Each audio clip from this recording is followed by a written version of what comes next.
and we're continuing with the same high spirit today and tomorrow. We have 3 days together. So there's no losing morale, not here.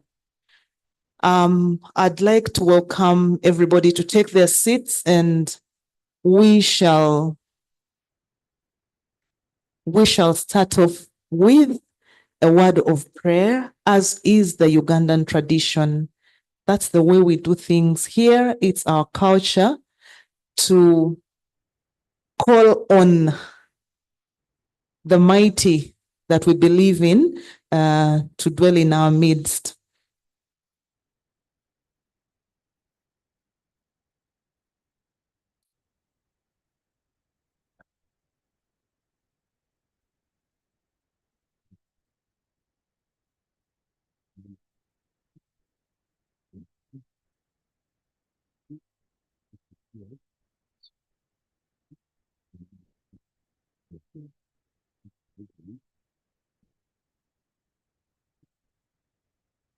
Great. We were discussing logistical matters, and I got the feeling that James is also filled with the Holy Spirit, and so he's going to offer our opening word of prayer, and then we'll get into the day's business.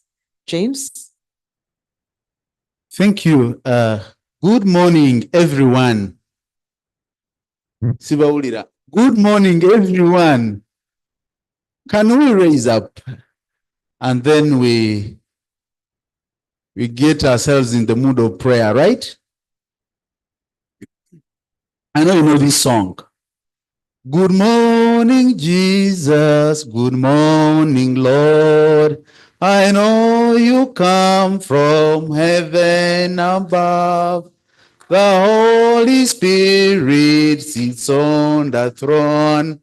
Good morning, Jesus. Good morning, Lord. In the morning, early in the morning, I will raise and praise the Lord. In the morning, early in the morning, I will rise and praise the Lord. Dear Lord, we want to thank you for this day. We thank you for the gift of life. We thank you for bringing us back into this place. We thank you for our families. We thank you for our spouses, we thank you for our organizations. We thank you for gathering us to discuss issues of life. We want to surrender all those, our colleagues who are still on the way, oh Lord, lead them here safely. And for those of us who have already come, bless us all. Grant us the gift of wisdom, knowledge, and understanding to discuss fruitfully for the greater glory of your kingdom. We ask all this through Christ our Lord. Amen. Have a very good day. Okay, dear colleagues, it's great to have you back in the forum, and we've already lost half an hour. We had hoped that we could reflect together, not today. But let's just go straight into the day's business. If you look at your program, we are supposed to have started at 8:40. We're supposed to have broken into our side events, and these are going to be concurrent. So the first side event is the sanitation and hygiene thematic working group, and you're going to meet in room 3. Room 3 is, you get out of the room, you turn right, and you follow the stairs. It's upstairs. That's where the sanitation and hygiene thematic working group is going to be. The session chair will be there. They'll take you through the agenda. It's a full agenda, opening remarks, presentations, discussions, and all. So members who are going for that thematic side event, you go to room 3. It's just up the stairs. Side event 2 is the good governance thematic working group. Again, it's a full agenda in there, complete with a panel discussion, presentations, and all. So side event 2 is going to be here.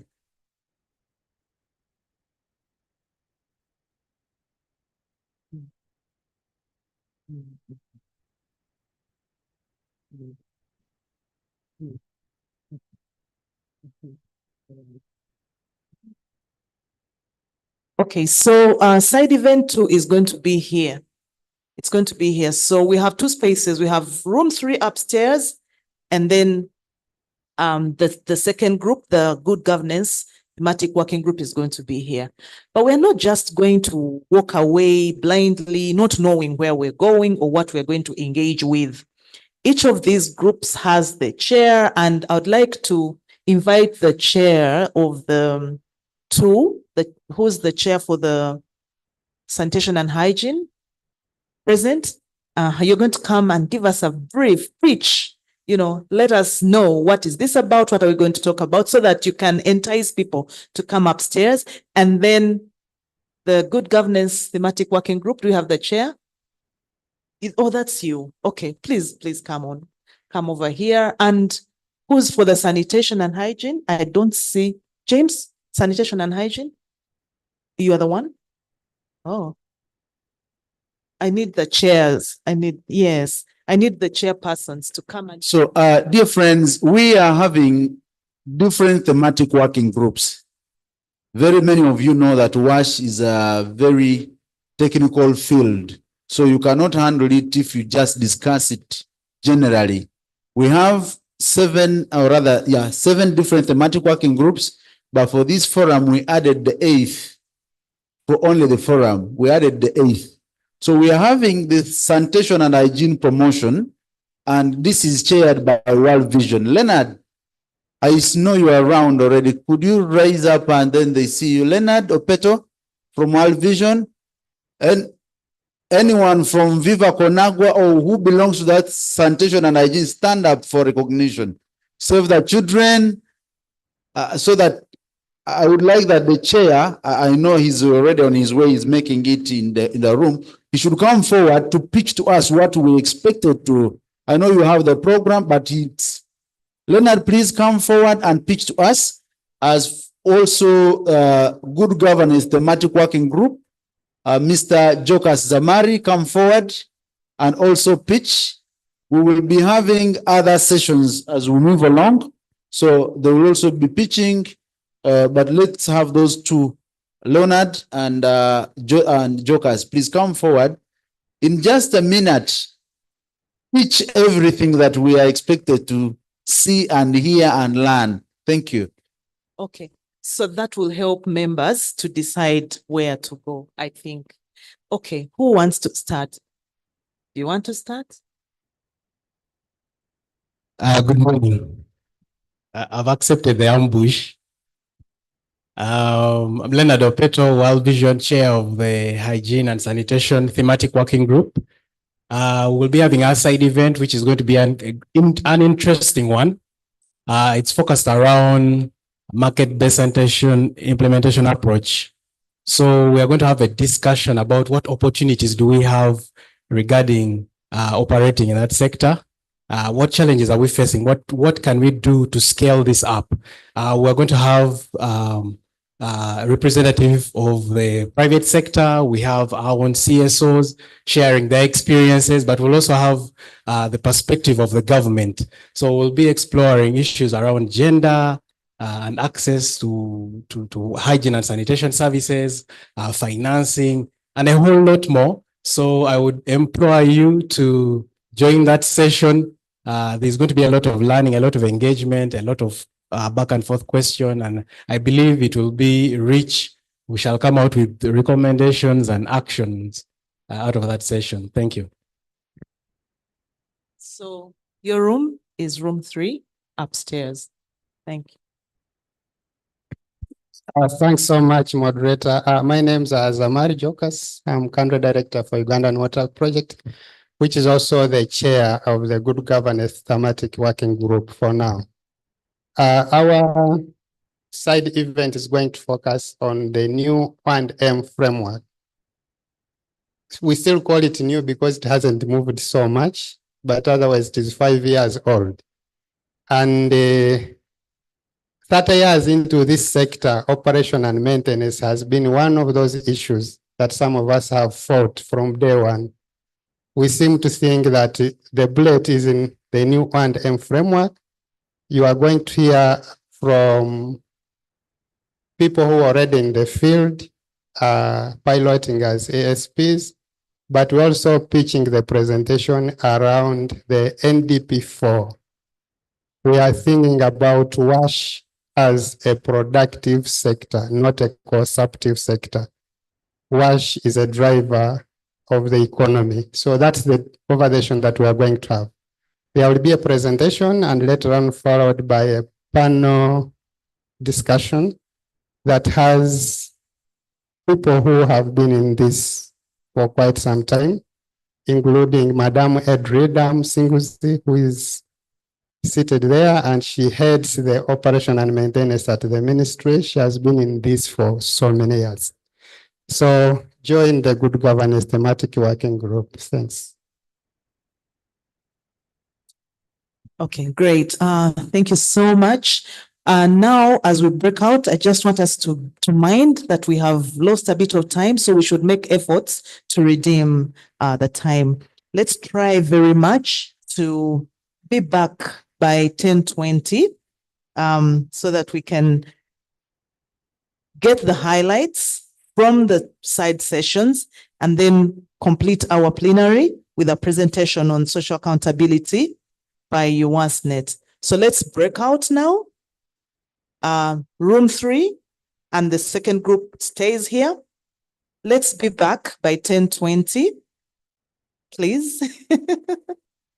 Yes, it will be a working tea when it finally comes. We shall not have an official break because we've lost a lot of time.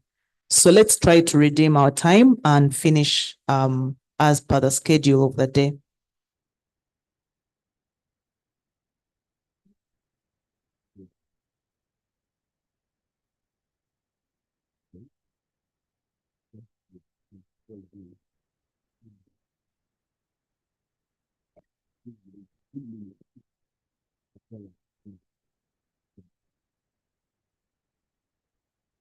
Please don't forget to get a rapporteur for your session.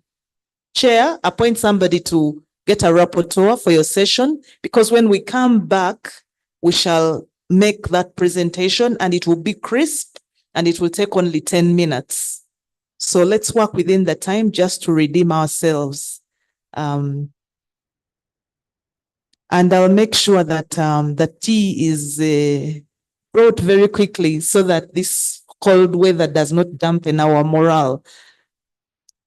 Okay, those who are staying here, the chair, kindly get the microphone and mobilize your people.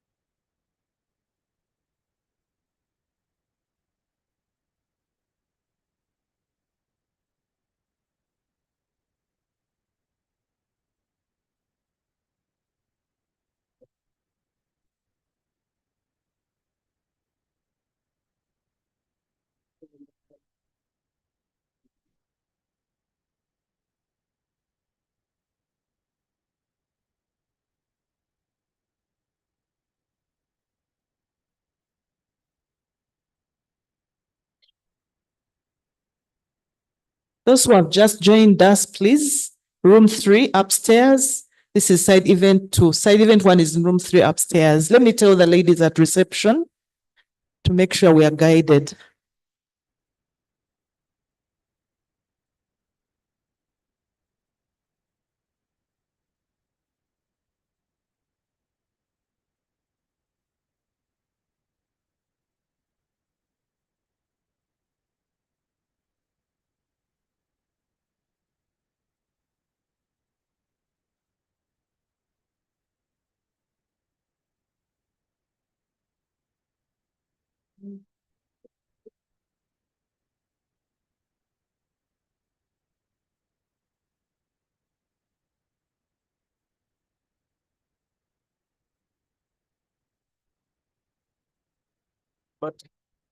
It's also very good that if you came more than one from one entity, one institution, you can split so that we are able to tap every other knowledge from the source, much as there will be a session, a plenary immediately after the two sessions to get the highlights that transpired from each of the sessions. Yeah, thank you.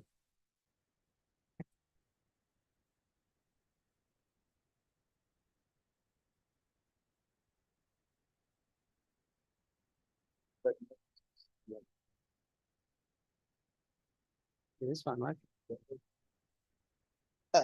Good morning once again, ladies and gentlemen. As I said, we are going to have this presentation on the good governance from the good governance thematic working group.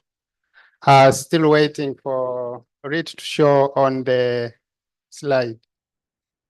The good governance thematic working group is a group where I would think every CSO should belong. But currently we have 18 members enrolled to it. Ugandan Water Project, also known as Red Rhino Development, is currently the chair. And Wave Solutions is the vice chair. And we have staff from Wave Solutions here. One will be on the panel. And we have International Lifeline Fund as a secretary. And we have a staff here who is our rapporteur. He's the one who is recording the conversation that we'll be having, which will later be presented in the plenary. Yeah, so as I said, we are starting with a presentation, and thereafter we are going to have a panel of 4 who will then come here. And what the panel is going to do is to answer questions that you will have. So keep an ear, and if you have a question, record it, and when the panel sits, they are the ones who are going to answer those questions.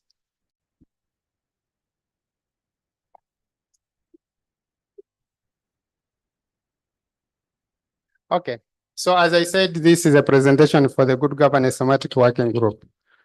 We have, it's not technology.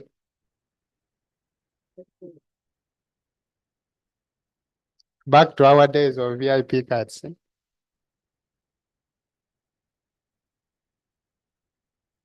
Okay.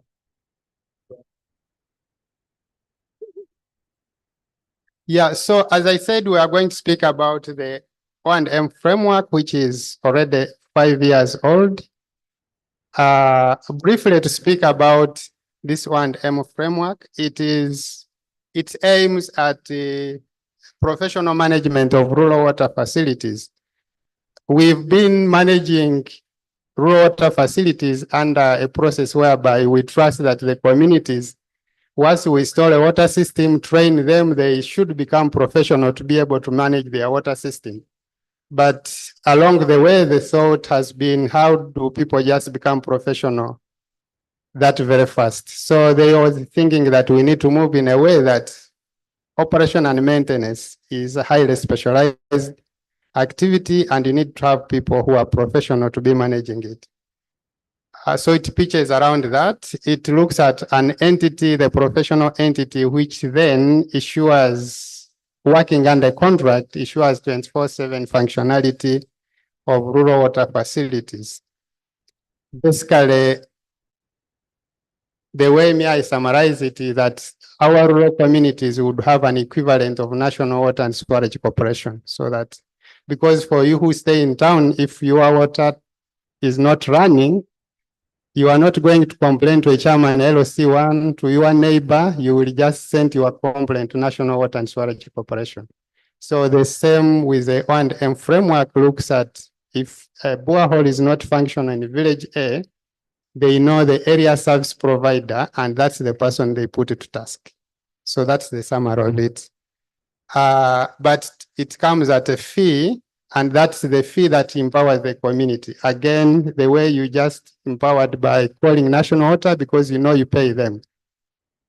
it's that money that you pay that gives you the power to call umeme, call national water, and you are demanding, you are not begging. But you imagine if you didn't do that kind of payment, you would basically be begging and saying, please come, please come. But here you are demanding. So it empowers people through their payment so that they are able to then demand for a response. And the area service provider also has a role to ensure that the water being supplied meets the quality. So you have to go an extra mile of running water quality testing. So that's a brief about the O&M framework, and a little more of it, you will hear about it in the panel discussion. The experts are there.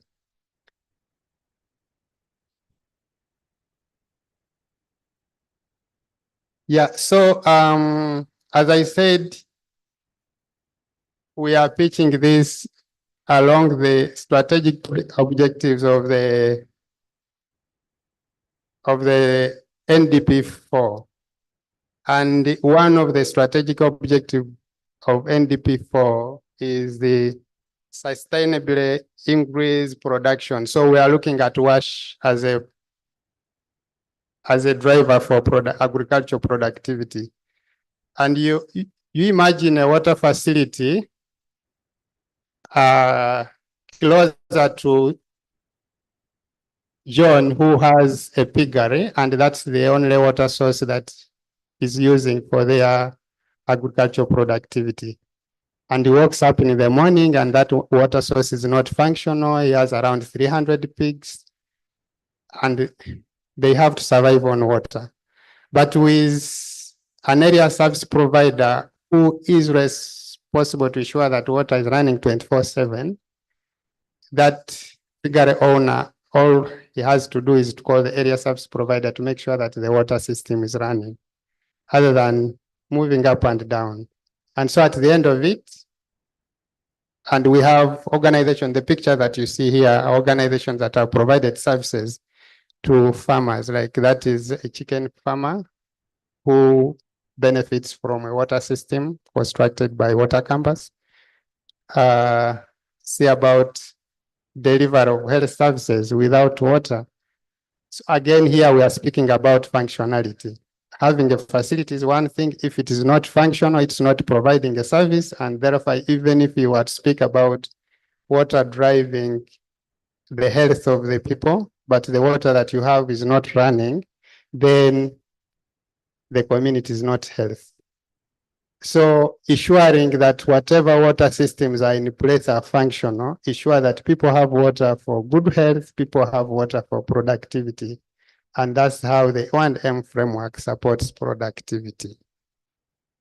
Imagine 30% of our water points that are not functional. That is investment that would drive production, but currently is idle and is not doing that.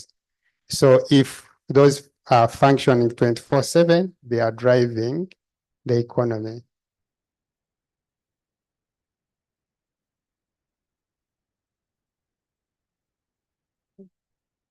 Technology is not on my side. Just okay. Enhance human capital, and we all know the value of water in the education, in every sphere of life that we have. But we are speaking about ensuring that what you have is providing a service. So the O&M framework, which ensures 24/7 delivery of water service, ensures that if a school is already served, it has water throughout. Not again waking up one day and there is no water. And that's how the new O&M framework is driving the enhancement of human capital development.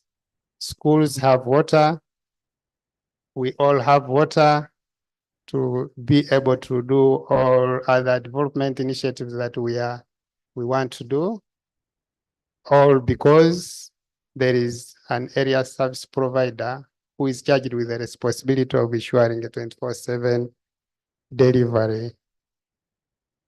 And that water is closer to the people. We know in our environments, children and women who mainly carry water, and once they have water available to them all through wherever they are boreholes that have been constructed, that saves them to invest into other things. You can then, my mother can read the newspaper because now there is water closer, and that develops her mind, right? Okay, yeah, we're already there. The third strategy is strengthen private sector capacity to drive growth and create jobs. So the model, even just speaking about area service provider, we are speaking about the potential area service providers includes the private sector. That alone is building a private sector, generating activities for someone in the private sector to engage into. You are taking it as a business where an area service provider has to have capacity, recruit staff, have to spend on spare parts. That alone is employment that you are creating. That alone is driving the private sector to grow. Specifically here, the big thing is about once a water facility has been constructed, the communities are taking full responsibility for paying and ensuring that water is running at a cost. The money is being properly managed by the private sector or an area service provider who could be an HAPM. The HPM is growing their capacity, and tomorrow they could grow into something else because they have a business in working as an ASP. So that drives growth of the private sector.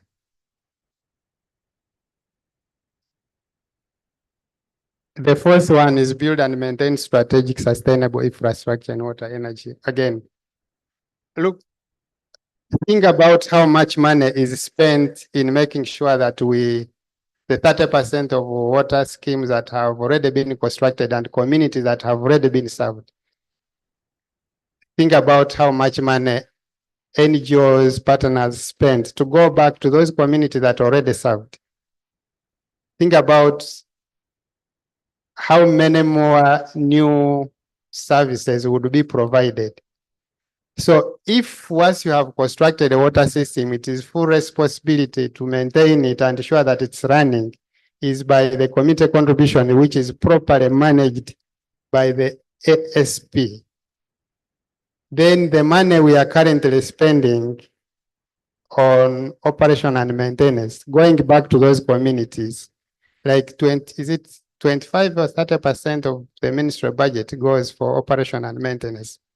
That is looking back to communities that already served.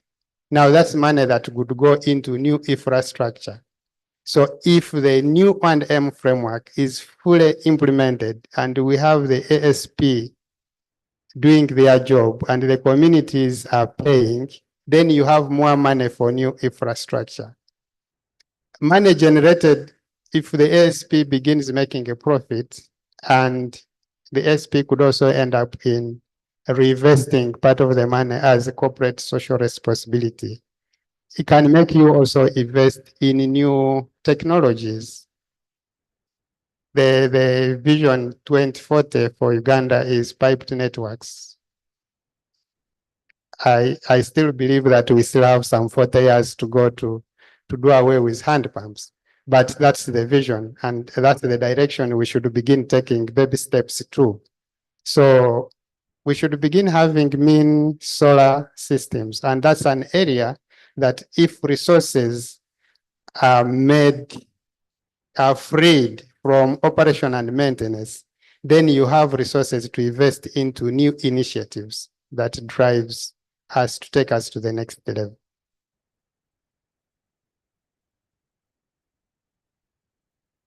And the fifth strategic is strengthen good governance, security, and the role of the state. I already spoke about the operation and maintenance of offsetting resources that become available for new development. But you also imagine, actually, this is a story from the chairman LOC5 of Luero. When we started implementing Aquatrust as Ugandan water project, first he was skeptical about it. A few months down the road, he receives less calls about boreholes that are not functional. Now, these calls that would be going to his office now come to Ugandan Water Project. And so we go to his office and he's like, you have solved my problems. Now I'm speaking about governance. You imagine you are chairman sitting and 100 calls are coming in, all are saying, our water point is not functional, our water point is not functional. And you begin deceiving, I'm going to be there the next minute, and you are even sure you are not going to be there, but you are going to tell everyone, we are coming, we are coming. You put the district office on pressure who doesn't have resources. You name it, even MPs themselves are on pressure or trying to make sure that. So if that piece can be solved by you having an ASP and the communities are paying for the service, then you have solved the governance issue around that point alone. A community that is thirsty is hungry. It is an annoyed community. So, but once you solve that and they have water, then you basically have solved the governance issue. So there is a lot that you can urge about this framework, but what I'm saying here is that the implementation of this framework, if we move very fast and move logically to ensure that we get it rolled out and we do areas service provision, undertake it in the way it is all designed in this framework, it is going to spur development. The private sector will grow. We are going to have people have water running. Infrastructure will not be wasted. 30% of our boreholes which are not functional will all be functional. And all our communities that are being reported as served will actually be served. Because currently, even when we are speaking about it, 78% of the rural population has safe water. That includes those whose boreholes are, as we speak, are not functional, but they are counted in that.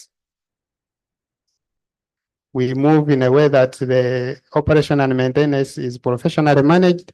Then when we report that safe water is 78%, we are sure at any time when we are speaking about it, it is 78%.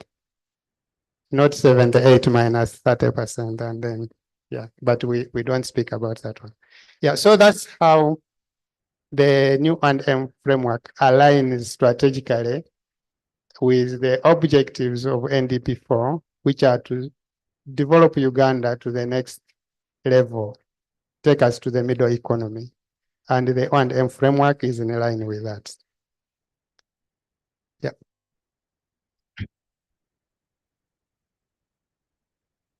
Yeah, so we are just move to the next slide. Why do we need the new one, the O&M framework? These are just, and a lot of that, Madam Eduda will speak about it when in the panel. But honestly, there has, again, we have been operating under we are still operating anyway, under the CBMS, the Community-Based Management System, where, as I said, once we hand over a facility, we assume the community automatically becomes professional enough to manage a water system. And there are lots of challenges that we have seen along the way. There is a water management committee that is support to collect funds. If I have 100,000 in my house and my child is being sent away from school, that's the money that I will first use. I will use it as the starting point that I'm borrowing But eventually, if I'm unable to pay, I will find ways of trying to make sure that it becomes mine. So all those were challenges that have been happening, create mistrust in communities because funds have been mismanaged. But then there is no one professional to manage who knows where to buy spare parts, what spare parts are you supposed to use. And all these are responsibilities we just passed on to the community at just thinking we have handed over, we have trained them, and we move out. And many times when a system breaks, we don't even look at ourselves. We look at the community. We are like, they have failed. But I think at some point it's us who have failed, because how do they automatically become professional to manage a water point? So the new framework is to address those pieces. As I said, it is a professional management of operation and maintenance of rural water facilities.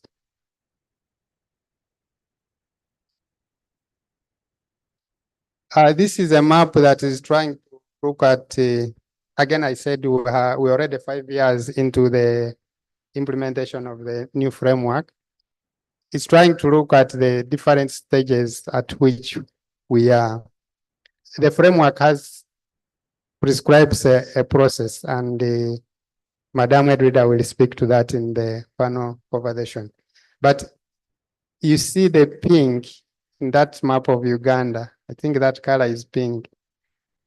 That represents where nothing has happened, as per the information that I currently have. There might have been some updates as of last evening.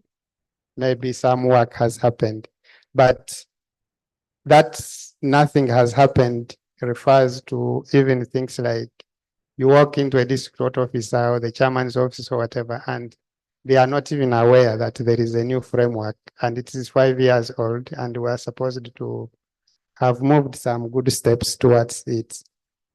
If you look at where the yellow is, the district water board is approved by the ministry. There are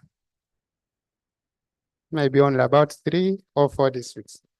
That's where you have water boards approved, and water boards are the ones that are supposed to hire the area service provider and sign a service contract so that the area service provider operates. So if as of today, 5 years down the road, we only have 3 or 4, that shows the distance we still have to walk to reach where we want to be. And it's an entire thing. It goes to gazettement, so it is a whole process. But the reason I'm showing this here is that we are all here into this, and so we have resources at our disposal in some points. Let's move to support some of these processes so that we can see the framework moving.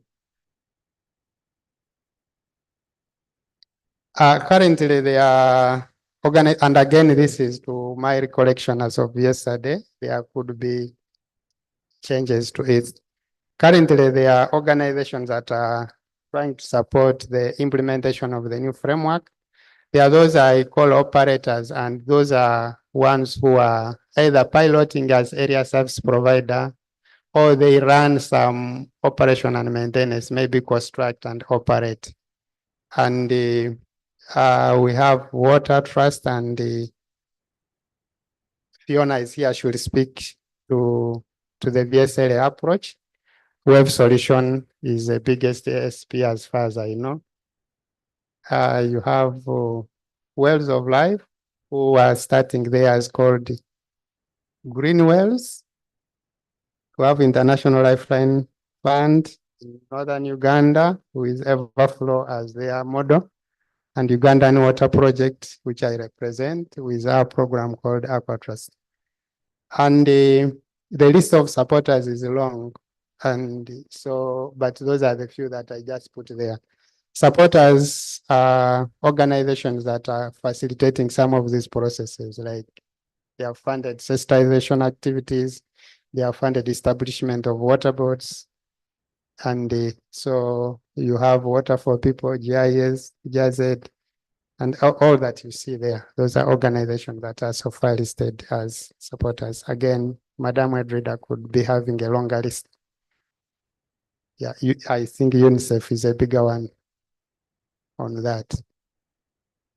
As I say again, this is a call for action for us to avail some resources. For us in the NGO side who write proposals, I think putting this on our agenda makes it a little better in terms of, because in every proposal for water development, you are going to speak about sustainability. And the sustainability question is answered if you are feeding into the new 1M framework. So we should just be writing more proposals so that we see this happening as the sustainability question is already answered along that side. This is a small one, and I don't want to speak a lot about it, but there are 3 organizations that have been in the field acting as area service providers, kind of providing a learning, because the framework was rolled out without a pilot. So these organizations volunteered to kind of test run. And of recent, they have formed what they call COMOS. It's actually a coalition of operation and maintenance operators and supporters. These 3 organizations are Ugandan Water Project, Wave Solutions, and ILF.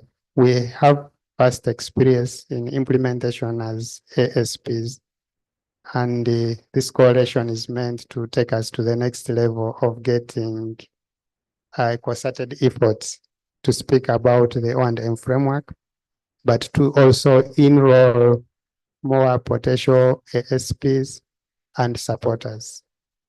Again, as I said, it's a call for action. For me, it is a personal call. As I said in the beginning, 30 years into this sector, it has been operation and maintenance from day one when I joined the sector. So many models tested, establish depots at sub-counties, that one drops, do this, that one drops, do the other, until I'm left with few years to retire. I'm going to leave it still as a problem. And if we can do something, I will retire as a happy man. Sure. Next slide, please. Yeah, so who can be an ASP? Yesterday, Engineer Cruz Commissioner talked about some of these things, and so it's just a reflection. But so far, the framework identifies who can be, and it's an NGO, a private sector, hand pump, mechanic association.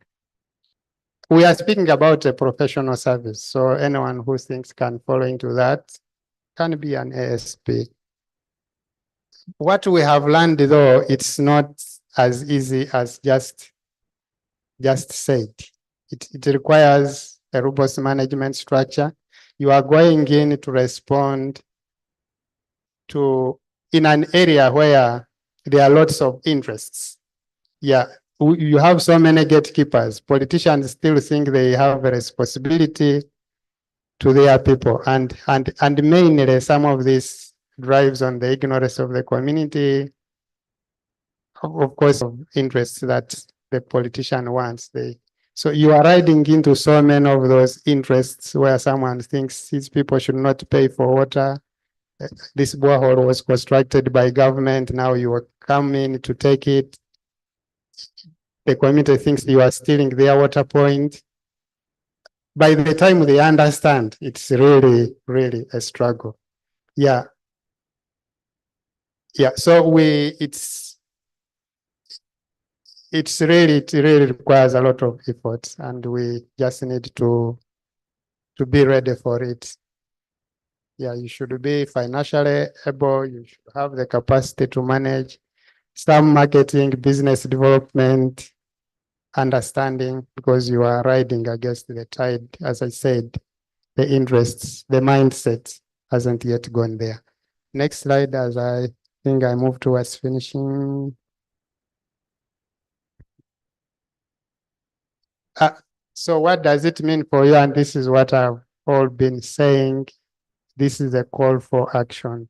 If you can do anything to ensure that the framework is rolled out, that the things you saw in the map reduce, please do it. Please do.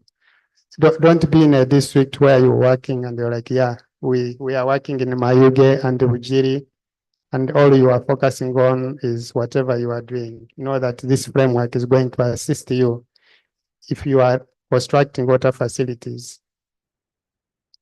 Then their maintenance is properly addressed if you supported the framework. Next, and I think towards the last.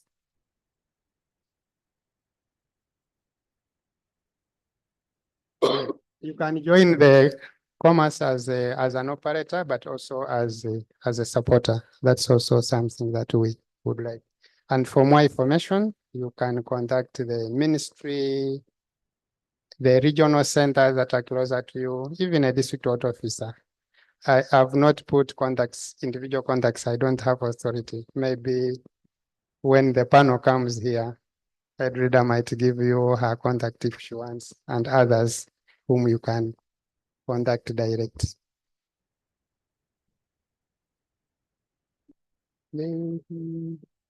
Okay, there were two slides there which were maps. I don't know why they are not showing. Maybe you picked it.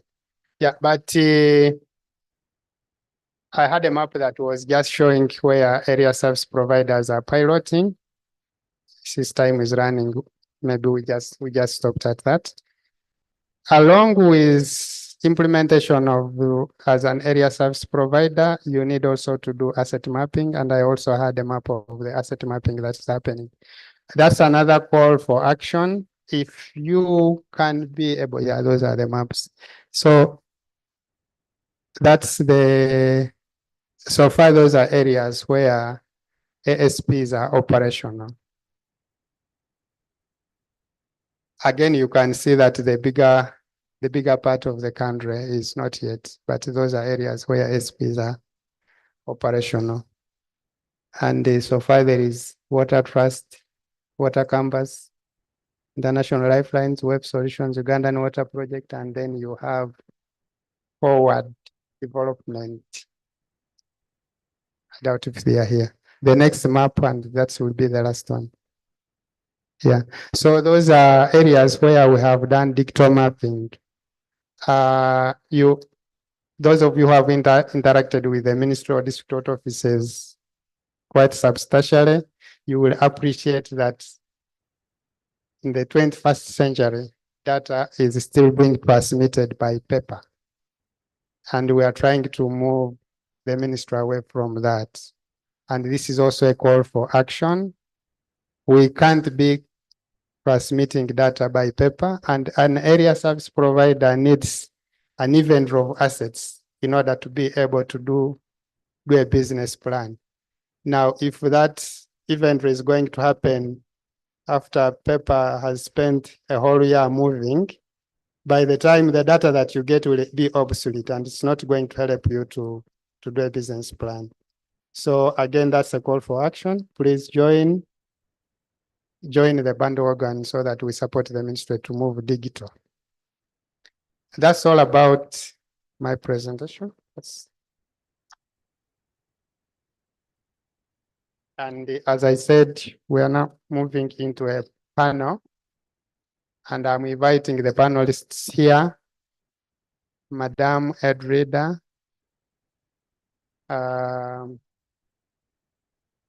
we have Nicholas, the deputy cow for Pania. We have Daniel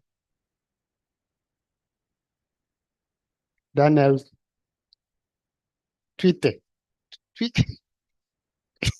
Yeah, from Web Solutions. We have Mary Fiona Abel from Water Trust.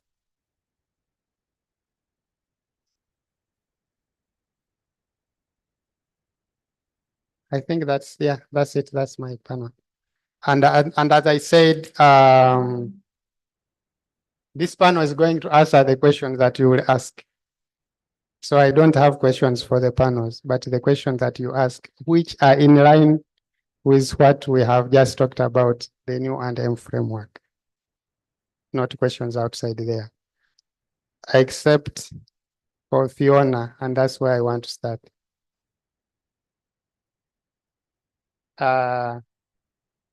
Fiona,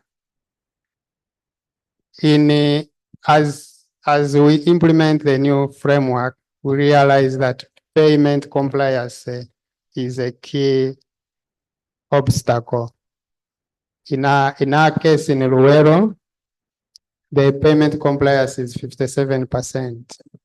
That means the money that we expect communities to pay for the services that we provide, we're only able to get 57% of what we expect monthly.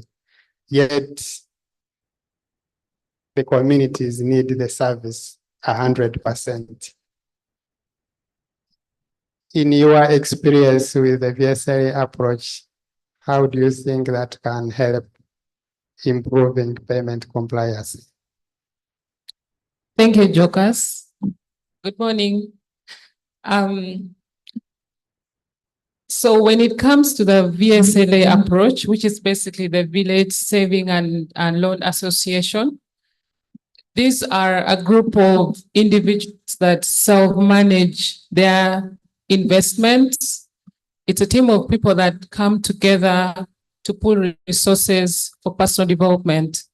So these groups already have strong accountability systems that they've put in place, where whichever money is mobilized is accounted for openly to the community.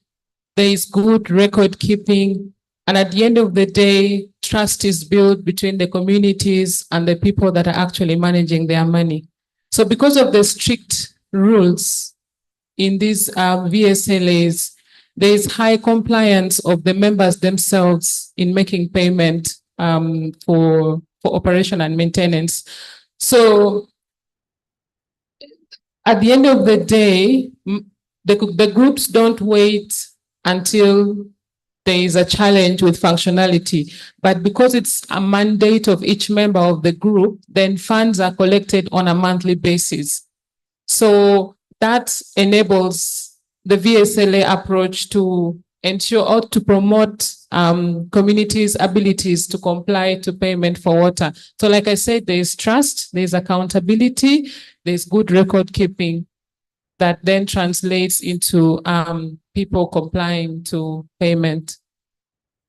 Yeah, thanks Thank so you. much, Fiona. A follow-up.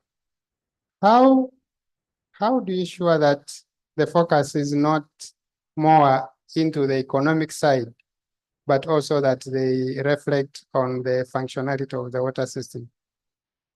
Thank you, Jokers. So just like I said, they come together initially with the mindset of saving for development. But as the Water Trust, we've decided that there's a mandatory component of saving for water. So when you are joining the group, or when a member is joining this group, they know that they are going to save for their personal development. They are going to save for any emergencies that come up, and they are also going to save for operation and maintenance, which is mandatory. So when a person is going to save on, let's say, on a Tuesday, they know that of the money that I'm putting in, a portion must be for O&M, a portion must be for my personal development, and then another portion for the social welfare. So because of the rules are clear, you either do it or you're not a part of it. So that's how strict it is. So it's mandatory. It's not optional to pay for water.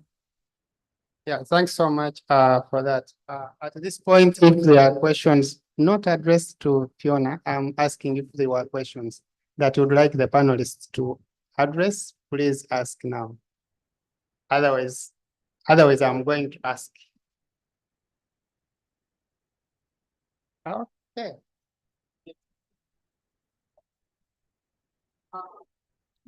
Because of time, I don't know how many questions you can handle. Maybe 4. We also have an opportunity of Commissioner Chris.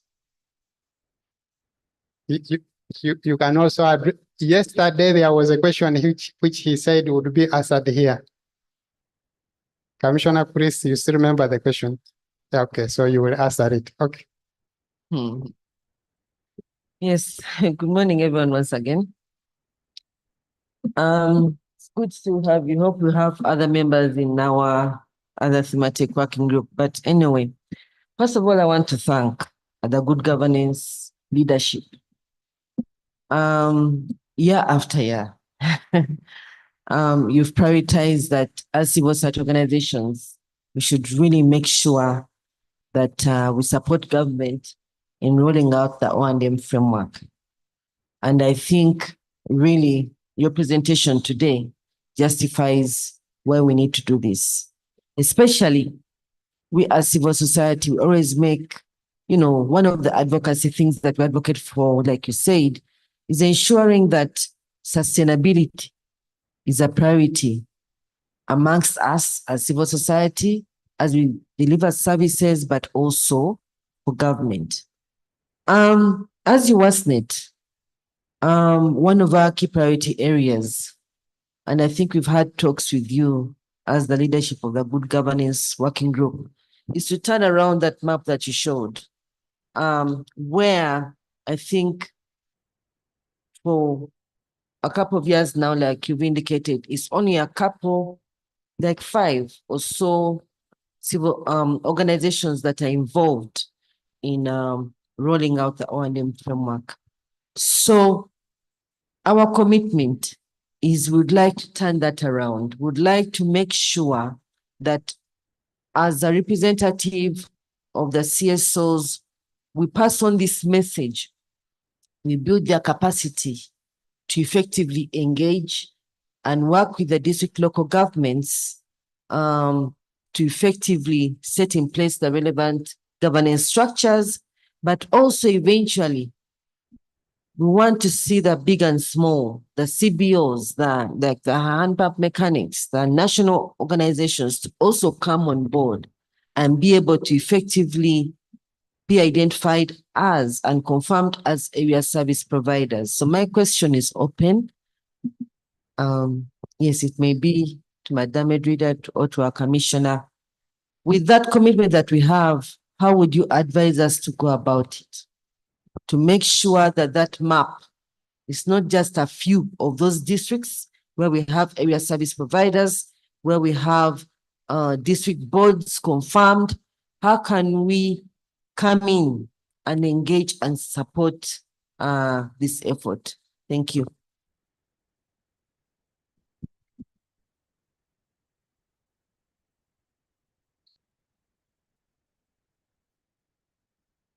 Good morning, everyone. Thank you very much. My name is Masembe Mohammed from Drink Local, Drink Tap. As an organization and as a person, I'm very passionate about the new O&M framework because it speaks to us today and into the future. My question to the practicing, the piloting ASPs is, what is your level of engagement with the local hand pump mechanics as far as capacity building is concerned in the respective areas you're working? To put it the other way is, what is your sustainability plan for the O&M framework? Because you may not operate forever, but what happens when you exit? For me, as far as the O&M framework is concerned, there is no turning back.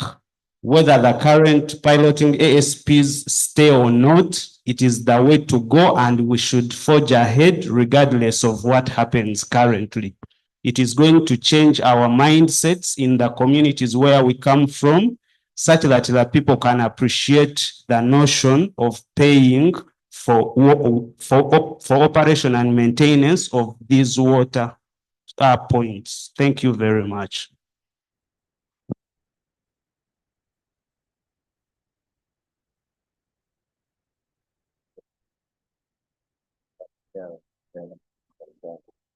Good morning, everyone. Thank you very much for the presentation.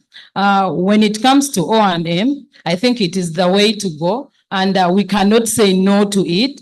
I like telling people, when someone buys you a cloth, the person will not come back to wash that cloth for you, but it should be your responsibility now to wash that cloth. So my question will go to Fiona. The VSLA model is really a good model, which promotes a collection of our water fees at these different VSLAs. But my point is, if it comes to the people who don't belong to the VSLA, because we know very well the VSLA is a selection of about 30 members, and these 30 members, when they come together, they know each other. They should know the background of each other who belongs to the VSLA. For the other community members who are not part of the VSLA, how do we tackle the issue of our water fees when it comes to those people who don't belong to the VSLA? Maybe you would share the experience and would also learn from that experience. Thank you very much. Thank you. I'll take the mic from my neighbor. Thank you so much, Jokers, for presenting on behalf of the working group. My name is Harriet. I work for Veltunga Healthcare.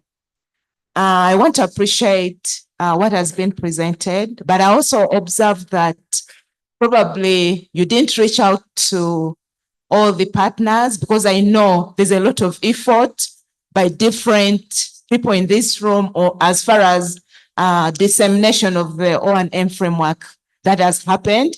I work in TESO, and we've done a great work in regard to that.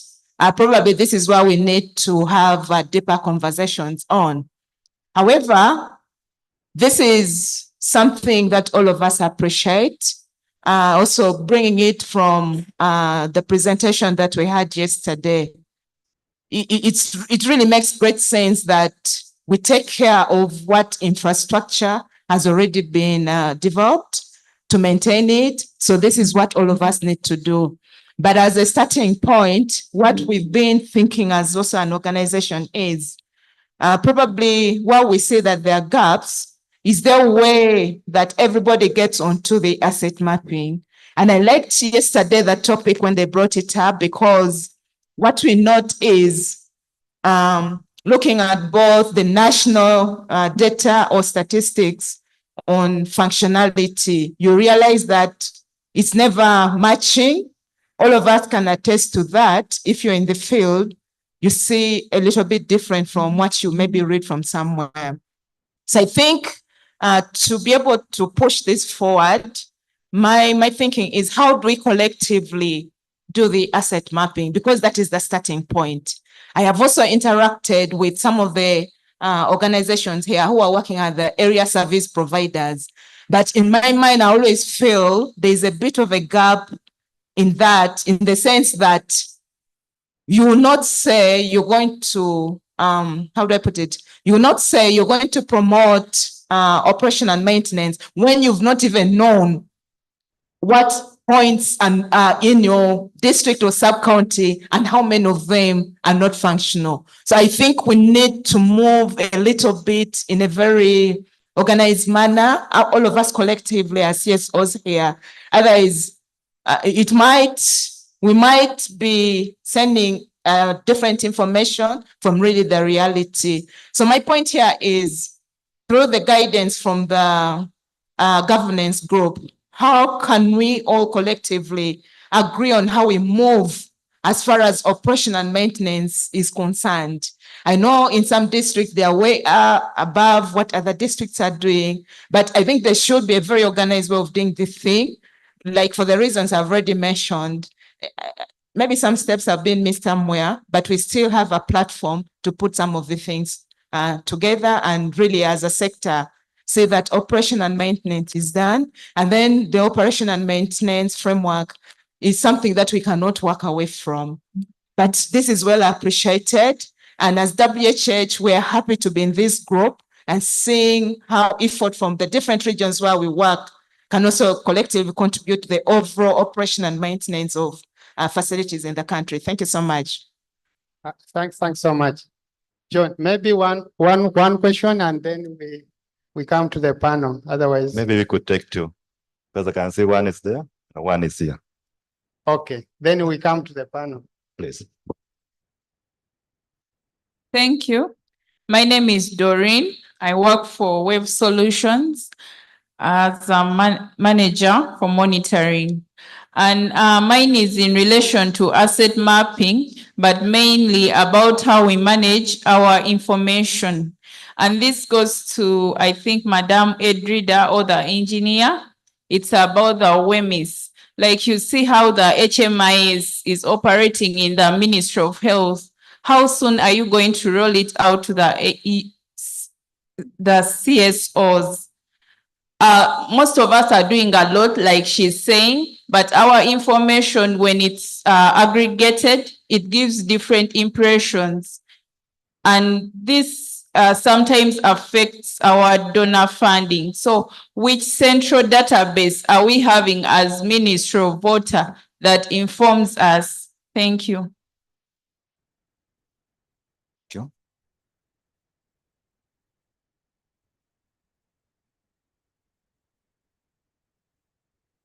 Thank you, Jokers, for the presentation. My name is Stanley Oketayot from Water for People. I'm so much interested in the experience, especially in the areas where the new O&M framework has been implemented. So my question is, what has been the major success drivers in the areas or districts where you have implemented the new O&M framework? And then two, what do you foresee as the major potential threat to national rollout of the new O&M framework? Thank you.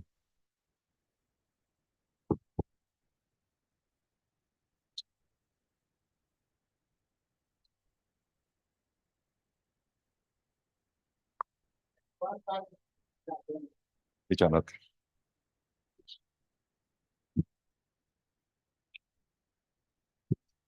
I was almost going to complain. Good morning, ladies and gentlemen. I'm Isabidi Mpara Robert from Buchiri, XLPWD Saving and Credit Group. My question is, how have you involved persons with disabilities in VLSAs? And what has been the composition of these groups? Thank you very much.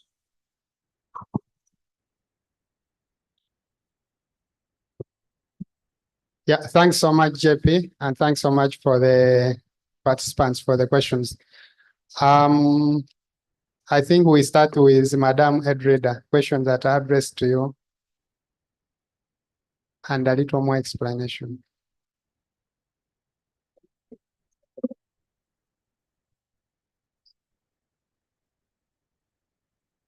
Yeah, thank you, Jokers, for giving me the opportunity. Thank you, members, for raising these pertinent questions. And maybe before I go to that, I want to thank you, Jokers, for ably and properly anchoring the O&M framework, the NDP4. It really came out. So I think we are treading the right path. The few questions, concerns raised, I will start with the ED. I thank you for the support. I thank you for the commitment. But the question is, how can CSOs come in? According to the framework, it has processes right from dissemination to training, to formation of boards. But even that, we've developed a rollout plan with 5 objectives. And objective number 1 is advocacy and communication. Then there is capacity building. Then there is asset management and the proper establishment and monitoring. So along all these activities, the CSOs can identify whether they want to be area service providers or they are going to be supporters. As you look on the list of what Jokers presented, the supporters, quite a number, though a few were mentioned, but also those ones aspiring to be area service providers. So it depends on the line you want to take, either as an NGO with a component of social enterprise or a supporter. Related to that, you can come in the form of supporting the processes. We saw the map indicating that in some areas, in some districts, no activity related to the rollout has been done. But I would say that in all the districts, at least the dissemination has not gone down to the sub-county level, but we started with disseminating at regional level. That one was with support from UNICEF and then IRC and also Water for People. So at regional level, the dissemination was done, but now the few gaps we have at the district level and majorly nothing at the sub-county level. So you can pick some of those processes that you can be able to support. The key mandate of the NGOs majorly is advocacy and communication. So ensure that in your district or the area of jurisdiction you are in, make sure that the O&M framework is well known or publicized based on your role for advocacy and communication. Then where possible, support. The process has been long right from the formation or reestablishment of Water and Sanitation Committee from the 5 to 3 because of the economic and reasons. But we can start by reestablishment at that level, then we go to the sub-county level and the district level. Then for the potential area service providers, at that one, you have to really engage the ministry and we see how to work with you. Second concern was on asset mapping. The map or for asset mapping indicated a few districts. However, in from 2020, 2023, we had support from UNICEF and also Water for People, where we did asset analysis in more than 20 districts, and majorly UNICEF was focusing on refugee host communities, stretching from Chiriandongo, Chukube, West Nile districts, and also Isinjiro in Southwestern. And then we were not using M-Water as a tool for the asset mapping. We were started with using Aquifer Flow, then the Cobble Pool, but now looking at the M-Water and the advantages and the ease of using it, we encourage all the districts to do this. We also note that the OTM or local government assessment has an area of asset registers. So it's not just that it's a choice, but the district should do asset mapping to establish the status of the infrastructure of the assets in their area. And the awareness and how soon, good enough when I was coming in, there was government and the Minister of Water and Environment, I was like alone. But when there is a big drum, when is majorly answered by the big drum. So Engineer Chris, our commissioner, will respond to how, but the current database, over the years, we've been having a database. That is management information system that indicates, of course, it has been manual, data collection has been manual, getting data from districts and updating on quarterly basis. And then at the end of the financial year, we've been giving results. And when you go to our website, the database is there and it's still running till once is operationalized. Yeah, I stop there. Thank you. Yeah, thanks so much, Madam Edrida. I think we'll move in this direction. And there were no specific questions addressed to the Deputy Cow, but I would like to just ask you to give us your experience and support. What I'm told that you support the new framework. So what's your experience and why do you support it? Yeah, thank you very much, Lucas, and the audience. I will respond to your question while also answering an issue which has been raised. What are the success drivers in our district local government? First of all, I want to note that when the new O&M framework was launched by the Ministry of Water and Environment in 2019, as a district local government, we picked interest in it. And we went ahead and disseminated the new O&M framework to different stakeholders in the water sector. We invited the elected leaders, the CSOs that are working in the district local government, and the technical people, and we disseminated the new O&M framework.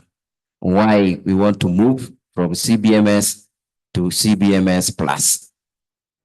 Dissemination was also done on radio, through radio talk shows, and also in other public gatherings when the water department is implementing some activities, especially in lower local government. So the first experience, which was a driver, is that we made known to all the stakeholders in the water sector. Secondly, we secured the political will and administrative commitment on the part of the local government leaders. Through the water office, we made sure that the sub-county water boards were constituted and approved by the district council. We made sure that the district water board was constituted, and as we speak now in Kwania, district local government, our district water board is already approved by Ministry of Water and Environment. So having the structure in place for implementation was also one of the driver towards rolling out the new O&M framework. And then another experience is that the International Lifeline Fund, which is a CSO working in Kwania as the area service provider, was not a strange CSO. They were already working in Kwania. So collaboration with that CSO, the International Lifeline Fund, through the EVA flow, which is a mechanism they are using to implement this new O&M, was also a driving factor, because we were already working with ILF before as a CSO, and they had already tried in Kwania and Apache a financing arrangement where communities would pay for their service through two products. That's what we call the silver and then the gold. And the silver, you pay 60,000, the community pays 60,000, and they're entitled to free service from International Lifeline Fund through repairs and other services. And then there is the gold product where the user communities pay 90,000 shillings. And when you pay 90,000 shillings, that is per month, you are entitled to free service. And then what also happened is that we linked the Association of Urban Mechanics to the area service provider, that's the International Lifeline Fund.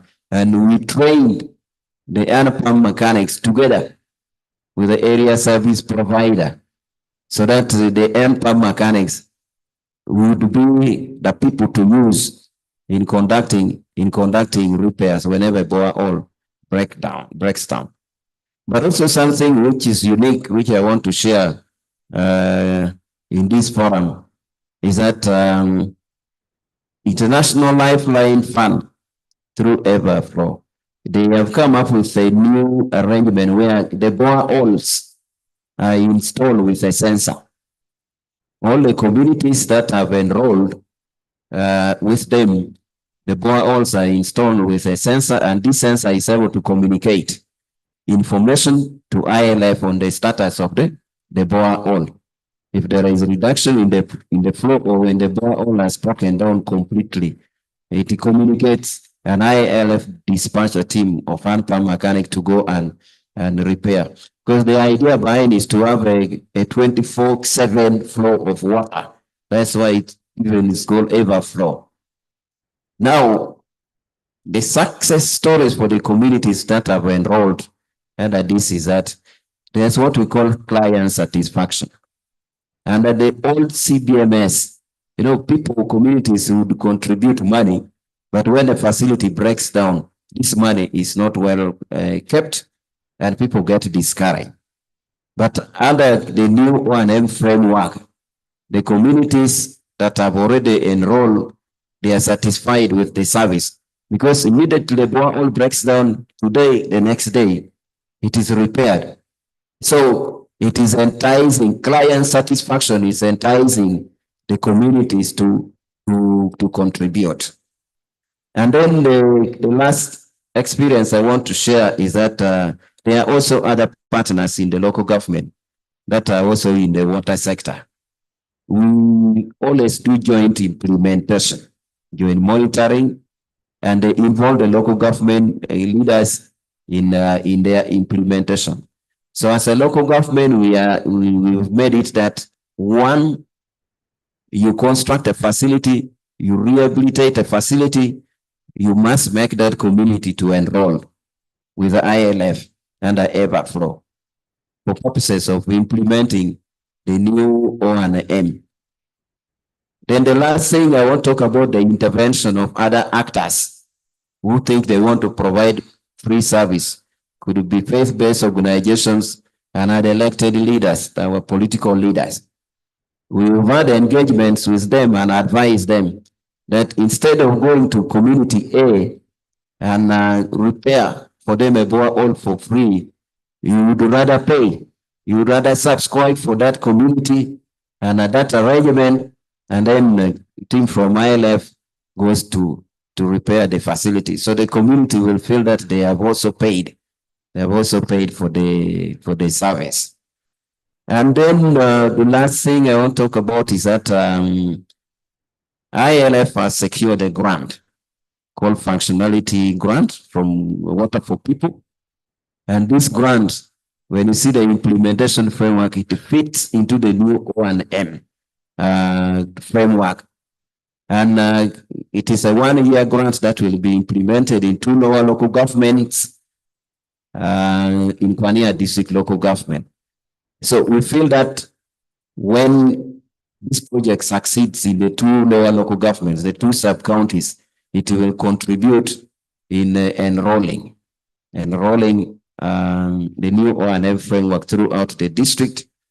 And then the sustainability issue, we have trained the hand-pump mechanics, not only in the 2 sub-counties, but throughout the district. So we think that this will also contribute towards sustainability. I think that's the experience I want to share as a local government that has already kickstarted the implementation of the new O&M framework. Thank you very much. Thanks so much, Cow Nicholas. I think this is the experience that we really needed from the grassroots, from the ground. I wish all the cows have as much information about the new framework and its implementation like you. When you sit in those meetings for the cows associations, please speak about it so that they know. Because there are other places you go to and it's the cow who is saying, these people, they cannot pay. And I normally say we have always been the gatekeepers to the communities. But as you have said, what people are interested in is a service. If the borehole is functional, if the water system is providing a service, they will pay. If it is not, even if you promise that you will come and fix it and it is not functional, then you are not rendering any service. I normally say that there is no free water on earth. This is my own philosophy. There is no free water on earth. You either take it safe or you and pay, or you take it unsafe and pay in diseases and hospital bills. But every water is paid for. Thanks. One thing that I forgot, let me add. As we roll out the new O&M framework, we are also looking at the issue of proper operation of our hand pumps. So all our boreholes that were initially installed using the GS pipe, we are changing them to stainless steel, which is more durable. So that will also contribute towards ensuring that the water facility stays for a longer time before it breaks down. Thank you. Okay, thanks. Daniel, there were questions that are addressed to people who have a foot on the ground. Yeah. Yeah. Actually, it was one. The other two were answered by the previous speakers. Madam Adrida answered the one that was asked by my sister from Weltunga about how to do collective asset mapping. That was answered. The car was also ably answered the question from Mr. Okot from Water for People about the success drivers and the potential threats to the implementation of the framework. So I want to answer one question from Mr. Masembe about what the pilot ASPs have done in regard to building the capacity of the HPMA to a level that is good enough for them to be area service providers. And his concern was that I think his concern is that the current pilot area service providers, some of them are international NGOs. And I think, Mr. Masembe, you think, what if they left? What would happen? Well, but some of them are already national organizations, so they are already sustainable. Like Joka said, in simple terms, they explain the ASP as national water for rural areas. So that national water is not going to go away. The company may change leadership, but the company itself will be there unless it collapses just like any other company. Hinting on how to involve the HPMA, because surely we need to involve them. We may not have ASPs in some districts, yet we have HPMAs. So far, WAVE and other good governance members like Ugandan Water Project and IRF are working very closely with HPMA. But this relationship is that of a contractor. The HPMAs are contracted to provide maintenance services. And the training so far has been so much on record keeping. As you might be already aware, previously, these people have not been used to keeping records of maintenance or rehabilitation.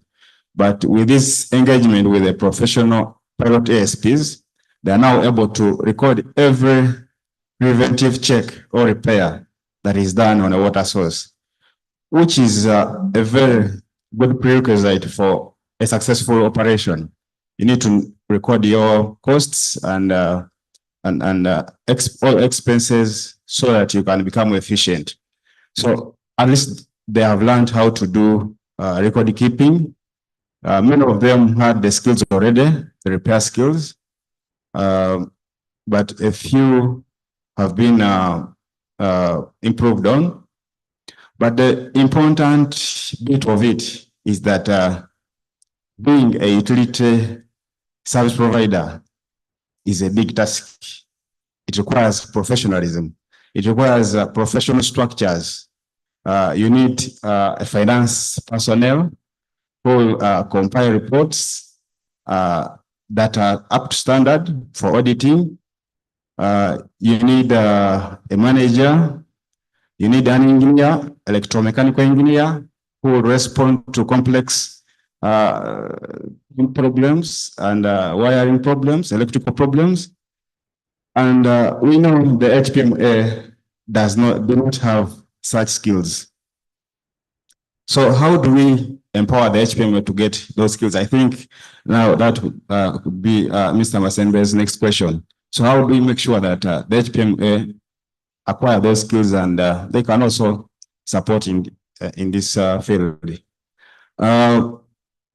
We want to start on it. The RC5 requested wave to train the HPM of Chukwe. They think the HPM of Chukwe is slightly ahead. They have some skills because the chairman of the HPM of Chukwe is also the national chairman of the HPMA. So the RC5 thinks it's a very good one to start with to train. And we have agreed to go ahead to do that. So what we're thinking we shall do is to move in parallel. It's like a kid learning to walk. You hold their hands and teach them how to walk. When they start walking and you're sure they can stand on their own, you let them go. So we'll do the same with HPM of Chukwe and many other HPMs who are some echo here, who are willing to really be proactive and become a professional entity.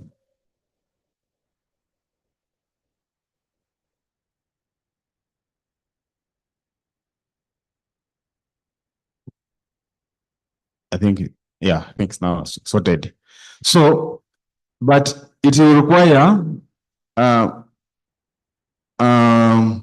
we shall be filling the gap of those positions that I've mentioned. The management gap, the engineering gap, financial management. As we identify members from the association who can be trained to take on those roles. But also we've learned that surely there will be a need for the HPMA at a later time to hire their own staff. We've tried to, in the past several months, we've been working with the ministry and other partners to develop, whoever has been leading the process of developing a business plan.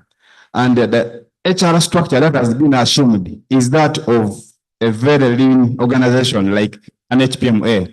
One manager, one engineer, one finance person. So we think it's possible, but the trainer must be able to raise, for example, the break-even finance. Initially, in the first 4 years, the expenses are much more than the revenue. So there is need for some financing, which Engineer Chris yesterday called subsidy. In the business planning language, we call it break-even finance. So the trainer, as well, when we are working with school, we shall be able to raise the subsidy that is required in those years of training. And then we expect that when break-even is achieved, then the surplus is able to take care of those other costs. But there's also another way of working with HPMA, apart from training them for 3 or 4 years, and eventually you secure for them a subsidy grant or break-even finance. There's another one. It's possible for a professional entity to hold a joint venture with the HPMA, such that the professional entity may handle the complex jobs like electromechanical challenges, problems, and then the HPMA handles the hand pump problems. But the details of how it's done need to be discussed further, but it's an area that also needs to be explored. if we want to involve the HPMA in rural water service provision. Thank you very much. Thanks so much, Daniel. And at this point, I'm going to invite the commissioner. Sorry for that. Our commissioner, Engineer Chris, to speak up some areas that Edrida would not speak about because the big drum is in the room. And the question for yesterday, but I also have a question for you. Yes. You said you have a question. Answer those ones. Okay. Almost all questions have been answered, but for comforters for the meeting, as a ministry, would want to take forward this O&M framework. We would want to appreciate all the different partners for implementing the different components, especially on this area service provider part. That is the part that is a bit engaging. The other parts are a little bit more straightforward, but area service provider model is an area where we need partnership under the ED, WASNET. Our concern, how can we get the other map to have all the other areas covered? It is our interest, and if we get as many partners as possible, it will be to our advantage to cover as many areas as possible. More districts covered. Yesterday's issue was the challenge. I tried to dodge it simply because when you are doing something and you want to focus on the challenges, you may not start. So when the deputy cow was answering, some of those issues were coming up, so that we don't see the challenges and didn't say, I'm not going to start because of this challenge.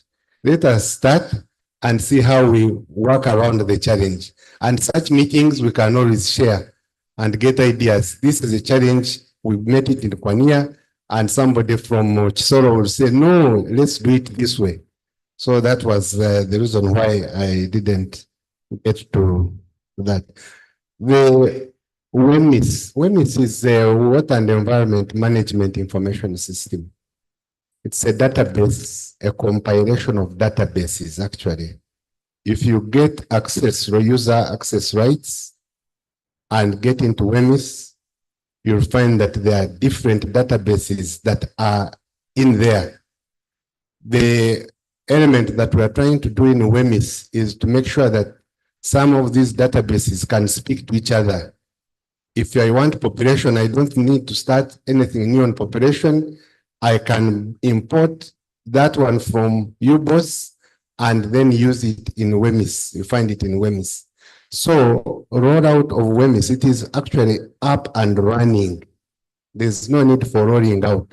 It's only that some components like the water and sanitation database, if we enter it in there, then somebody can find it there and use it in a different way, the way you want it. So it is up and running, the WEMIS database. We want to thank you all on this aspect of O&M framework. And finally, also to look forward for more partners, especially on that aspect of water and environment of our area service provider. And we want to stretch it further, that the area service provider is not only looking at hand pump mechanics and hand pumps only. It was just a catch name, but we also have solar water pumping systems. We have got springs, we have got other technologies in the rural areas. We want to see how best we can serve the rural areas and how we can pick data on the different technologies and how best we can maintain them. Thank you very much. Yeah, thanks so much, Engineer Chris. The smaller question I have for you is about, since we have you here in the regulation department. In the rollout of the framework, a bigger piece of it relies on the processes. And I'm not speaking about that processes should move away, but how faster can we get some of the things like gazetting? Must there be a water board for a district to be gazetted? A district is already a local government. Why don't you gazette them and then the water boards can be established? You know, there is a cow, there is a chairman, the structure is already there. Yeah, there's nothing wrong there. Actually, on my desk, there was Kamunge and Ibanda. Kamunge and Ibanda. There's nothing wrong with that. I didn't send them to the minister for one thing. You know, these are politicians. I needed to first give him a brief that we are going to do these two, but you expect a little more. This and this and this are also coming. So it's only the procedure, only that, because somebody who is to do that function is cannot easily come in the room, is somebody who is more of a politician. But there's nothing wrong with getting the gazetting. And since we are all practical practitioners, something like that, I have to tell you that, interestingly, when you look at it, there is nothing new we are creating. We are just organizing the process of how we best manage rural water supply services. How would we organize ourselves in order to get data, in order to get districts more involved? I thank the cow, the way he was explaining it. You see that if we get all the cows in this, with this understanding and perception, the O&M framework will be rolled out perfectly well. So, in short, there's nothing new. It is only getting the minister involved in the process. And we use that process to demand from the area service providers and the districts that we want data, we want in which form, and we analyze it. Thank you. I think it has been answered. Yes, please. Thank you so much, Commissioner. So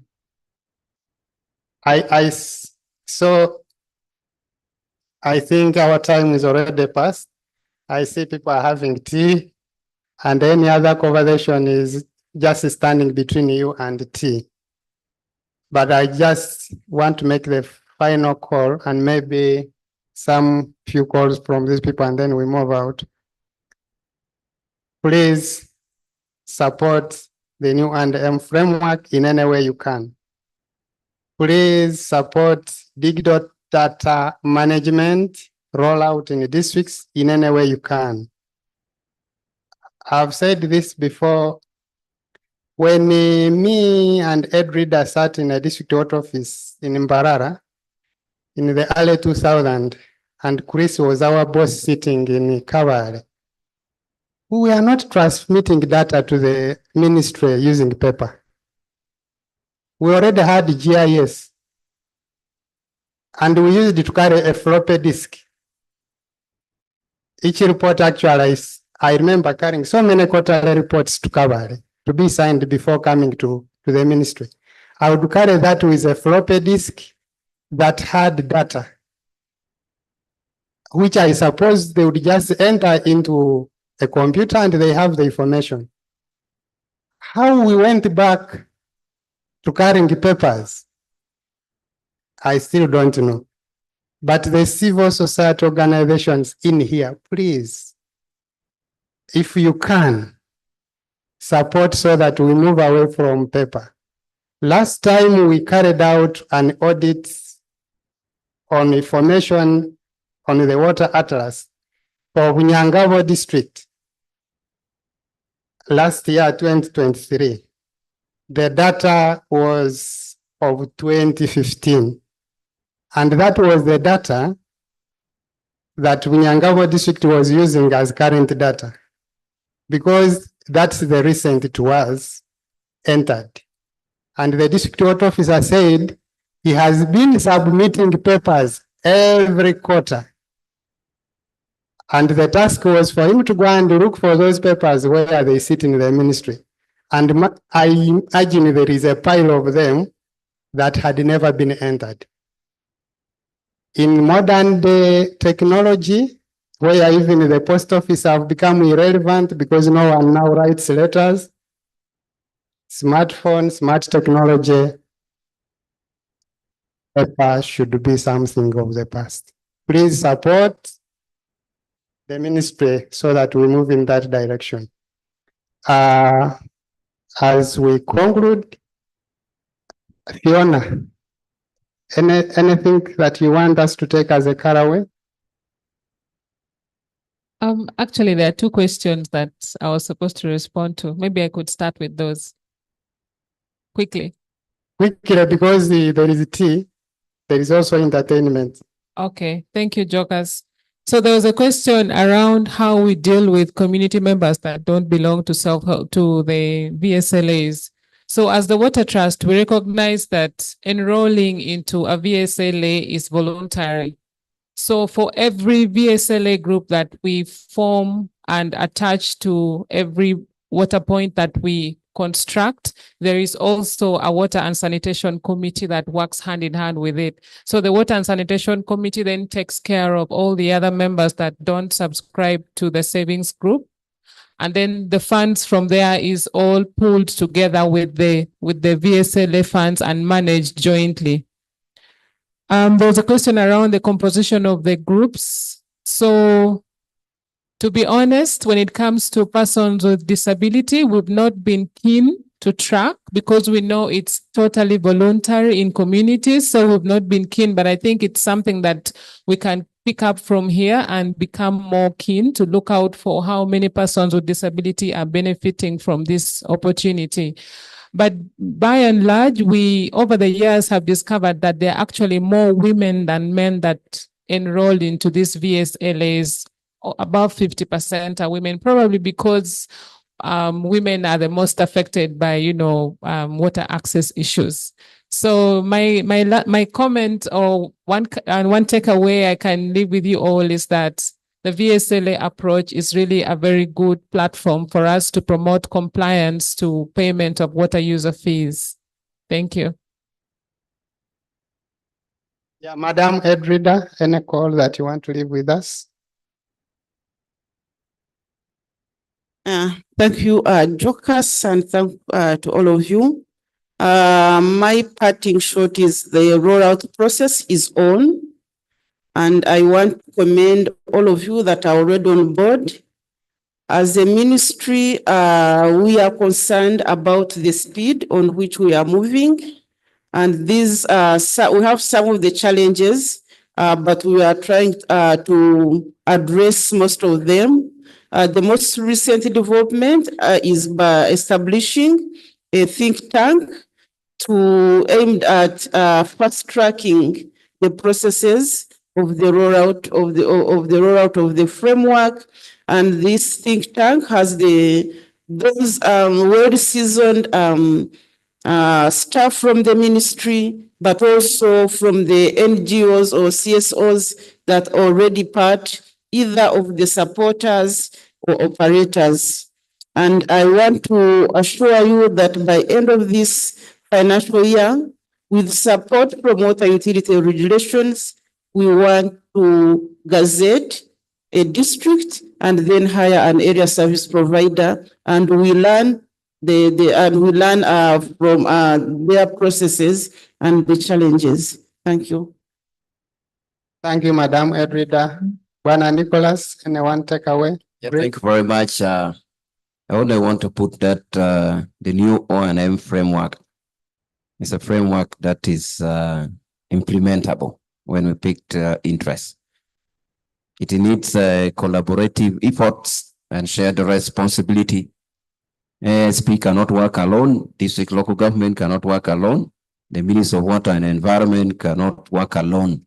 And the community cannot work alone. We were able to utilize fully the regional office of the Ministry of Water and Environment, which is based in Lira, And we did utilize Martin. Martin is a senior sociologist based in the regional office, water office in Lera. Because to make the community embrace this, it needs also a mindset change so that they understand and link the value and the benefits that they can get from constant water flow to other government projects like PDM. So as local government leaders, we need also to mainstream this new new O&M framework into other government interventions. And we should also train the tap attendants. Like in Kwania, it is not only the hand pump mechanics that were trained, but also the pump attendants for those small water works were also trained together with the hand pump mechanics. And indeed, the CSOs who have not yet become ASPs, you embrace this because it makes you to save money that you should invest in rehabilitation. Like in Kwania, International Life Fund was able to save the resources that they used to invest in rehabilitating boreholes to construct at least one pipe water scheme in the district. So it can add value in the water sector. Thank you very much. Daniel? Yeah, my key message to the audience is that this area service provider approach is a good approach, and I really have faith in it. It will deliver good functionality to all water points. But it is going to require a lot of coordination of stakeholders because it will require some of us changing the way we work. Like how we talked about faith-based organizations that continue offering free service, it will require that paradigm shift in the way they deliver. It will require a lot of improved and good governance, very good governance at local level, because separate from urban water, this is quite unique, and the dynamics of rural water service provision are very, very many and very difficult to really harness. So for it to succeed, we shall require a lot of governance, a very good governance from the local government, district local governments, to put in place very many enabling conditions to ensure that all stakeholders are sequencing their activities in a manner that allows service provision to endure. Yeah, so, but I think what we didn't respond to was a very good call from Weltunga about the O&M supporters that are there but don't know how to really get involved formally. I think we need to maybe ask Madam Madrida which number we can share if an organization is really coming up and they want to really contribute significantly and be recognized. Yeah, so that we can increase the group and have more synergy. Yeah, thanks so much, panelists, and thanks so much, colleagues. Sorry for the time. Excuse us, we are handling a really complex issue that needed time. I would like to ask that we give a hand clap for the panelists. And to ourselves for the attentive listening. Yeah, over to you. Yeah, you can take back your seats. Let's give them a round of applause as they resume their seats. I'm telling you, these discussions, the more you talk, the more you realize there are other things that you need to address, and it can never come to an end. We shall never have enough time in a forum like this. We can only address bits that trigger our interest and, see the tips and the directions that we're supposed to follow after here. So I thank the panelists very much, and I thank Mr. Jokers very much for utilizing the time effectively. Now, we're having a working tea because our time is long spent. So you can walk quickly to the table, pick your cup of tea if you haven't already, bring it back inside, and then we'll get into the plenary.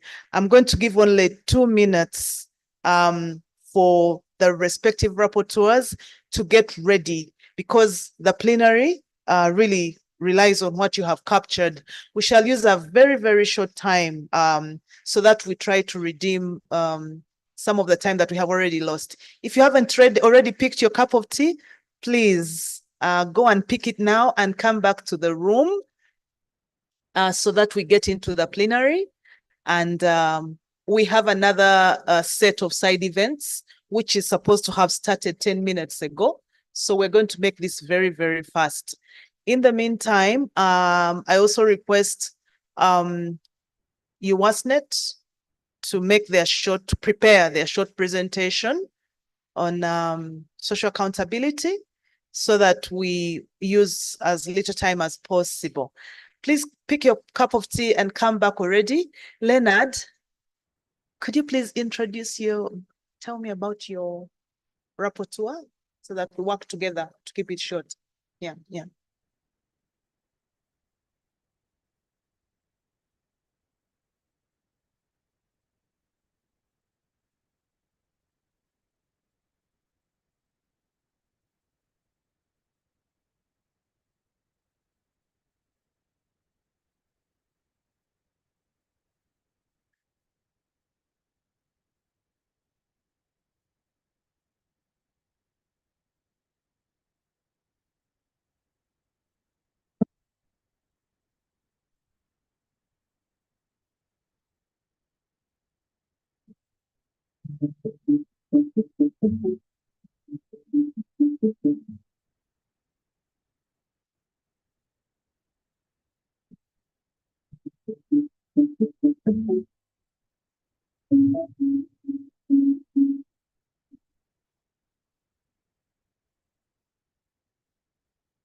Government came up with policies, with O&M framework, the Ministry of Water and Environment issued this framework, and all organizations had to build the capacity of local communities to be able to maintain their own well.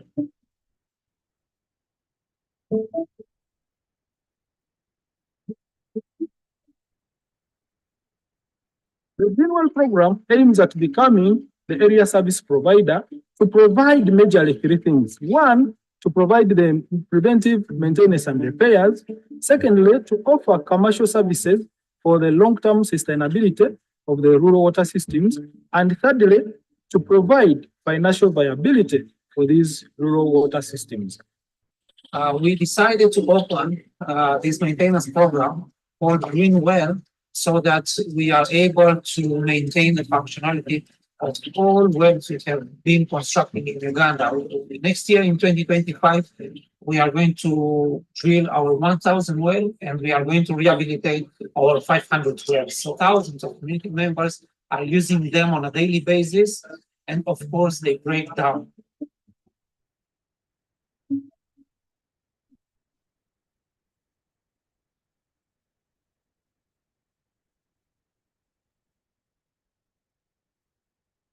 Wells of Life is working with Hand Farm Mechanics Association from the areas where we operate through Greenwell program, doing maintenance of the wells. This well has been changing the water color and also producing dirty water.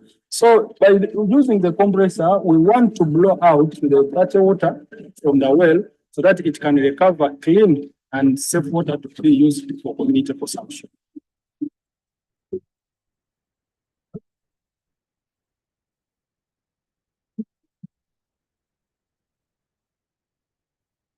Part of our mandate at Wells of Life in the Greenwell program is to build capacity of the implementers of the program. Today, we are having a training for staff from Obende Service Center on an app called M-Water, which is a platform that will enable them to be able to ticket issues with wells that are broken down. They will be able to register whatever complaints that have been listed from the broken down wells. They'll be able to follow up these wells until they have been repaired, thereby reducing on the downtime for these wells and effectively managing their business of area service provider, that is the Green Well program. So Green Well program is the solution for a long-term sustainability of the wells and the water infrastructure we are building in Uganda.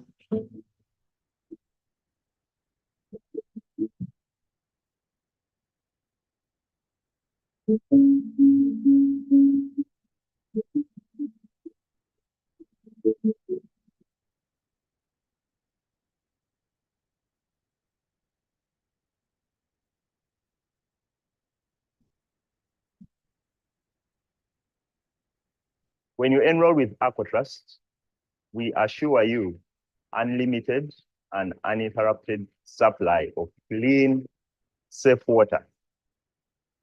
Tubadde tukozesa nzizi amakubo oba obukubo bwe tuyitamu okutuuka ku mazzi ago buba busakaatidde nga security naddala ku baana ekyo kiba kizibu.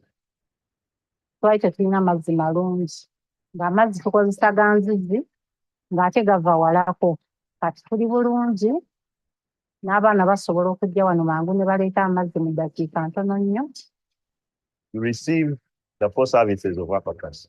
Number 1 is the initial upgrade, where we take out all the old hardware from the borehole and replace it with the new hardware that is stainless. Tunywedde amazzi amayonjo naye luli bwe twakeeranga ku makya okujja okutunda amazzi nga gajja gonna gamaze okufuuka yero nga tusobola kuganywa ate nga gawonya obutalage bw'ebyuma biri ebyalimu. Number 2 is we do preventative maintenance. And so we do quarterly visits to ensure that we prevent your borehole or system from breaking down. Number 3, when there is a breakdown, you call us and we shall respond within 24 hours. Bo olubakulira simu nga boa eyonooneseemu balespondingirawo. And then the 4th service of AquaTrust, we do overhaul of our sources. We pull out all the hardware, we inspect where there is wear and tear, and then replace them back into the borehole such that clean and safe water supply is maintained. Last year, we had brown water. I drank that brown water. I got sick. I thank AquaTrust for giving us safe and clear water for drinking. Now I am healthy and I never miss food. Bawona amazzi ag'ebidiba n'abantu baffe kati bali seefu luli gaagiranga batulwadde emisujja ng'egyo tetumanyi kwe kiva solusa nga kiva ku mazzi ago amakyafu. So your role is to subscribe to the program and pay your monthly contribution. And ours is to keep the water flowing all the time. And when there is a breakdown, we do the repairs at no additional cost. Olwali tulina emirembe mangu omuntu ajja mu kireevu n'asena amazzi kikyali kuddaawo kutuula ku luzzi. For more information about AquaTrust program, visit our website www.aquatrust.org or contact us at info@aquatrust.org.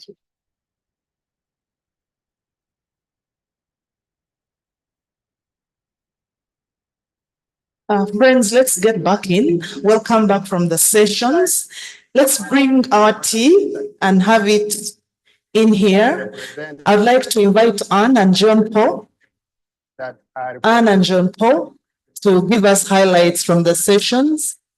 Anne and John Paul, please assume any of those beautiful seats up there.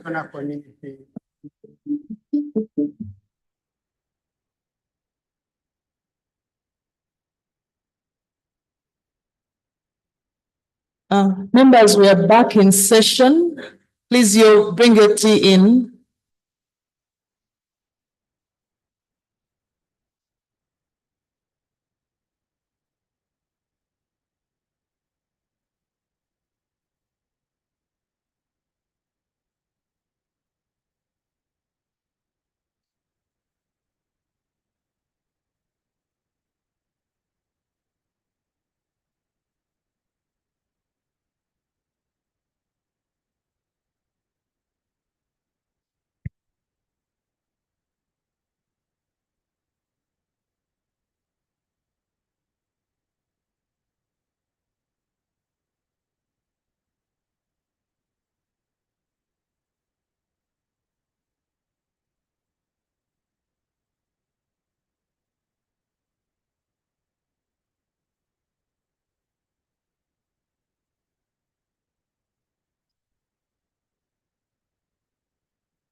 Okay.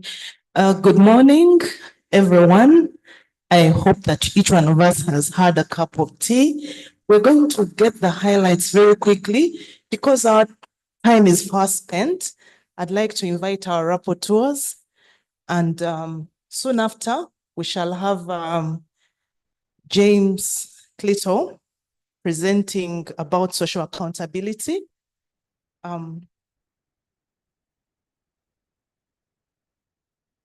Anne is from the Sanitation and Hygiene Thematic Working Group. She's going to use 2 minutes to tell us what they discussed, just the highlights. The detail will be captured in the report.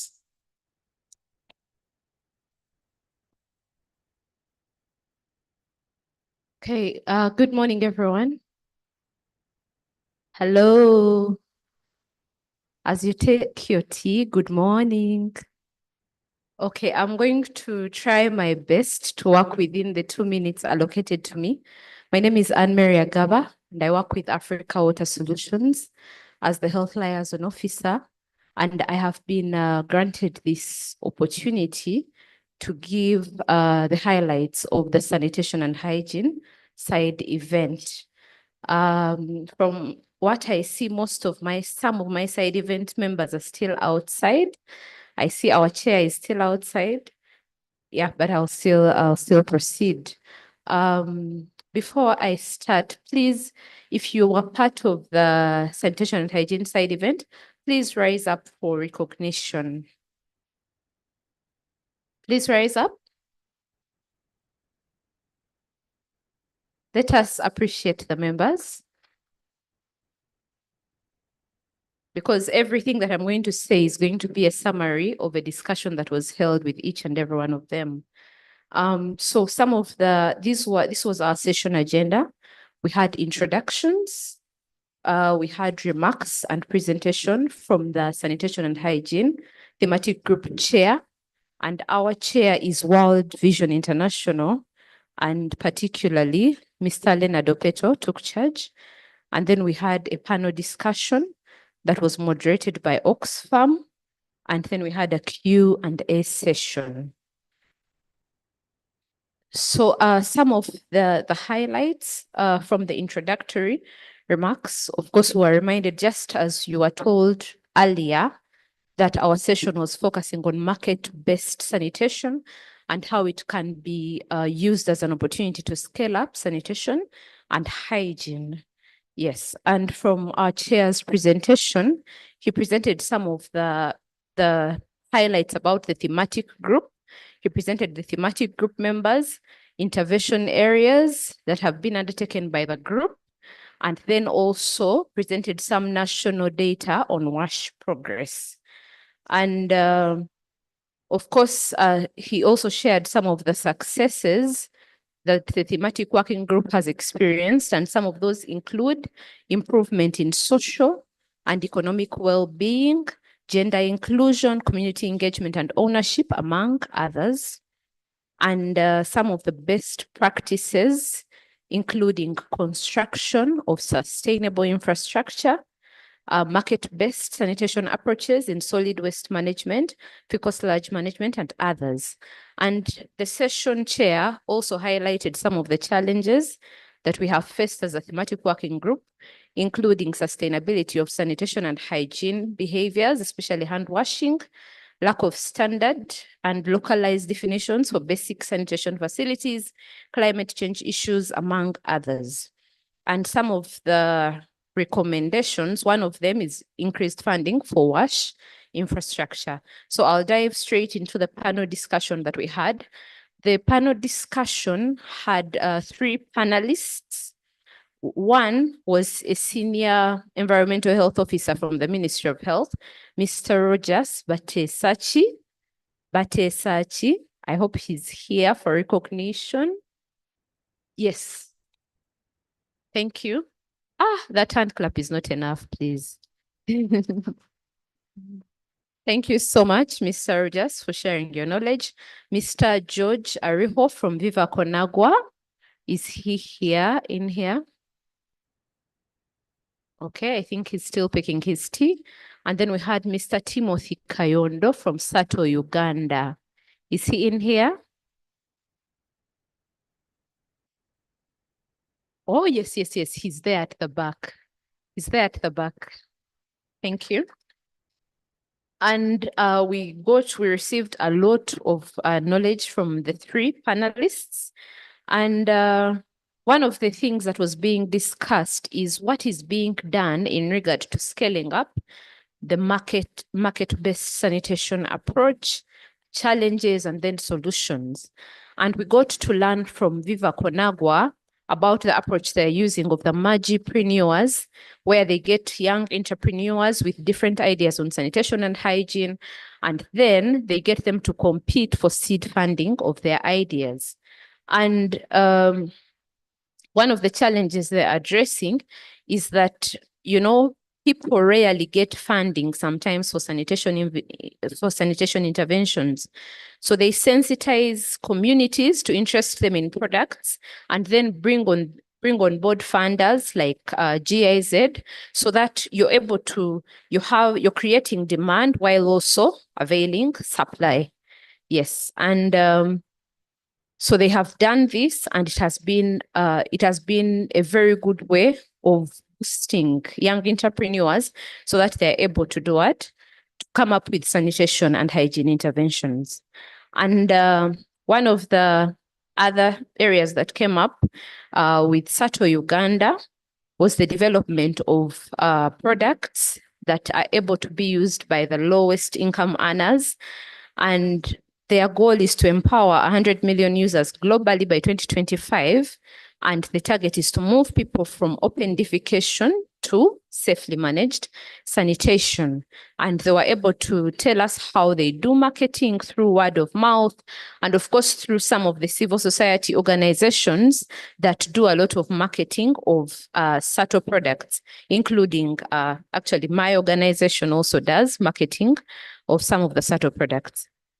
And from the ministry, we were able to learn of some of the strategies that they use, including creating demand for products, creating an enabling environment, and then also looking at the supply chain. Trying to rush through, I don't know if I'm still within the minutes. I'm out of time. I'm out of time. So one of the things that was also raised is how can market-based sanitation approaches be used to address needs of women and girls?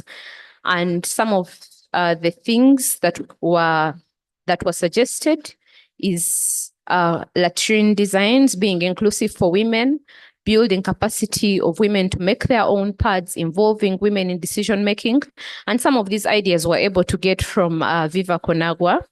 And then, of course, some of the challenges that are happening that people experience in market-based sanitation, especially for Sato, things like affordability, and they are advocating for opportunities for tax waivers of hygiene products so that they can be able to reach the lowest income earner. And of course, the issue of counterfeits, that they make Sato products, but some other people also make their own products that are not of the same quality. And then I'm trying to be as quick as possible. And from the strategies, from the side of government, some of the strategies that they have been able to come up with to scale up uptake of improved wash practices, we were able to learn from Mr. Rogers that there are a number of policies that are coming up, like the National Sanitation and Hygiene Policy, the Environmental Health Strategy, the National Sanitation Marketing Guidelines, and all these are so that WASH can be improved. Government has tried to involve private sector and CSOs in the scale up, and also to support microfinance institutions so that communities can access soft loans for sanitation improvement and research and innovation. After that, we had a Q&A session. There is a lot that was discussed, but due to time constraints, I request our session chair to stand up so that in case of any further questions, you can be able to interact with him. Thank you. Yes. Our session chair is there, so please reach out to him in case of anything. Thank you. Thank you so much. Thank you, Anne.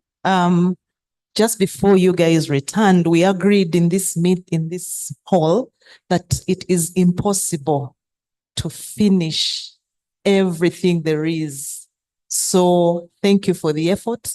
We know that there's a lot more, but we cannot have it all today. This is a very short time. Okay, Jean-Paul. Jean-Paul is from the Good Governance Thematic Working Group, and he's going to give us the highlights.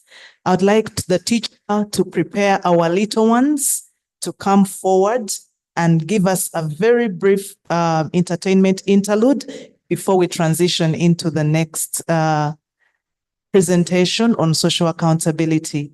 So, Mr. Muyange, the little ones can start moving forward because they're going to come immediately after Jean-Paul. Yeah, who's going to take only 3 minutes. Thank you so much for adding me more 1 minute. Good morning, team. My name is John Paul Owen. I'm the Senior Watch Program Manager, and here as the Secretary for the Good Governing Group. From the Good Governing Working Group, we actually have the members present, and I'll request the members to stand up.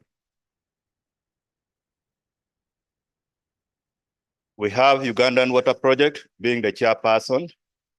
We have Wave Solutions being the vice chair, and International Lifeline Fund being the secretary. And there are members also who have joined that as well. In our presentations, we actually came up with the background of the O&M framework, which was initiated in 2019. And right now, as we talk, we are still at the pilot phase, where we need to see as CSOs, how best are we going to ensure that we start the implementation of the rollout as soon as possible.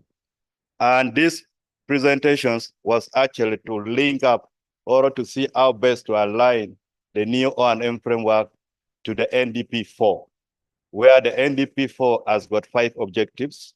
And the objectives are actually the production, productivity, then issues of human capital development, strengthening the private sectors, and the building and maintenance of the strategic sustainable infrastructures, and strengthening good governance. So all this, we came up with actually how the framework can align to all those. We actually had the panelists, and these panelists were actually a team from the Ministry of Water and Environment, which we need to appreciate Madame Idrida, who is in charge of the IOM at the Ministry of Water and Environment.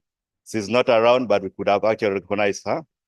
Then we have the cow from Kwania District Local Government, that is Nicholas, who has actually given us the experiences that we have the new framework is being implemented in Kwania District. We also had Fiona from the Water Trust, who actually gave us the experience of payment compliances related to using actually the VSLA models. And we had Web Solutions, that is Daniel, who actually expressed the issues of how do we engage the unpump mechanical sessions. We had series of questions in the panel discussions. However, they are actually the take-homes that everyone has to take on. One of the things is that as the Good Governing Technical Working Group, we came up with a coalition called the COMOS, and this COMOS in full is coalitions for operations and maintenance operators and supporters. And here we are requesting all the CSOs, if we could join us together to see that how best can we implement this new framework across the region. Looking at the maps that was actually shared, you find that there's a big gap. There are few districts who are at the moment being actually implementing this new framework. And this calls upon all the CSOs to take charge, and we see that we actually embrace and we implement this successfully. And the next one was the issues of asset mapping. At the moment, we don't know how many water points are actually in the different districts. When you go to the water atlas, you will find that a district, like I'll take an example of Kwania. Before we conducted the asset mapping, we had around 600 to 700 water points on the atlas. But after conducting the asset mapping, we are able to realize more than 1,100 water points existing in the district, and also the ones that are non-functional, functional, and others which are due for decommissioning. So this has come as a call to all of us to see that asset mapping become one of the activities that we need to conduct in the different districts that we are working in. There's also need for joint efforts in ensuring that we effectively coordinate as CSOs, and also to ensure that how do we embrace issues of mindset change? Because most of the communities, the transition from the CBMS to the CBMS Plus is still a challenge. So we need to actually ensure that the mindset change is factored in, and this can actually come on when we actually embrace and we also work together with the relevant stakeholders in the district, in the ministry, and even the local government at the sub-county levels. I'm also happy that Engineer Chris was able to clarify on issues of gazettement processes, which I think it has been actually an issue. And we are happy that 2 districts, that is Kamwenge and Ibanda, are on the list to ensure that the minister are able to gazette them as soon as possible. And it's encouraging also us as CSOs to see that we are able to have this process done, since more are expected to be gazetted. And to wind up, we also heard from IDRIDA, where they mentioned there's a think tank department that has also been initiated in the Ministry of Water and Environment. This is actually to see like how best can we come up as the different actors. And we see that this rollout of the framework takes shape, because 5 years down the road, that is too long for us. And we need to see that this is actually well managed. And we actually call upon everyone to embrace the VSLA model, to see that it is something that can actually work very well in ensuring that payment compliances are actually well managed. This is all from the Good Governance Technical Working Group. Thank you so much.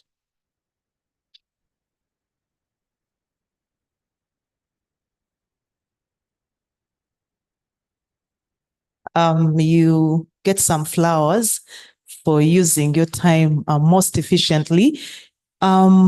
Are the youngsters ready? Are the youngsters ready? I don't see them. They've gone to?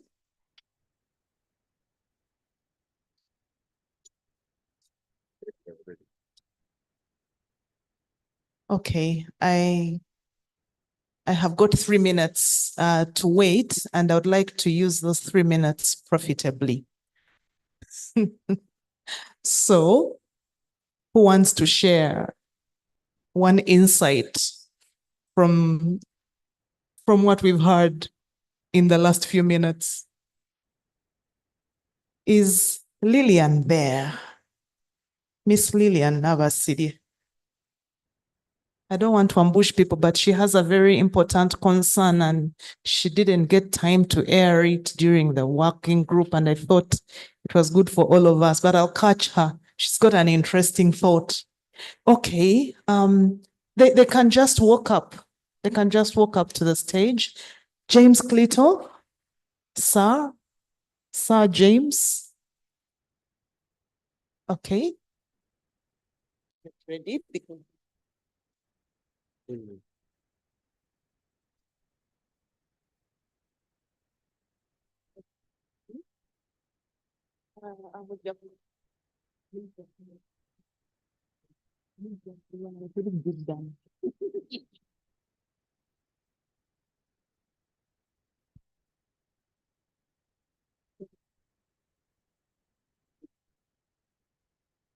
Okay. Thank you. This is Rashida, Water Campus. We had a moment and picked a discussion with Lillian. It was really about the sustainability of the O&M framework as it stands now. We all appreciate that the hand pump mechanics have historically been part of the community-based management structure, and we are carrying them into the community management structure plus.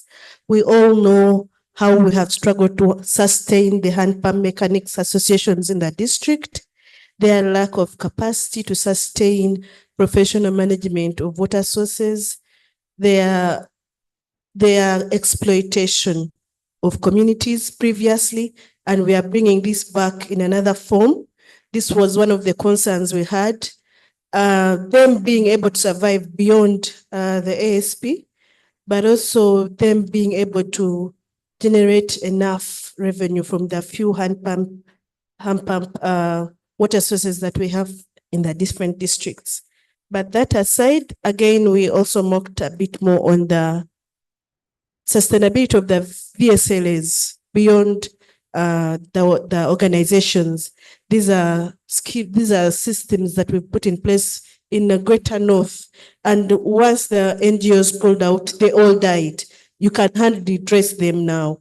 So I think we need to look beyond just having a quick fix to having real sustainable solutions beyond charity coming from charity organizations, because we know charity is not sustainable. So if we still have organizations funding functionality, we still have an issue of sustainability on the table, on the O&M framework. Thank you, Lydia. Thank you. That's food for thought. We may not have the answers right today, but it's something that we continue to think about going forward, sustainability versus quick fixes. Okay, these young ones are ready, and they are still going to send us some messages about water and sanitation and hygiene. Who is the lead? Who do I give the microphone to? Who's the lead singer?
Thank you, Vivacon Agua.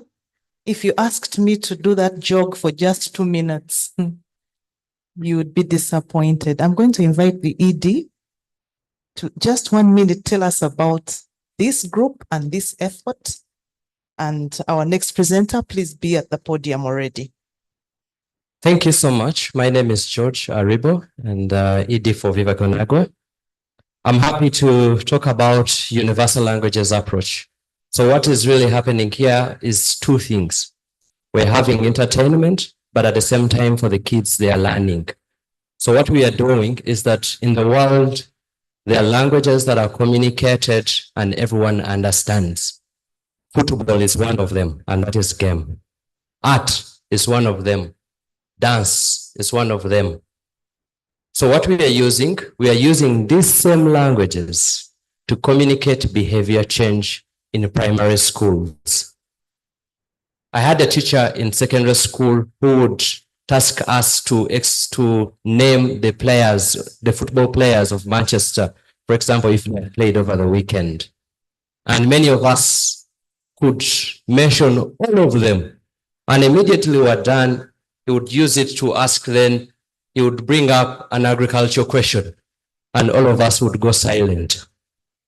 Then what he would ask, what is happening to you? For Manchester players, you mentioned all of them, even the substitutes. What is happening? So the whole thing, it comes to one thing, is where are our interests? Even the kids, where are their interests? And that's where we try to channel our communication. So through dance, you have fun, but at the same time, it triggers a child's mind. When it comes to art and they are drawing something, it engineers the entire thinking. If you tell them to think about sanitation and draw something, and when they draw it, within their head, they are going to build a lasting understanding about what sanitation is, what hygiene is, and how should we keep our water safe. So when you do what we're doing, this is what exactly that we do even yesterday and today. So thank you so much, and we are happy to discuss more with any of you who may be interested. Thank you. Thank you. That's a good challenge for all of us. The ASP approach is taking root. There's a lot more that needs to be discussed. And Edrida asked me to share with you her contact so that you can have a more detailed discussion. We didn't have enough time here. So if you want to talk more about the ASP, CBMS Plus, call Edrida 0701 675 528. Edrida, raise your hand. Has she gone? And please just reach out to her because there's a lot more and there were many questions that were not answered. I now invite James. The number again, 0701 675 528 or 0772 675 528. That's Madame Edrida Musinguzi. She'll tell you a lot more. Thank you, moderator, and good morning, ladies and gentlemen. I think it is still time for good morning.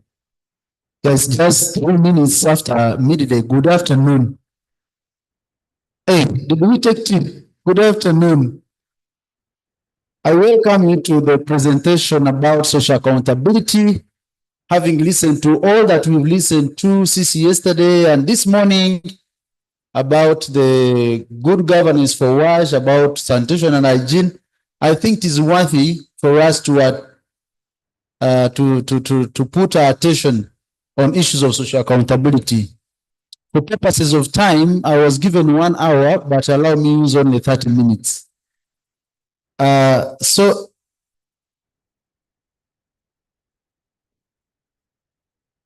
we are discussing WASH, and WASH is a human right.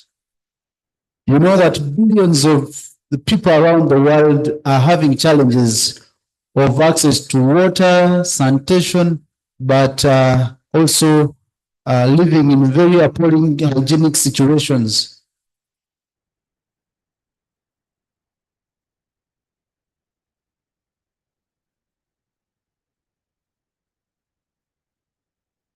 technology.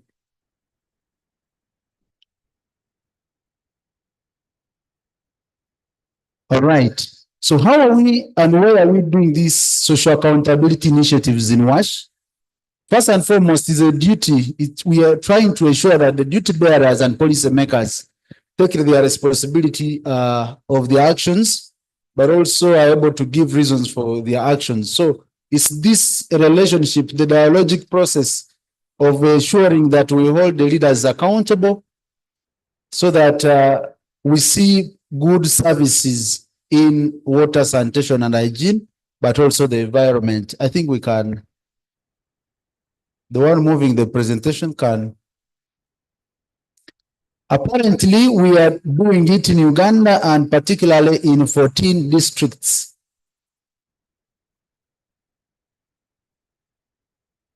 And those are the 14 districts. This is being run by Senator herself in 4 different regions. We are doing it in West Nile with support from the Austrian Development Corporation, in Odongi, in Madiokolo, in Terego district, in Koboko, in Yumbe, and Yumbe district. So those are the 5 districts. But also in the central, where we are supported by our partners from the Danish People's Aid, we are doing it in Nakaseke, in Luero, and we are doing it in Mukono and Wakiso, and then Nakawa division. And in the north, we are doing it in Gulu and Moya districts, while in the east, we are doing it in Mbale and Bukedea districts. For purposes of acknowledgement, I would like to request our DPA friends, the Danish People's Aid Partners in Development, to wave to us because they are supporting us to do this great job. Thank you very much. And those from the Austrian Development Corporation, I know Dr. Munina was here. Is he still around today?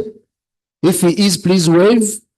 And anybody from GIZ, if there is anyone who would like to acknowledge you, and thank you very much for your support. So with your support, we've been able in the past 1 year to reach out to, I've mentioned 14 districts, 30 sub-counties, of course, some are town councils, and 85 parishes and 187 villages.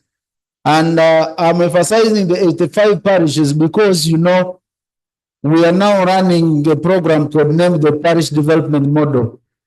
And that Parish Development Model, when you look at it in its 7 pillars, WASH is not fully captured. It just comes in a very small way under pillar number 4 on social services. So we are trying to provide information that is aligned to the Parish Development Model to ensure that we track the indicators of WASH and provide information that is very critical for decision making at the local government level, but also the other levels of government.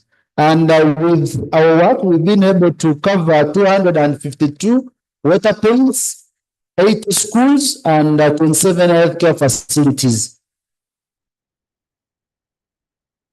How are we doing it? We developed a WASH scorecard, and that WASH scorecard is built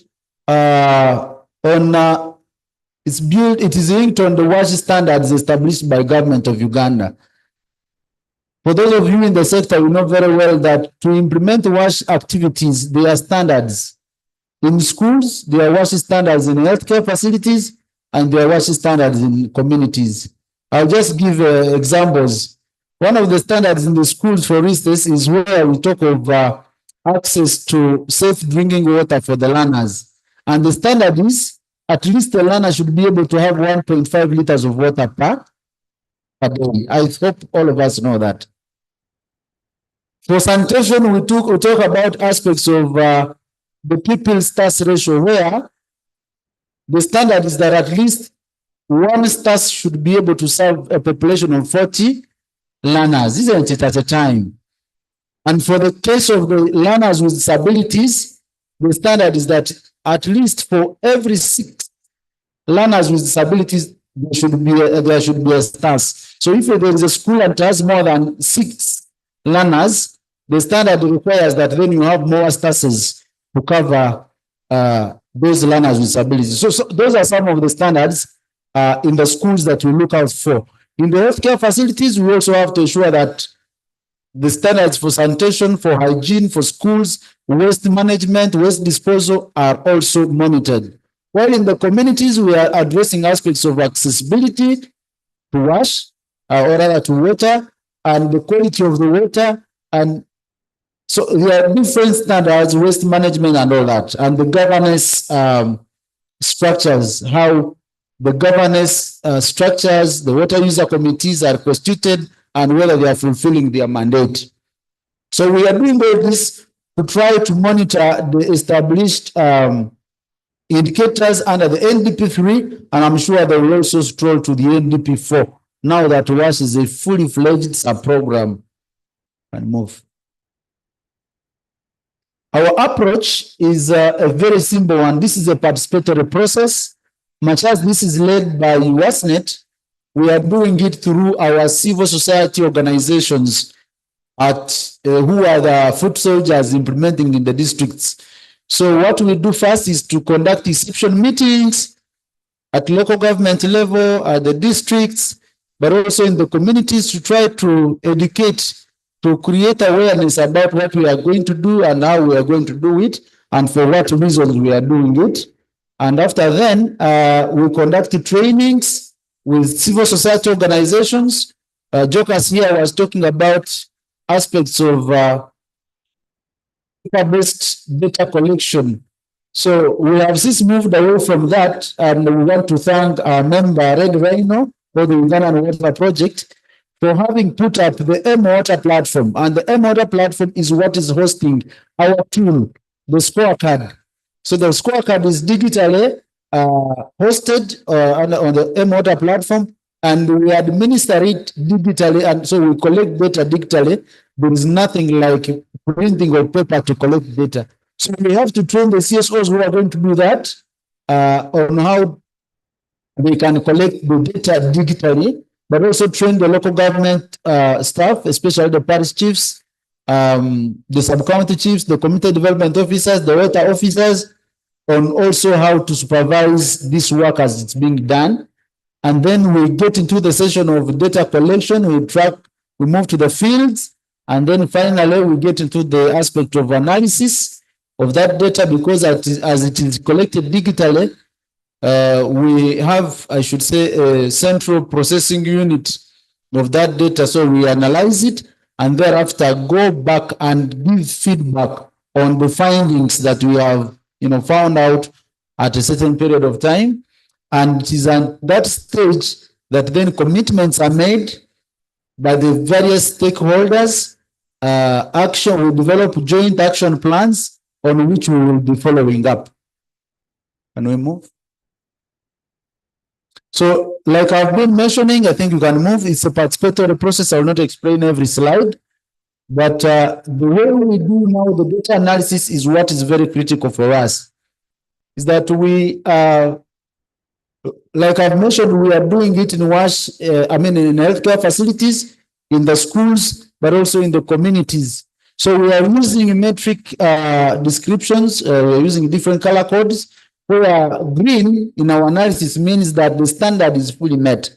So like I mentioned, if you reach a school and at the time we are collecting the data, we find that the learners are really having 1.5 liters of water a day. So that means that one can score a green.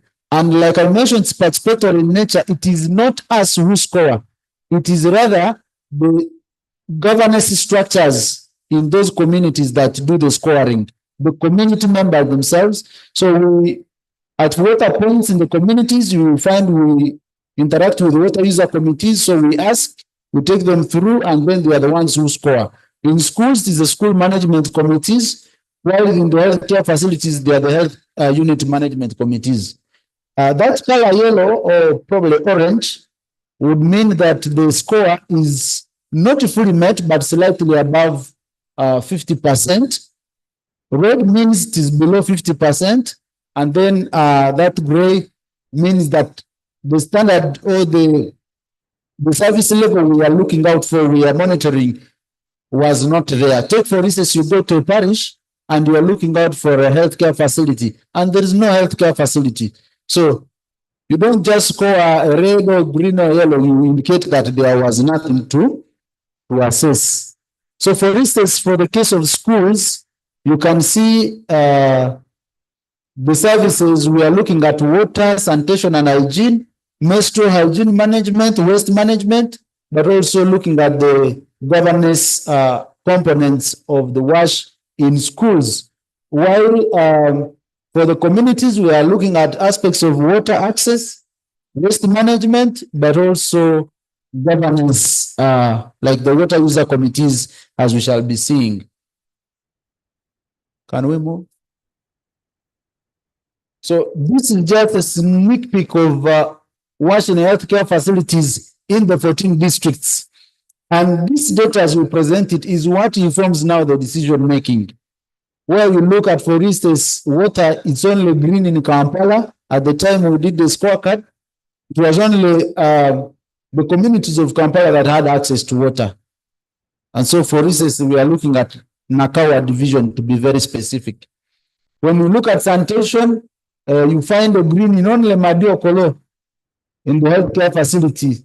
The healthcare facilities assessed in Madiokolo district in West Nile are those that were found to be very compliant. The rest are, you can see the color codes like I mentioned. And it moves on like that. I will not explain every bit.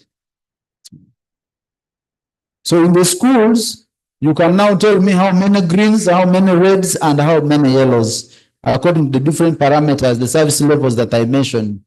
Look at water, only one green in Madiokolo still in schools. You look at sanitation, there is none, and hygiene, it is really in a very bad state. Menstrual hygiene management, not so good. And then waste management, completely, as you can see. And the governance structures, you only find the water user committees or other school management committees in Koboko district trying to play their part of ensuring that they attend to WASH needs of the learners. Let's move. The water points in the communities, of course, those are the scores. If you look at, for instance, Bukedea district, why am I singling out Bukedea district? Who comes from Bukedea district? Who is in this room and comes from Bukedea? Yes, off record. That is where our speaker comes from. And that's the district she represents. So I am not saying that you now begin comparing. I know we'll be meeting the speaker tomorrow. In another meeting, probably we'll have an opportunity to present this information to her. So we can move. I don't want to labor explaining everything. Aspects of water quality up there, things are not that very good. You reach a water plant and they have never heard of anything called water quality testing. Solid waste in communities. Of course, this is, you can see even Kampala is in red, and you know what befell us recently. I'm glad to announce that we have representatives from KCCA. Maybe we shall engage, but it's not only KCCA, even in the districts where we come from, solid waste management. Before we have many other diseases happen in our rural districts, what must we do? So it is these results that are supposed to generate debates and actually force the decision makers, the policy makers, the duty bearers to act. You can move. So these are consolidated scores. This is how we analyze our data in as far as percentages are concerned. So when you see, for instance, the Ministry of Water producing a report and saying that for the year 2023, the water access in rural areas is at 68%. We want to use our data and see whether it depicts that particular picture in consonance with what the ministry is producing as well. When you hear that sanitation is at this level, we want to see, is it really the case? We have been to districts where things are being said that yes, all our sub-counties are above the threshold, above 68%.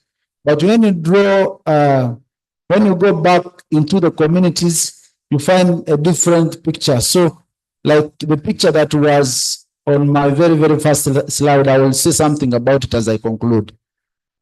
Let's move. Of course, those are still aggregations, washing schools, healthcare facilities. So you hardly find the green. So many of red and somehow of yellows. And so our work as CSOs is, we are also being challenged. We are working in these districts because there is no district where we are working and we are no CSOs. So this is not only holding a government accountable. As we move into NDP4, this speaks to us as well. How do we plan? What are we doing? Is it that because of our efforts is why we are seeing the orange color, so much of it?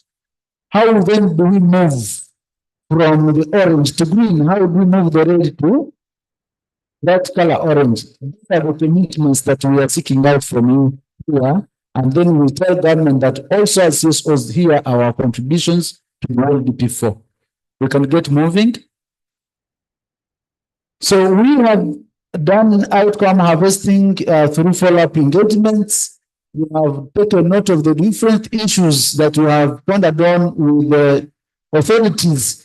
To be very precise, in West Nile, for instance, in the schools, we generated 14 different issues that speak to schools, like you've seen the results up there. But as we follow up with the district authorities on the actions that they committed to doing, you find like only 4 issues on safe drinking water have been attended to. Safe access to safe drinking water have been attended to in schools in West Nile. On issues of sanitation, out of the 9 issues generated, only 3 have been, acted upon. We will not say only, we are still so glad because probably if we had not done the scorecard and had these meetings, probably no issue would have been acted upon. Hygiene, out of the 10 issues generated in West Nile districts, only 4 have been acted upon, and solid waste management, out of the 11, 6 have been attended to. On governance issues, at least 8 issues have been acted upon. So what are those issues? You will find like maybe for governance issues, there was an issue of having no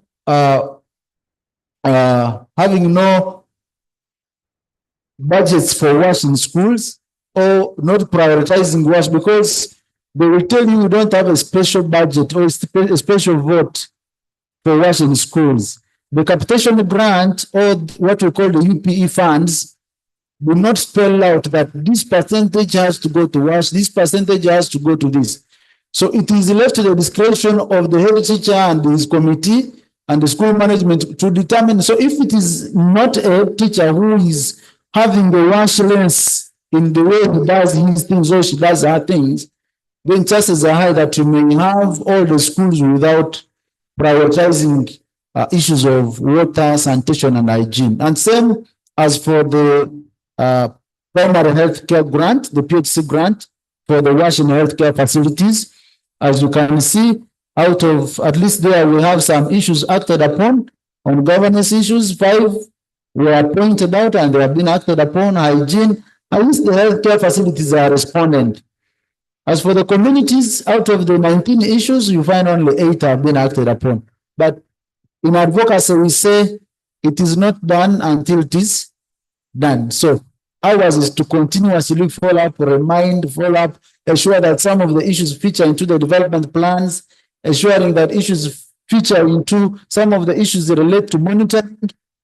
So ensuring that we support the districts to do monitoring. These are issues and bring the evidence before them. You can get moving. So, like I said, all is not lost. There are results we have generated, we have realized. For instance, there is enhanced evidence generation and increased use of data for decision making at local government levels. What I've been explaining, that this data is helping us generate the necessary evidence to influence. There is increased community engagement and participation. The communities are fully engaged in the process because They are now appreciating that wash is a human right. Also, they want to hold their leaders accountable. And so they are fully involved in the process. There is great citizen engagement and wash decisions at their level. Even as a water user committee, you find now also the women are asking questions. You're asking us to contribute 1,000 every month for operation and maintenance. How are you using it? How are you utilizing it? Please explain. So the leaders have to explain some of these things. And so increasingly we are seeing the school management committees asking for accountabilities that is WASH responsive. And as CSO capacity and advocacy, may I ask the CSOs involved in this process who are here to just wave to us or stand up? There are many, Katosi, Drink Local, World Vision, Wave. Thank you so much, gentlemen and ladies. You are doing it for us. Let's move. Yes, like I've mentioned, we have increased the uptake of WASH issues into sub-county district and national development plans. We have improved understanding of WASH service gaps by the CSOs. And there is increased participation of WASH governance structures. So the governance structures are fully involved in the process now. At least we have engaged with the districts to revamp some of these. The evidence generated has boosted the MP's efforts to better play their legislative role. So this information does not end with us here. We'll try as much as possible to present it. So for the past 2 years, our abstracts during the Uganda Water and Environment Week has purely been about disseminating the findings of the WASH scorecard. So to ensure that at least the policy makers and the ministry get to hear the findings as we get them. At the Uganda Parliamentary Forum on WASH, we have made it a must to present these results so that they can inform this legislative agenda of legislation, appropriation, oversight function, but also representation. And we are glad you have all of you seen recently Honorable Seungu on TV clamoring for why the Ministry of Education is not investing in WASH in schools. So these are some of the results that we can actually talk about. Let's move. So there are the number of significant changes that are happening, even with the little investment done in this. At least it's not all lost. We are having CSOs coming. The processes or the evidence generated is informing their planning at their local level. So some CSOs have come in, like for instance, there is a school in Luwero district, which had never seen a clean water source in its entire life. And because of this process, we were glad that Drink Local and Drink Tap came up and decided to provide a clean water source, a borehole. And there it is. And of course, the one and only is trying to shake the water out of the borehole. Mr. Peter Thorning, here with us today. We can move. Before, or when we started the process, that's how the toilets at that school also looked like. And so after investing in their money to put a clean water source, they saw the boys' toilet had sunk in, and that is how it looked like. They felt their efforts were also could probably go to waste if they did not attend to the aspect of sanitation. So you can see the good that has come out of it. They have recently commissioned new toilet facilities for both girls and boys in the school. We clap for them. Can we move?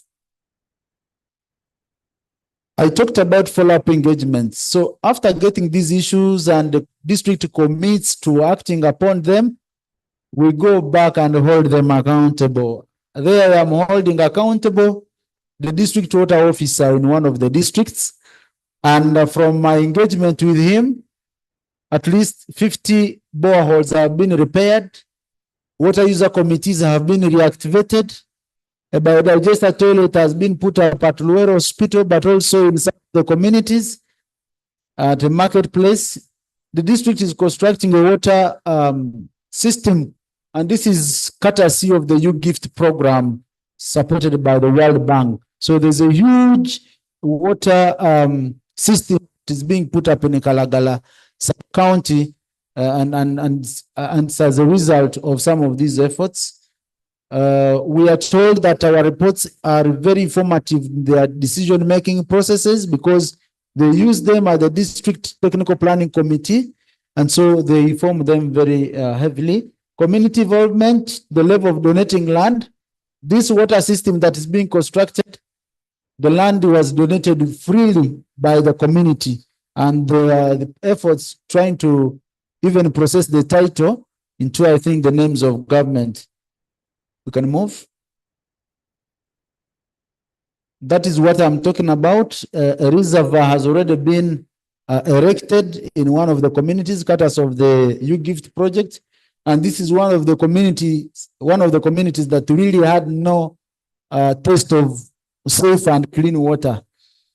That letter there, I put it vehemently because in our discussions in Mukono district, in a sub-county called Mpata, Val, you are here, just wave to us. In a place called Kavanga, we found a challenge. It's a place that is lying along the lake shores. Deep down there, they had no same, they had never seen a water source, a clean, safe water source. So, and the district was planning for a water system in Mboma. But after presenting our findings to the CAO was forced to write to the ministry to ensure that that is changed and taken rather to the Kavanga community. So at least we are seeing some fruits from our influencing efforts. Can we move? That is the healthcare facility in Terego district, in those from Biliafe sub-county. There had never been a water source, so mothers were on God's mercy. But after our efforts, government has come in to fully put up at least the water facility for that particular Nichu Health Center 2 in Biliafe sub-county in Terego district. So much as this is a social accountability project, we are seeing a lot of hardware coming up. Let's move. There are so many of these examples. I will pray that you just run them. This is in Nwaki district. Let's run. Let's move. I'm told I have very little time. Those were old structures you can see made of timber in one of the schools, and we are talking about sanitation and hygiene. So the learners were being, treated to jiggers and being beaten by rain during the rainy season. But now they have improved new facilities. Let's move. Yeah, there is a community in the same, I've talked about Mbata. Before government wrote that letter to transfer the facility to Mbata sub-county, they were using that water source there. But one of our members, Nile Humanitarian Development, after seeing that post on one of our social media handles, they decided to swing into action, and now the community is enjoying this other water source. So I want to thank you, Nile Humanitarian Development. Let's move. The before and after in Chisoga, Terere Parish, Vunankanda village. These are things that are really happening in communities. You look at the water source that people are, have been used to, but now out of the efforts of the CSOs, at least we see that there are efforts being made. Let's move. New pit latrine facility for boys, in one of the schools in Namayumba Town Council, just in Wakiso here. Let's move. Namusera, in Wakiso, a new borehole is being constructed. So this is what they have actually been used to. Thank you. Fred, Save the Children, thank you so much for the support. Let's move. Yeah, let's run until you reach the tables. Yeah, so these are some of the issues I was talking about. Provision of drinking water for children, school starts to provide more stats to meet pupils, the stats for the stats ratio, provision of bathing shelters. There are a number of issues. Run through them. I have only 2 minutes. Please move. Move. Move. There's where I want you to move. So the changes are not only happening at the district level. The influence does not stop there. Here we are not at the district. We have our commissioners from the Ministry of Water and Environment. So what has changed at national level? Can we move? Yesterday, you heard very well the Commissioner for Environmental Health from Ministry of Health, Dr. Nevasa, mentioning that the water and environment, that there has been a harmonization of glass, of the national indicators, and this was presented by Martha. So these are some of the efforts. We come and write in the papers, we say there are WASH discrepancies because of data, WASH data discrepancies, and we are glad the WASE is now up and running. There is the Water and Environment Information System. There has been discussions on harmonizing data. The Climate Change Health Adaptation Plan was talked about yesterday. The process of the NAP WASH has commenced also, and there was a launch of the National Response Strategy to Climate Change during the Uganda Water and Environment Week. WASH is now a fully-fledged program. You had this from Dr. Kagwa from National Planning Authority. Can we move? A National Steering Coordination Committee for WASH has been established, and this is chaired currently by the PS Minister of Health. The water policy has been revised, and we are going to be lucky to have a dissemination of it tomorrow on our program by Commissioner Pitu. The water tariffs policy, you heard about it yesterday by Commissioner Christ Musime. The sanitation policy is under development by the Ministry of Health, and UWASNet has developed a catalog for WASH climate resilient technologies. We shall look at it tomorrow. UWASNet has also developed a WASH budget advocacy handbook to try to inspire all of us to engage in advocacy aspects. And then I also have mentioned that unfortunately the WASH budget has continued to be slashed. We know that for this year it's about, I think, by 54%. So that is also one of the significant changes that are not positive changes. Can we move? Well, where do we want to go? To scale up the project coverage within the districts and to more regions. You find that in the districts, at most we are in three sub-counties. In some of the districts, we are just in one sub-county. So we'd like to call upon all of you, CSOs, development partners, and government. Let's team up so that we scale up our efforts. We need to integrate the hardware infrastructure to improve service delivery. We don't want to leave communities to chance. So where we find very, very underserved communities, we wish that we can deepen our work by leaving a water source for that community. To deepen gender responsive budgeting and capacity building, we want to strengthen the capacity of CSOs on budget advocacy, want to amplify issues around climate change and IWRM, but also want to offer refresher trainings to local governments and CSOs. Why? Because periodically or increasingly, you find these local government leaders you have trained or you have been dealing with in one sub-county or district, by the next time you go there, they have been transferred elsewhere. So you are dealing with the new people. The CSOs, you know, the staff issues that happen, the staff you have trained eventually leaves the sector and goes away, and so you have to train new people. So we want to continue having this engagement. We want to strengthen the UWASNet coordination structures, the regional coordinators, thematic working groups, but also want to support national level influencing initiatives. Move. This other slide, I will not talk about it. I think much of it has been said throughout the forum. The issues on which we are engaging currently, aspects of O&M, issues of financing, and things like that. Let's move. These are some of the CSOs involved in the WASH scorecard process in the social accountability. I had earlier asked you to stand up. We have the international ones, World Vision Save the Children, as you can see them there. We want to thank you all. Let's move. Thank you very much, moderator, for bearing with me. I think you must thank the audience, not me. Please give James a round of applause. He's got a very rich presentation, but we just don't have enough time to go through every detail. Listen, we are really running behind schedule. I'm not going to give an opportunity for us to react, but later at the end of the day, when we've saved some time, we'll go back to this. So please spare your comments. We'll have a moment. If something is really burning, you can direct it to him. We have to get into our next side sessions. It's 20 to 1. We're going to cut down the time significantly, the time that we're going to spend in the side sessions. We're going to spend hardly 30 minutes. Session chairs, I don't know how you're going to do this. I don't know how you're going to pull off the magic, but please fit within the time.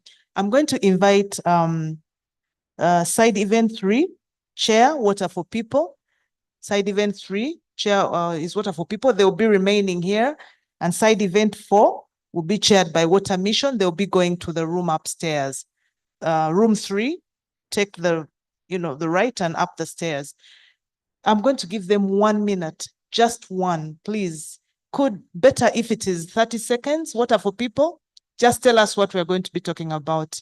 Water for People, who's the chair? Okay. Water Mission. Water Mission, come and just tell us very briefly about the session that you're going to chair.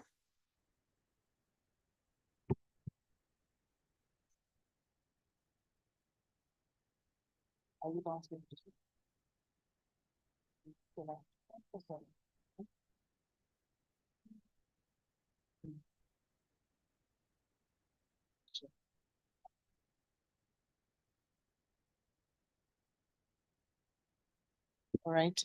Pitson for side event 4. 1 second. What's the session going to be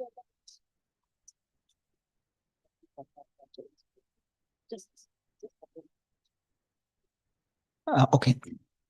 Thank you, the moderator. Ladies and gentlemen, good afternoon. My name is Omar Pitson, and I work with the Nsamizi Training Institute of Social Development. And I'm standing in for our counterparts, Water Mission, who chair the Refugee Technical Working Group. And in today's session, as our role of humanitarian actors is to ensure that refugees and the host communities have improved, equitable, and sustainable water, sanitation, and hygiene services. And we do this through the broader approach, the WESREP, the water and environment sector refugee response plan, which was rolled in 2020, but it has now expired, but it's being renewed. And in this, we go in an approach where all services that happen in the refugee setting are supposed to be transitioned into national systems.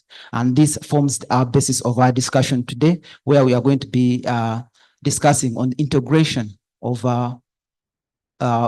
facilities, utilities in refugee settlement into the national development. So I want to take this opportunity to invite everyone, people who have been in the sanitation, because we have sanitation marketing, we have people who are in the previous development governance. I request that we all be part of this, because we have something to share to guide, especially for us people who are working the refugees, to make sure that we transition into the national systems. Thank you very much. And we'll be going in room 3. Thank you very much. Michael James. Thank you, moderator. Good afternoon, ladies and gentlemen. My name is Michael James Masaruka, an engineer with CD. CD is the vice chair for the Urban Wash thematic working groups.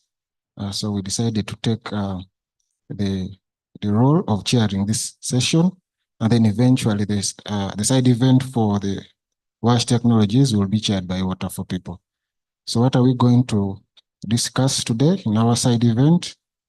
We are going to talk about our urban wash challenges. We are going to talk about, we shall have presentations on a number of success stories from different members in the urban wash. Basically, we shall have 3 presentations. We shall have one from Water for People regarding fostering innovation and collaboration. We shall have another one for National Water and Storage Corporation Citizens Platform. Then we shall have one from KCCA regarding advancing urban wash sanitation in Kampala. Then we shall also have a discussion on the Chitezi landfill disaster. I think we all know what happened, and I think it's about time that we as CSOs also have a position on this. So we invite you all to join us here for that side event. Looking forward to see you. Thank you so much. Thank you. The sessions are starting now at 1:45. We all have to be back at 1:15. We're going to see how to make it work, but we are going to use 30 minutes. Yeah. Okay. Best wishes. I wish you fruitful deliberations. Those that are going upstairs, please make your way. And those that are remaining here, start feeling comfortable. We shall get the highlights from the rapporteurs again, and we'll try and make sure that we do not exceed 1:45 as far as lunch is concerned. You're going to work with me on that.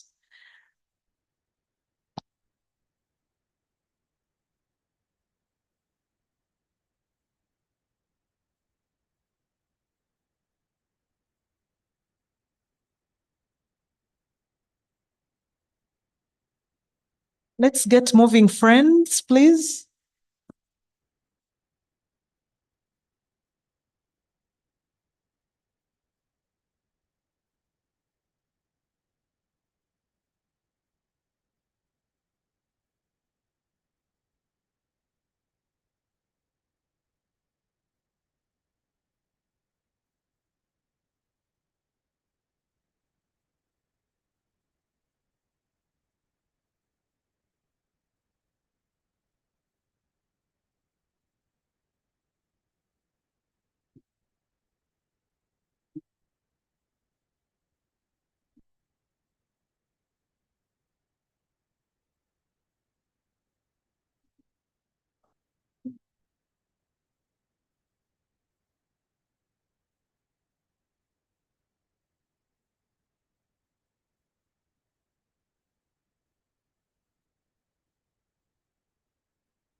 It looks like everyone is staying.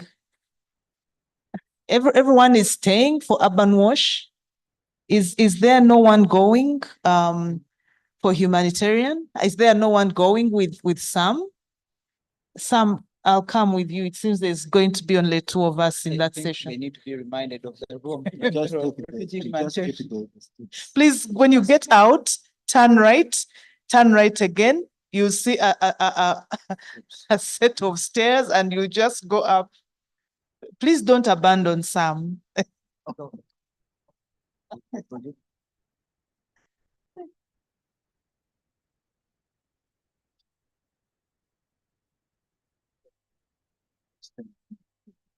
Those who are remaining here, please move forward, and the chair is already here.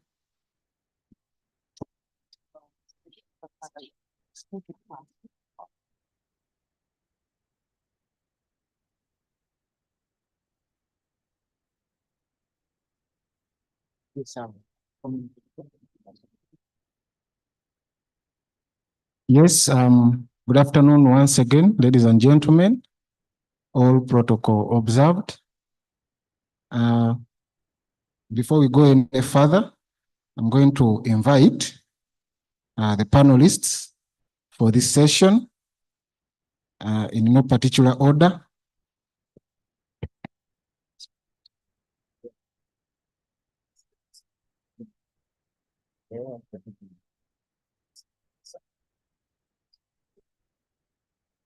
Thank you. So our panelists, ladies and gentlemen, to start with, from KCCA, Engineer Mutabazi Richard. I think he deserves a hand clap. He's the face of KCCA in this session. Yes, we also have the branch manager for National Water and Storage Corporation, Nakawa, Mr. Kawesi Henry.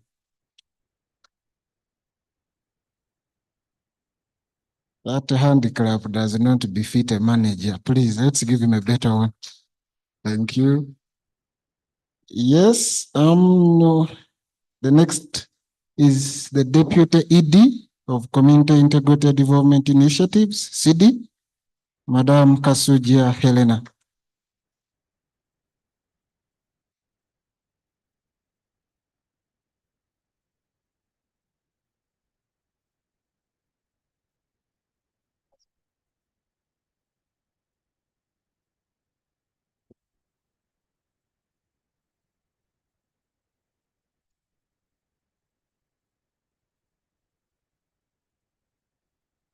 Yes, thank you, Helena. Don't worry, you are safe, my boss. I'll sit there, so stay on the other side. Thank you. Then from Water for People, we have Mr. Busurwa Ivan. Mr. Busurwa Ivan? Yes, there is the gentleman in a suit. You're most welcome, sir.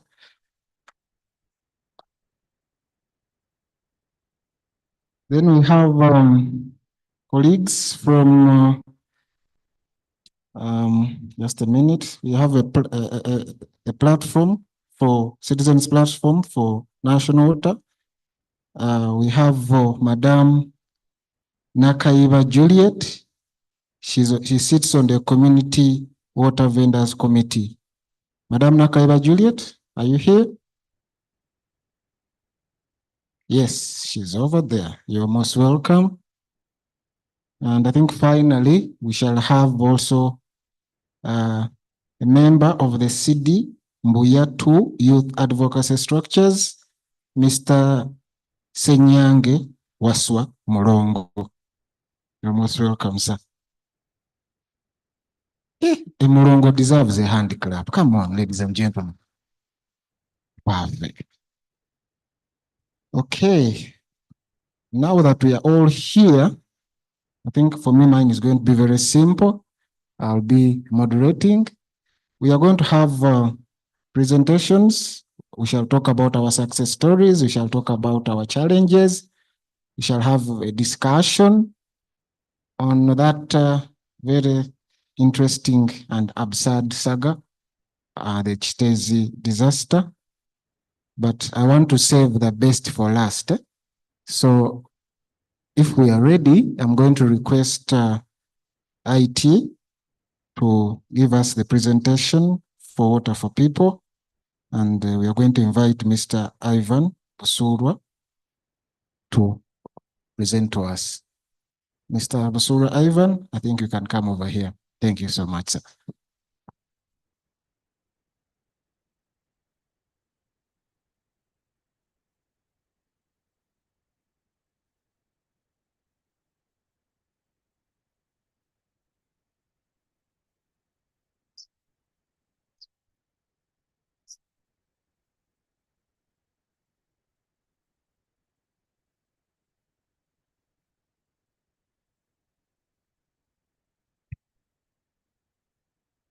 Right, thank you so much. Good afternoon, ladies and gentlemen. My name is Ivan Busurwa, and I work with Water for People. This presentation is going to be brief, but I would like to start with Looking at urban sanitation right now, it's at a tipping point. And like, I would like to borrow words from Peter on his submission yesterday, when he said that we must build on existing foundations if we are to transform sustainable change. So based on that, we are going to be sharing learnings from how best the Masons associations can foster a sustainable change in the sector of sanitation at large.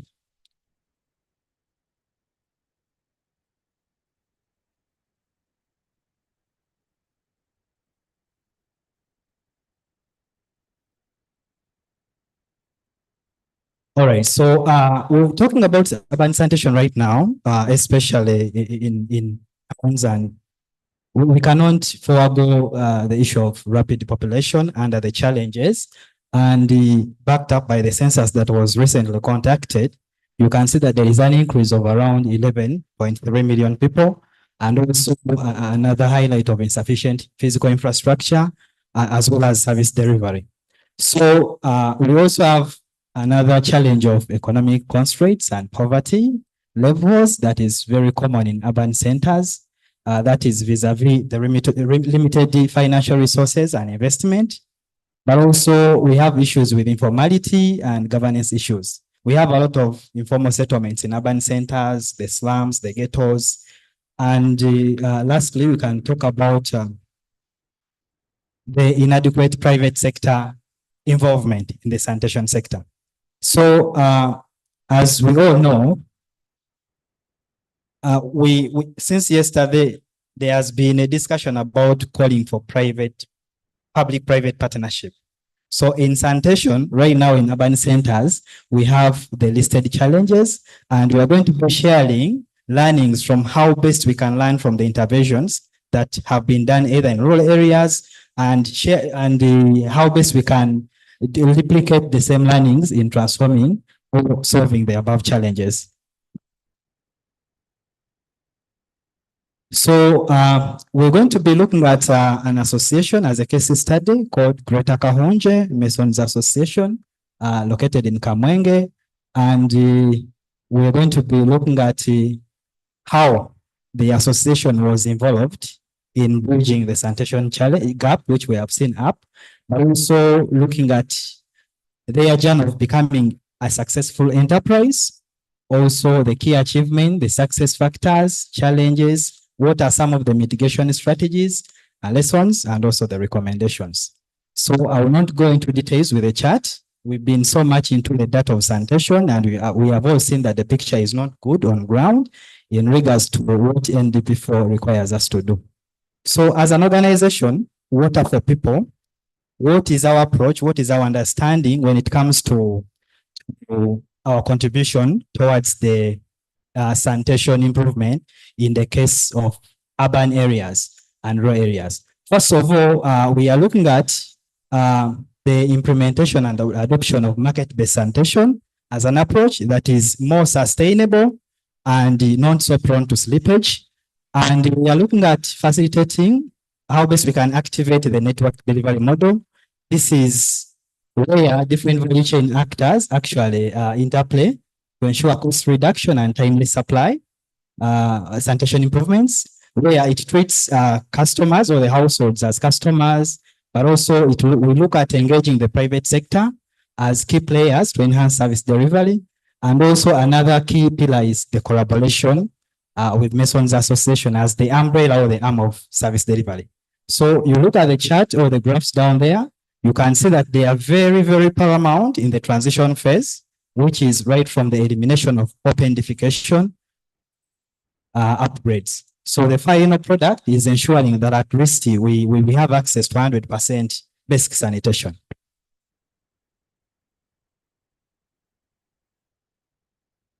Yes. So looking at GKMA, which is Greater Kahonje, initially it was like any other group, any other kind of setting, but they went through a four structured critical stages of being just a mere group into a very functional, vibrant sanitation enterprise. One was formation of the vision and purpose, which later led to organizational structuring, the consolidation of resource consolidation and financial planning, and then lastly, the market position. We shall look into a few details. I'll stick to the organization structuring. For every enterprise to survive, it needs administration or leadership, but also resource consolidation. As an enterprise, they had to diversify their income streams. That is, as an association, they had to deal in selling construction materials, operating as a hardware shop, but also selling finished products, which we are going to be able to see. But also they introduced in order to ensure long-term cohesion and the resource mobilization, they introduced savings policy, attaching a member making a contribution of that amount. Then they also have marketing strategies of having enhanced their visibility. They have a commercial shop, a display ad, but also collaboration with sanitation entrepreneurs. These are different value chain actors. But most importantly, I will stick to the one-stop shop model, the OSS model. So this one, it looks at providing a range of sanitation products and services under one roof. So giving an example, like as a hardware shop, Masons Association, if you're a client and you go to them, whatever they sell you to, like in terms of a product or a service, it includes even the cost of installation, having that one-stop shop. So taking an example, if you buy a setup pan from them, which they receive, for example, at a wholesale price of 17,000, they will charge you like 25,000, ensuring that that cost also bears the installation cost. This limits the issue of people having sanitation products, but they are not installed. So we are looking at the achievements at an association. Based on the previous slides, they were able to support the transformation and the increase in household sanitation, leading to establishment of 8 model learning villages. But also, as an enterprise, they are looking at making profits, which they generated from sales of construction materials of 1.6, and also manufactured products of 930 plus other revenue streams we've seen. Based on that financial growth, as an association, they were able to enhance their visibility by purchasing land and also starting. Right now, they are constructing their own, from renting to owning their own land. And so lastly is employment opportunities, issues of gender, and also has been captured there, whereby the association is having both women and men, and these people are finding opportunities of employment through that kind of setting of coming together, hence boosting their livelihood and impacting the economy. So looking at what were the key success factors, it was one of them is the ability to understand the market demands and customer preferences, targeting their products to the preferences of their clients. So take an example, like they do regular market assessments and also joint monitoring participation in like village follow-ups, which enabled them to tailor their terms in terms of costs, how much to cost, and also the quality, the technology to use in construction, especially in water areas with water, falling soils. That was under market assessment. Then also leveraging collaboration and efforts. Of course, here it calls for strategic partnership with different value chain actors, the district, the regulators, but also the last one is building the quality assurance ripple effect. Someone mentioned the marketing by using word of mouth. One tests the products and is able to recommend another one. So that causes a ripple effect sequence that enabled them to ensure customer trust, loyalty, and reputation. So, of course, they cannot survive the issue of challenges, but also looking at the proactive mitigation strategies. On the pictorial, you can see them in between. They are holding the certificate, the land agreement, and that is their office, the one they are renting. So the challenges, one is, of course, the competition from established businesses and similar enterprises, but also limited access to capital and fluctuation in market demands. For example, in terms of supply of pans and some other related sanitation products. So the mitigation measures, looking at building a strong network of partnership with the suppliers and consumers, but also strategic partnership with implementing partners. And the last one is making continuous market research with customer feedback. Well, so some of the lessons is using the sustained capacity building as one which is outstanding, ensuring that there is continuous training in business management, customer skills, and technical skills, which are essential in addressing emerging issues and challenges. But then also the second one is them embracing the customer-centric approach.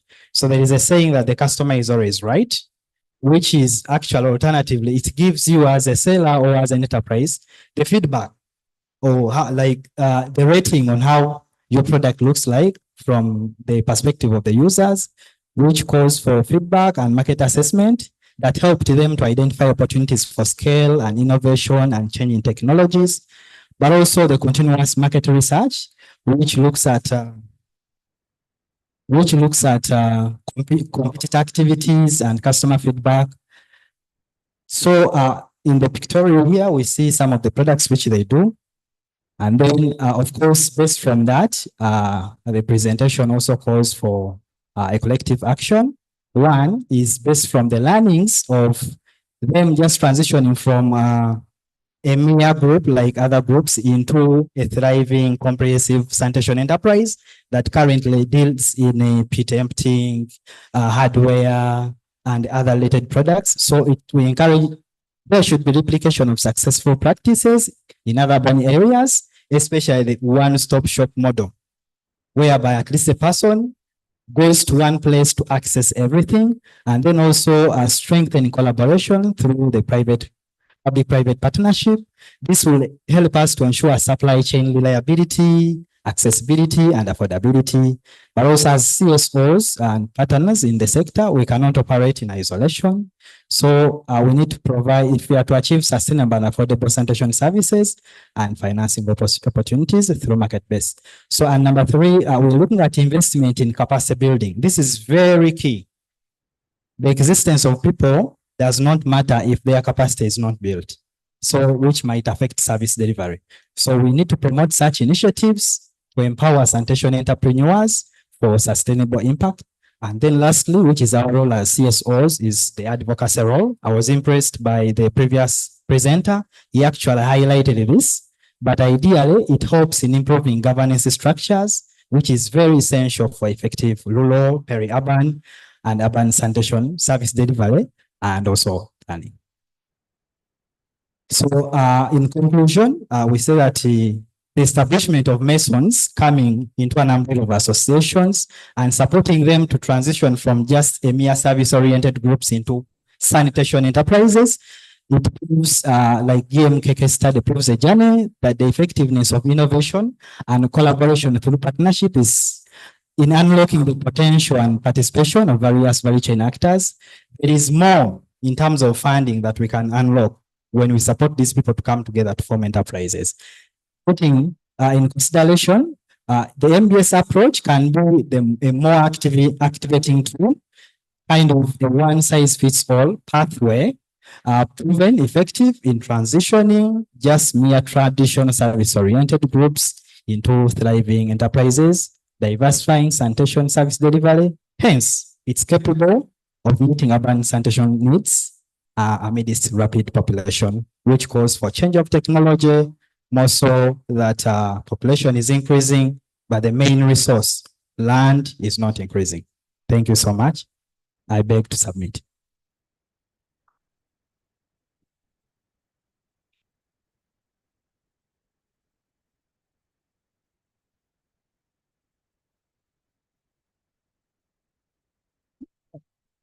Thank you so much, Mr. Sura Ivan. I think you can give him another round of applause. Thank you. That was an interesting presentation.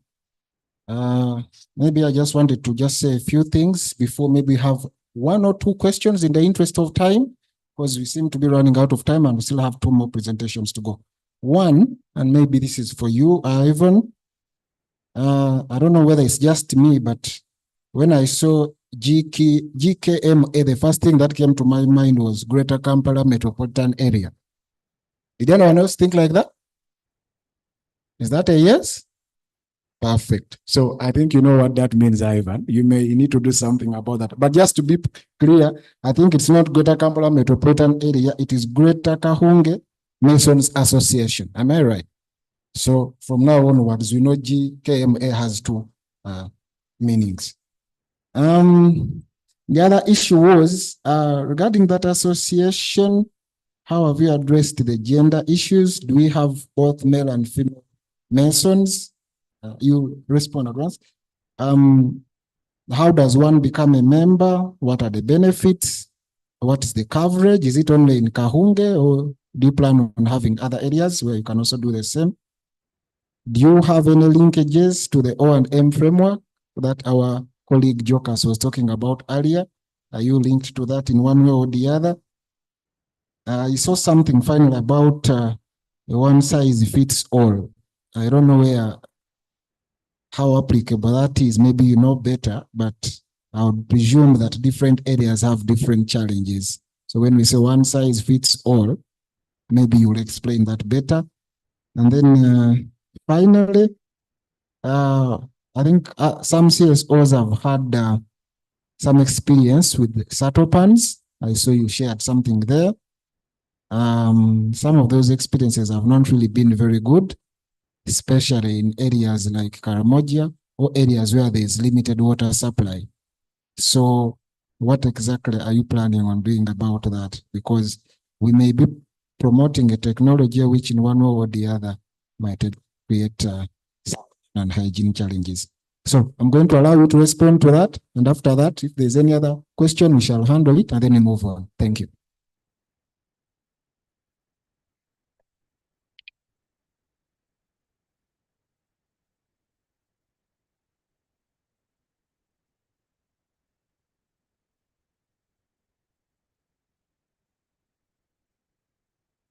Yes, Ivan, I think you can proceed. Thank you. All right. Thank you so much. I will start with the issue of gender inclusion in the association. Like you said, it's Greater Kahunge Masons Association. It is in the perspective of HPMA. That's how people can understand. It's an association, but so much in sanitation. So the gender issue, they have a policy of gender and inclusion, whereby the association accommodates both women. Right now, they have a membership of 38 members, and 5 of them are women. And also their roles, they are supported to participate in different roles. For example, when the association is doing its own marketing or sensitization, women are put at the forefront because we all know they have that soothing and pitching language that is more marketing than the men. So they are assigned roles, and they are also given leadership positions in the association. So the area of operation, the association is not only limited to Kahunge as a sub-county. That is its area of origin. But with the time as it grows, it is scaling up in other sub-counties and also establishing branches. They have a 3-year business plan that shows their scalability and issues to do regarding that. Then when I said one size fits all, I talked about it in a perspective of a pathway, whereby market-based as a word or as a terminology, it has a variety of approaches. Like we were sharing previously, I think it is Aqua something organized, which have the Magipreneur approach. It's also a market-based approach. So embracing the market-based approach, it's a pathway in solving different issues related to sanitation in different areas, depending on how you implement it. And then maybe the issue of Satopans. Yes, I can agree with you. There has been issues to do with those who have tested the product, sometimes giving kind of negative comments, especially on the usability. But of course, this calls for mindset change and behavior change. That one will never go away. A Satopan is a good product, but of course, it calls for more sensitization on the usage perspective. For areas that don't have water or have water scarcity, we all know that using a Satopan, you don't need clean water. It actually supports reuse, water that has been used, for example, washing. So it's all about sensitizing these people how best they can correct and preserve that little water that can be used for like in toilets. Thank you. I was able to capture that. Okay. Thank you so much, Ivan. Do I see a hand? I don't think I see. I hope I represented you well when I fired in those tough questions. Now, in the interest of time, the moderator has just told me we are not doing so well. I'm going to invite Madam Helena Kasuja. I don't know whether she's going to do a joint venture with the National Water and Sewerage Corporation manager. She will tell us better, but I'm going to invite her to make her presentation, and then we'll take it on from there. Thank you.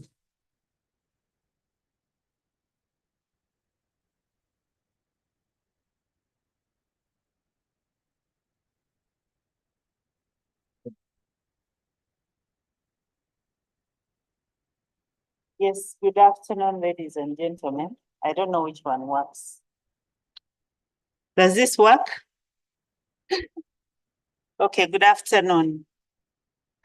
My presentation is going to be a very brief one, and it fits into our aspirations as a country, but also as the entire world. How do we make sure that we reach the last mile? How do we make sure that even the underserved have a space on the table to discuss issues of water, sanitation, and hygiene?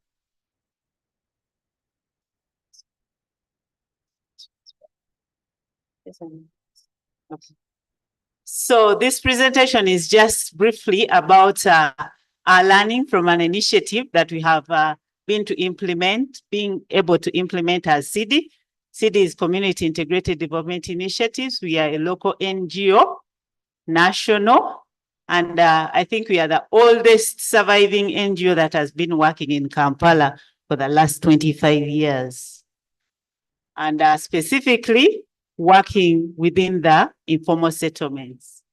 We all know the challenges of informal settlements in terms of access to services, but most importantly also to ensure that they have sound governance structures. They are able to participate in key issues that affect them.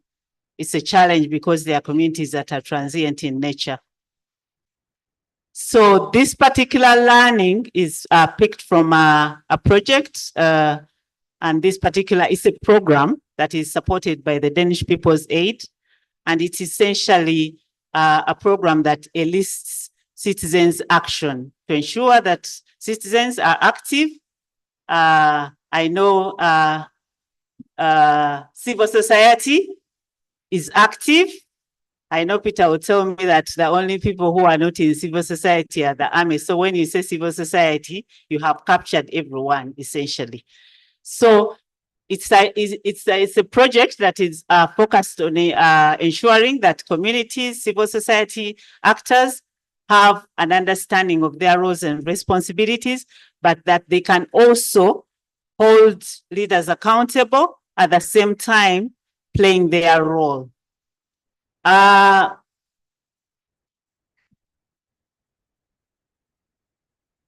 National Water is also a partner in us because as we are working towards improved access to water services in the city, specifically in Kampala, you cannot talk about water without talking about national water. The initiative was premised on the fact that despite the fact that the government of Uganda has done a tremendous job in terms of creating an enabling environment, we still have issues around service delivery, and we still have issues around ensuring that we reach the last mile. It's also premised on the fact that the urban poor are actually disproportionately affected by poor services, especially access to water. If you look at the JMP report, yesterday they were talking about the indicators. The JMP report of 2022 indicates that, for instance, in Uganda, only 45.1% have access to safely managed water. That means water is at the premise, water is clean, is treated. And then we have this particular realization that we cannot go far we cannot have universal access unless we improve WASH governance. And that entails ensuring that there's public participation for us to get there. Universal access will again not be possible until we have strong political commitment and government leadership. We also need the policies and regulatory frameworks, and then we also need to have inclusive processes and coordination mechanisms. As I have mentioned earlier, we need public participation, and then we can have effective and efficient services. Within this particular project, the program that focuses on civil society action for improved water services in Uganda, this is a part of a program that is actually being implemented in Eastern and Southern African countries. DPA is in partnership with us, UWASNet. We have in Kenya, KEWASNet, we have TAWASNet, and we also have the Zambia NGO Forum as a part of this particular program. The process is that, as we mentioned, we have to tap into the existing structures. We are not here to form parallel structures. So initially, for us to ensure that we have strong collaboration, we started by asking who are the main actors within the communities that have a direct bearing on improved water, sanitation, and hygiene services. And there we went to these communities and we identified VHTs. VHTs, we all know, are the line people, the number one health center one in our communities. So we identified VHTs from the communities, and then out of this, we selected some 30 per ward, and then we had a leadership of about 7 of them. So we started by training them for them to understand their rights in terms of the right to water, sanitation, and hygiene, but also the responsibilities that they have to do. And then we gave them the responsibility to ensure that they are active citizens, that they need to actually get involved into monitoring services within their communities, on top of ensuring that we have efficient and effective budget utilization. We also went ahead and realized that we need to generate evidence. So we did a couple of consumer perception surveys, and we generated citizens report cards. And here we got the evidence in terms of what are the situations, what is it like in terms of WASH in schools, what is it like in terms of WASH in the communities. Then we engaged National Water and Sewerage Corporation. They have a PROPOA unit because basically the people that we are dealing with are people that are in the informal settlements or what some people call slums. And there's like Commissioner yesterday shared about the tariff structure. There's that tariff structure that actually focuses on the poor or the poor people to ensure that there's affordability and equitable access. And then we also then had a number of dialogues where we engaged the key local leaders to address the key issues around them, around WASH, and specifically around water. We again trained the communities in terms of understanding hygiene and safe handling of water along the chain. And then National Water engaged interface with our youth advocacy structures, because we are basically in this particular session using young people to be catalysts of change within their communities, to understand the tariff regime, because the findings actually informed us that there are a number of things that are affecting the urban poor. One of the key emerging things was the overpricing by water vendors, whereas there's the PROPOA tariff, the water users end up using a big chunk of their income on water. And it's not because National Water is making the water pricey, By that time, I think when we started, it was about 25 shillings per jerrycan. But you'd find that the jerrycan of water would go up to 300, and in some places, when there are outages, it can go up to 1,000, depending on where you're located. We also found out that there was delayed response by National Water, where there were breakdowns in terms of supply, in case there are leakages, in case there are bursts. National Water would take a long time to respond to the community outcry. And in some cases, the people did not even know where to go. Then there's also limited access to information, whereas National Water has done a good job in terms of sending out alerts when there are going to be breakdowns in terms of water. For our people that are within these informal settlements, sometimes it would take long to pass on the information to the communities.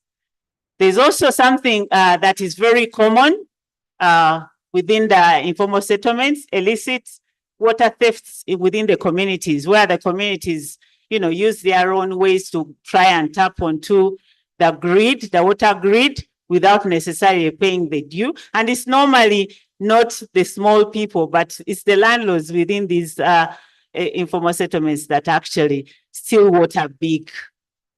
But also, we have also found out that, for instance, if there's a leakage in some place, the communities may use that to collect water from that leakage without actually necessarily reporting to National Water, leading to a lot of losses. Of course, there was limited knowledge on the water tariffs within the communities, schools, and the local leaders.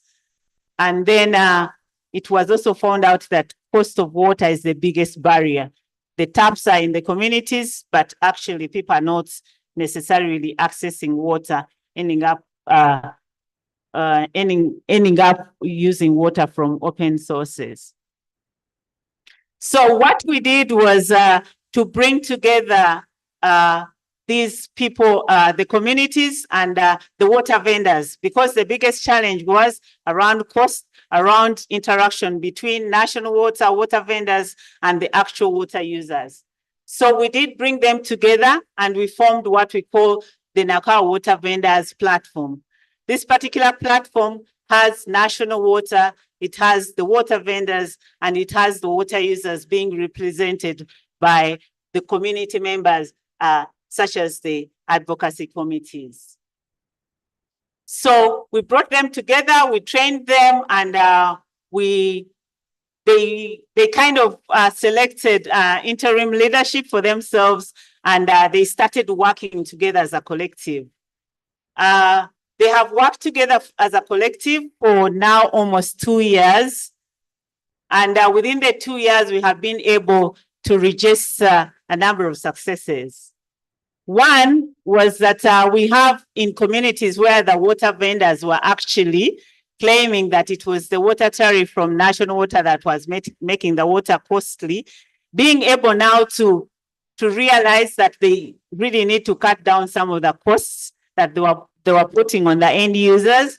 So we ended up having parts of the communities that are reporting to having had a reduction in the cost of the water that they are using from 300 to 100. We have also had a clear understanding of the communities. Those of us that are in this country know the challenges that we have around mindset change. That's why we have entire programs focusing on mindset change. People understanding that we have a responsibility as Ugandans to take care of the services and infrastructure that is put in place by government and other service providers. So we have been able to have a group of people. Right now, as we are speaking, we have over 280 young people that are actually spearheading this conversation around improved WASH within the informal settlements. And they fully understand this, and they're actually they are becoming a resource within their communities. And many of you partners, I'm very sure even after here, are going to tap into them. There is a strengthened collaboration. We have had all of us know, I think James was sharing with us and indicated that the budgets have been cut and they are not actually getting more. And therefore, we need to ensure that the resources that we get are targeted. We have had upward and downward accountability. And most importantly, if we are talking about sustainability, we must make sure that we have that gap between the communities and the local leaders. That is part of the WhatsApp. This platform has evolved from a physical WhatsApp, or rather from a physical platform to a WhatsApp where we have real-time responses from National Water. And I think that's why National Water is here. Like somebody can be in Chinawataka and say, you know what, Manager Kawesi, we have a leakage here. And the manager will actually disperse people, technical people. The implication is that we are supporting the utility to reduce on non-revenue water losses, which are very big in this country. Then we have also learned that digital platforms can actually help us to enhance communications with the users and the committees. And then the other thing is about robust stakeholder engagements to ensure that public resources are efficiently used and utilized. Those are the enablers.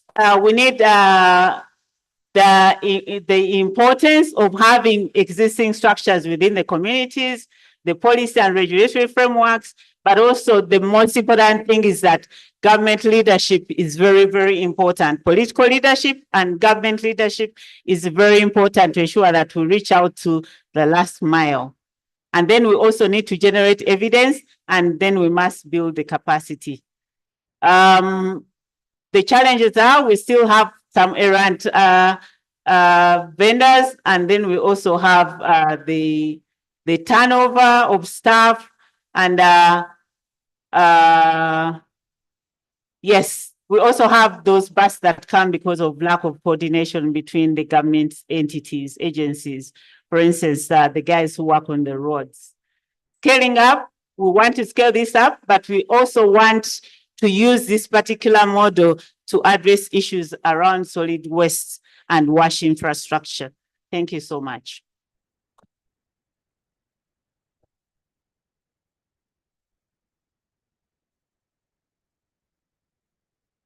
Yes, that was quite a presentation. Thank you so much. Another round of applause for Helena. Yes, the main moderator is telling me we are definitely running out of time, but we can't go anywhere before we discuss Chitezi. So, Madam Moderator, give me a few more minutes. We need to talk about Chitezi, and that's why Mr. Engineer Richard Mutabazi is here. Of course, we'll also address other few issues. Now, in the interest of time, I don't know whether there are questions because we are really doing badly. I'm just going to ask 2 questions on behalf of the audience. I think they trust me, right? Yeah, I'll take that as a yes. This goes to the manager, Nakawa branch, right? National Water, Mr. Kawesi Henry, right? Yes, from Helena's presentation, and also in terms of the implementation of the project, how would you rate the performance of this platform? Is it something you would encourage other National Water branch managers to take up? Then secondly, statistically, how has this platform expanded service delivery monitoring in Nakawa? Over to you, sir. Thank you.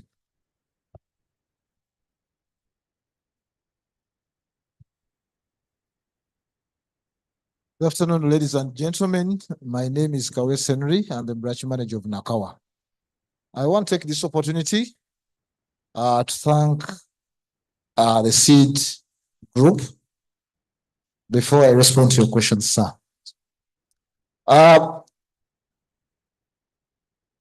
collaboration has really helped us to solve the threat we have in the house as National Water of the non-revenue water, specifically in the area where they are operating. The challenges they have mentioned, they have been there and some are still in existence. So, but through this platform, we've been able to address most of these issues. So my rating is actually out of 100, you score 101. Because you see, we've had delays the manpower, some of you have run these water schemes. You can't be everywhere. There are areas where you cannot know that the water is running. And this has got so many issues. One, the quality compromise, two, delays to supply the intended customers. And also the action, as the response you've seen it, is also somehow slow because you're not aware and the information sometimes takes long to reach us. So this platform has really helped us to address some of these issues. And if I had the authority, I would recommend that it's be rolled out to almost the entire Kampala water or national water at large. The statistics, yes, is actually improved and also been able to expand our service especially in this area where they are operating. If you look at the connections we've made in the area where they are, many people are now familiar with our water tariffs, how they can give the connections, where they can access water from. And we really want to appreciate you for coming on board. Lastly, yes, a national water has a special tariff. I think that was presented for these informal settlements. The special tariff, a unit is at 1,060 shillings. That's why that is what we charge the person who sells water to the community. Yes, we've had the challenges as we've seen them. I'm not going to go back to that. But we are trying to also to sensitize these communities through organizing these sensitization meetings and also through the platform, the various platforms we have. I want to thank you and also to appreciate you for this opportunity, inviting us as National Water to be part of this forum. Thank you. Thank you so much, sir. I think from that submission, it is obvious that you'd clearly encourage other branch managers to take this up in their respective branches. Perfect. Take this up. There is a lady and gentleman at the end, right? In the interest of time, I'm going to request one of them to say something. And of course, I'm going to predetermine what you're going to say with this simple question. Yes, we saw that the vendors platform has been set up. You have a number of members. I heard, was it about 200 something? Yes. Think how many ladies do we have? Yeah, in the interest of gender equality, I'm going to request the lady she's the one who's going to answer this question. Madam Juliet Nakaiba. Can you tell us about this platform? How does it work? And who are these members? Does anyone qualify to be a vendor? Can I just walk up there and also join the platform? Please tell us. Thank you. Okay, thank you so much. Good afternoon, ladies and gentlemen. My name is Nakaiba Juliet from Umbuya 1, Chinawataka. That platform is good for us because sometimes back, the water was flowing, calling the national waters. They can even take 2 days to 3. Yeah? But these days, you just call those people immediately, they reach. I do appreciate people of CD. We thank you so, Madam Ellen, for the good work done towards our community because they do capacity building in our communities. They call us. We have some dialogue meetings with them, advocacy and lobbying. That lady, we thank you so much for the good work done towards our community. With our youth, we can't tell because they have opened their minds. There is behavioral change and mindset. Those people now, if you reach them, now they are coming another level. Politics, now they are there through CD. People of CD, you've done a lot to our community. They increased the cost of water. But through CD, they brought this prepaid water. We are selling at 100. And they encourage us not to sell more than 100. Our people, they do appreciate. But the challenge we have, those prepaid, when they gets spoiled. These people, sometimes they take long to come and renovate. I'm requesting people from National Water to work with the prepaid people who are working on that to come immediately. If we call them, let them act immediately. Another thing, with the sanitation, now we have where to report. People, they were just throwing garbage like nothing, but through those dialogue meetings, the community now they are aware. I'm also VHT, we mobilize, we call the cases here, they bring the vehicle, we collect the garbage, then our people, they put on the what? And we encourage them to put in the sacks, every person to be with the garbage sack, where to put the garbage. Now they know, they are aware of the collection and the open defecation in our place. They were like nothing. I see. But through CD, they have helped us with they have constructed some more short course at the schools. We have the government school, Church of Uganda. In the interest of time, I think I'm going to stop you right there. Thank you so much. We have a lot to talk with the CD. We can always have other discussions. What they good to our community, that is. Thank you so much. Stop there. We've run out of time. It is only fair that we invite Engineer Richard Mutabazi. I know he's an engineer, he knows how to do summary writing and summary reading. He's going to talk about advancing urban sanitation and Kampala innovations and partnerships through the citywide inclusive sanitation approach. And then after that, he will face the music regarding Chitezi. Over to you, engineer.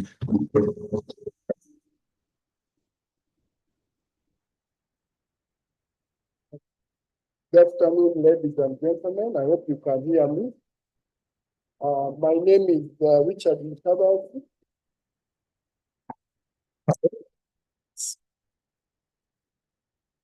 Good afternoon. My name is Richard Mutabazi. I work as IT supervisor, sanitation at KCCA, Directorate of Public Health and Environment.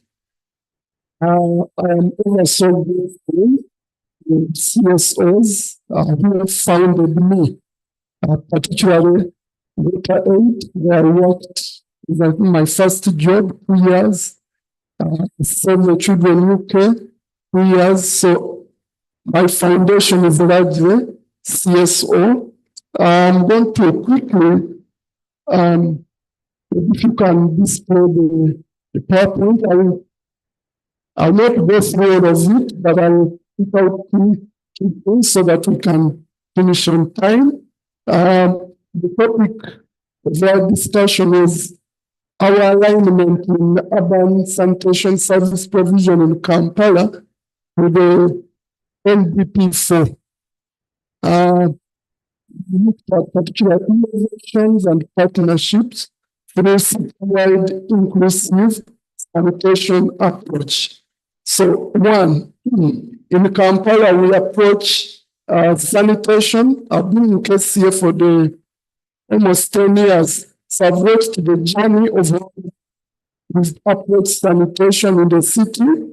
And maybe move to the next slide. So what I'm looking at as we align with the NDP4 is enhancement of switches.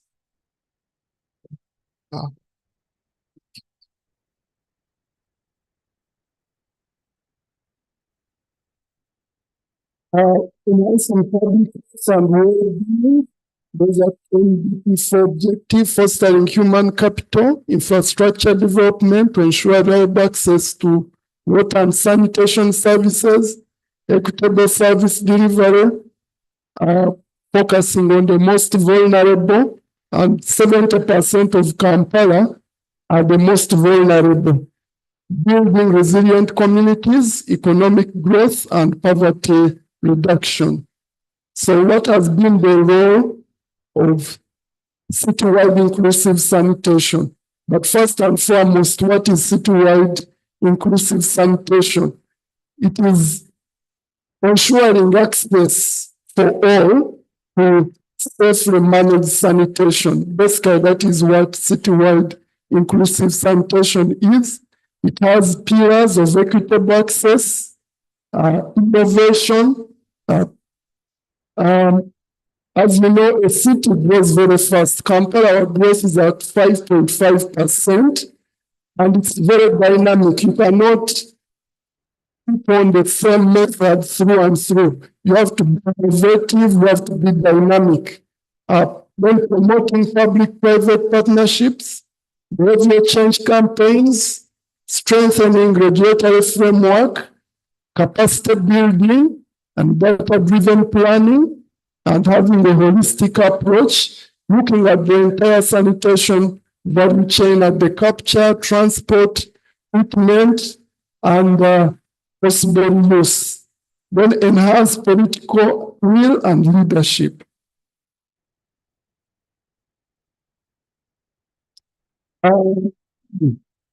We've heard that the city is that 90% of population in Kampala relies on on-site sanitation. Our city is, as you know, Kampala, hills and valleys. When it comes towards sanitation, it's quite hard to cover the whole city. So 90% of the city is on-site. A majority of the sanitation facilities don't meet the standards, insufficient fecal-sludge transportation services, and about 40% of the population accessing unimproved and unsafe sanitation. And then the private sector has been largely under the next wave we are moving from.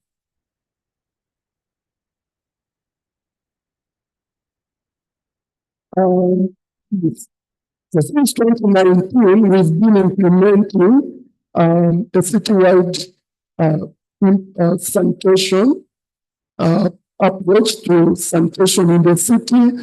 And what have been our key pillars is to have evidence-based approach, knowledge management and peer-to-peer learning, peer innovations, testing them, gender empowerment, incremental planning along the value chain, infrastructure investment, that is at household level, public institutions, and then also treatment and transport, then private sector participation, social and sanitation marketing. So these have been our journey in the last, from around 2019. Kampala, we have a strategy. Initially, we had no strategy on how we were approaching sanitation in Kampala.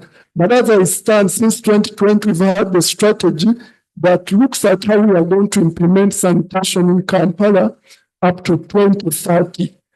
That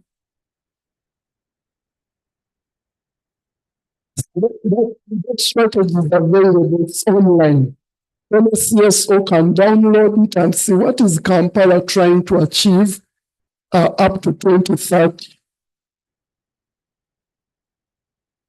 Some of the instruments that we've developed along the way is to have the Kampala KCCA sewage and fecal sludge management ordinance to help us in the areas of regulating sanitation in the city. So since 2020, we've had an ordinance which we are implementing, and also with the private sector, they were largely unregulated. Anyone could buy a truck and simply transport waste. You are not sure where they are taking it to or picking it from. But we've worked with the private sector, and as guided by the ordinance, we are now able to license in Kampala the transporters of fecal sludge, and they're given an environmental sanitation services permit, which they have to, which we regulate.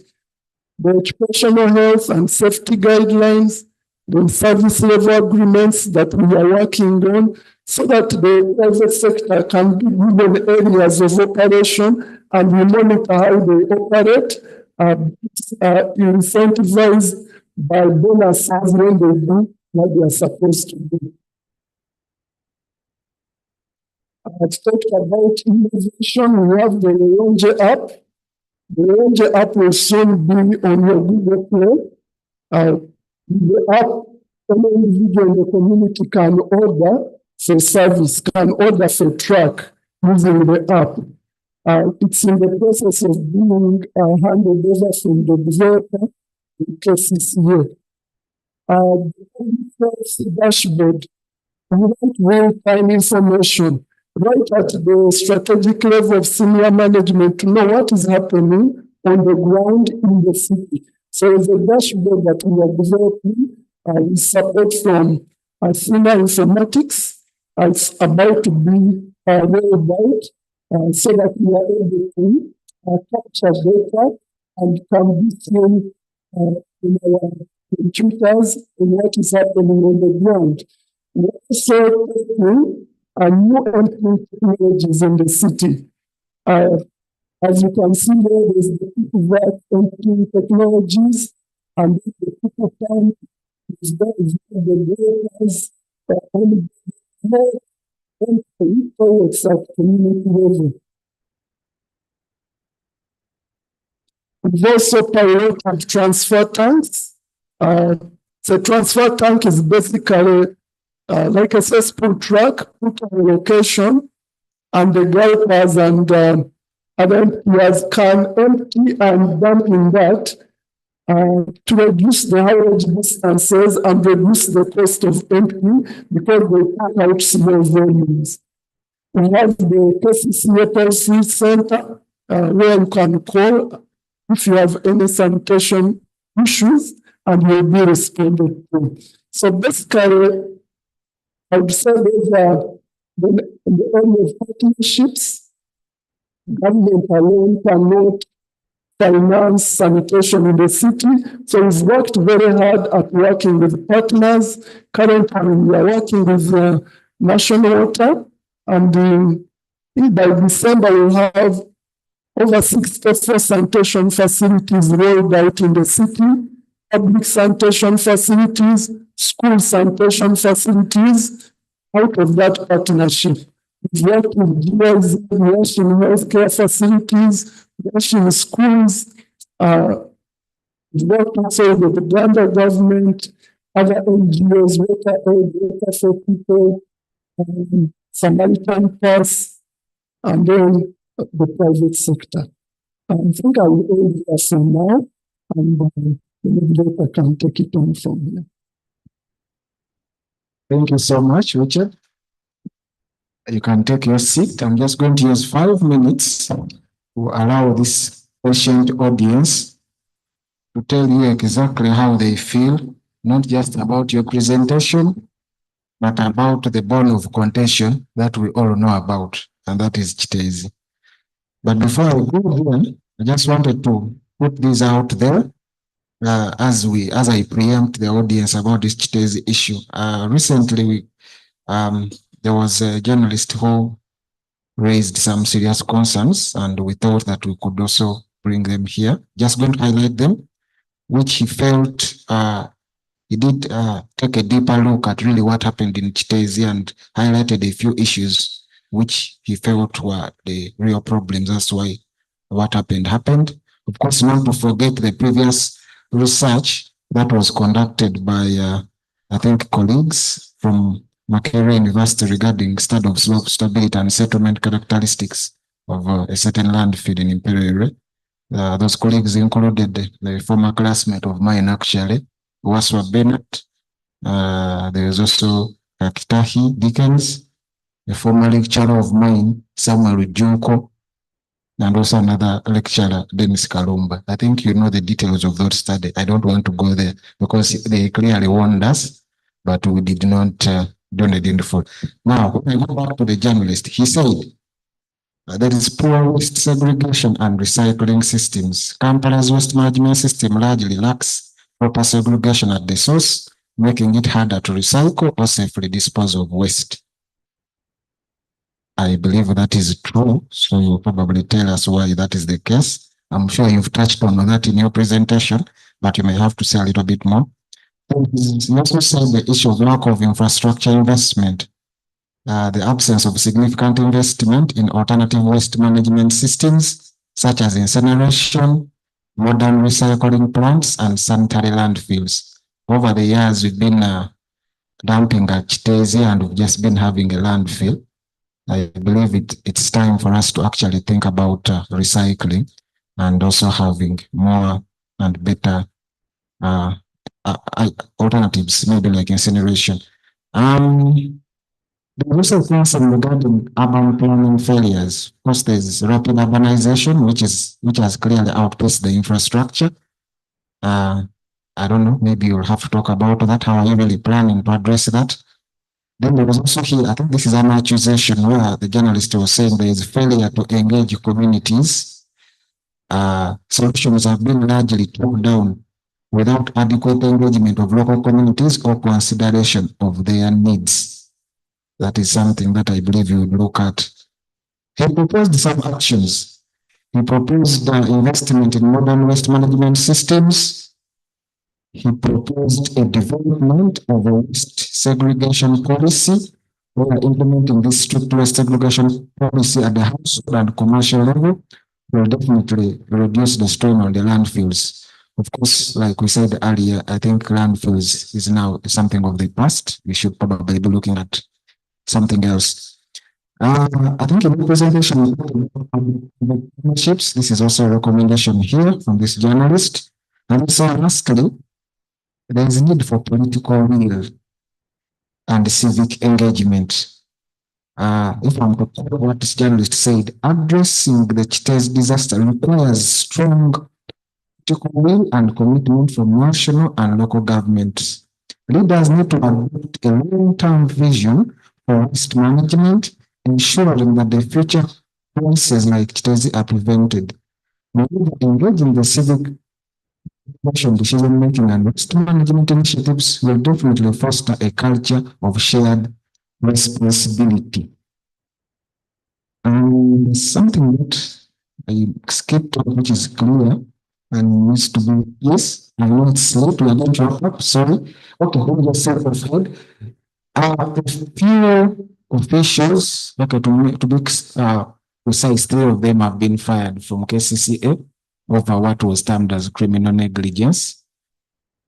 I think you know much better than I do, or we do, about that. So I think in the interest of time and on behalf of everyone here, I'm going to give you the microphone and you address those questions and also tell us in brief what's the way forward. First of all, regarding a new site, do we have any timelines? Do we have an update regarding the compensation of the affected families? To mention but a few. Over to you, Richard. And after that, that will be the end. I'm really sorry. Thank you. I wonder whether I'm the right person to answer this, but I will answer what is within my knowledge.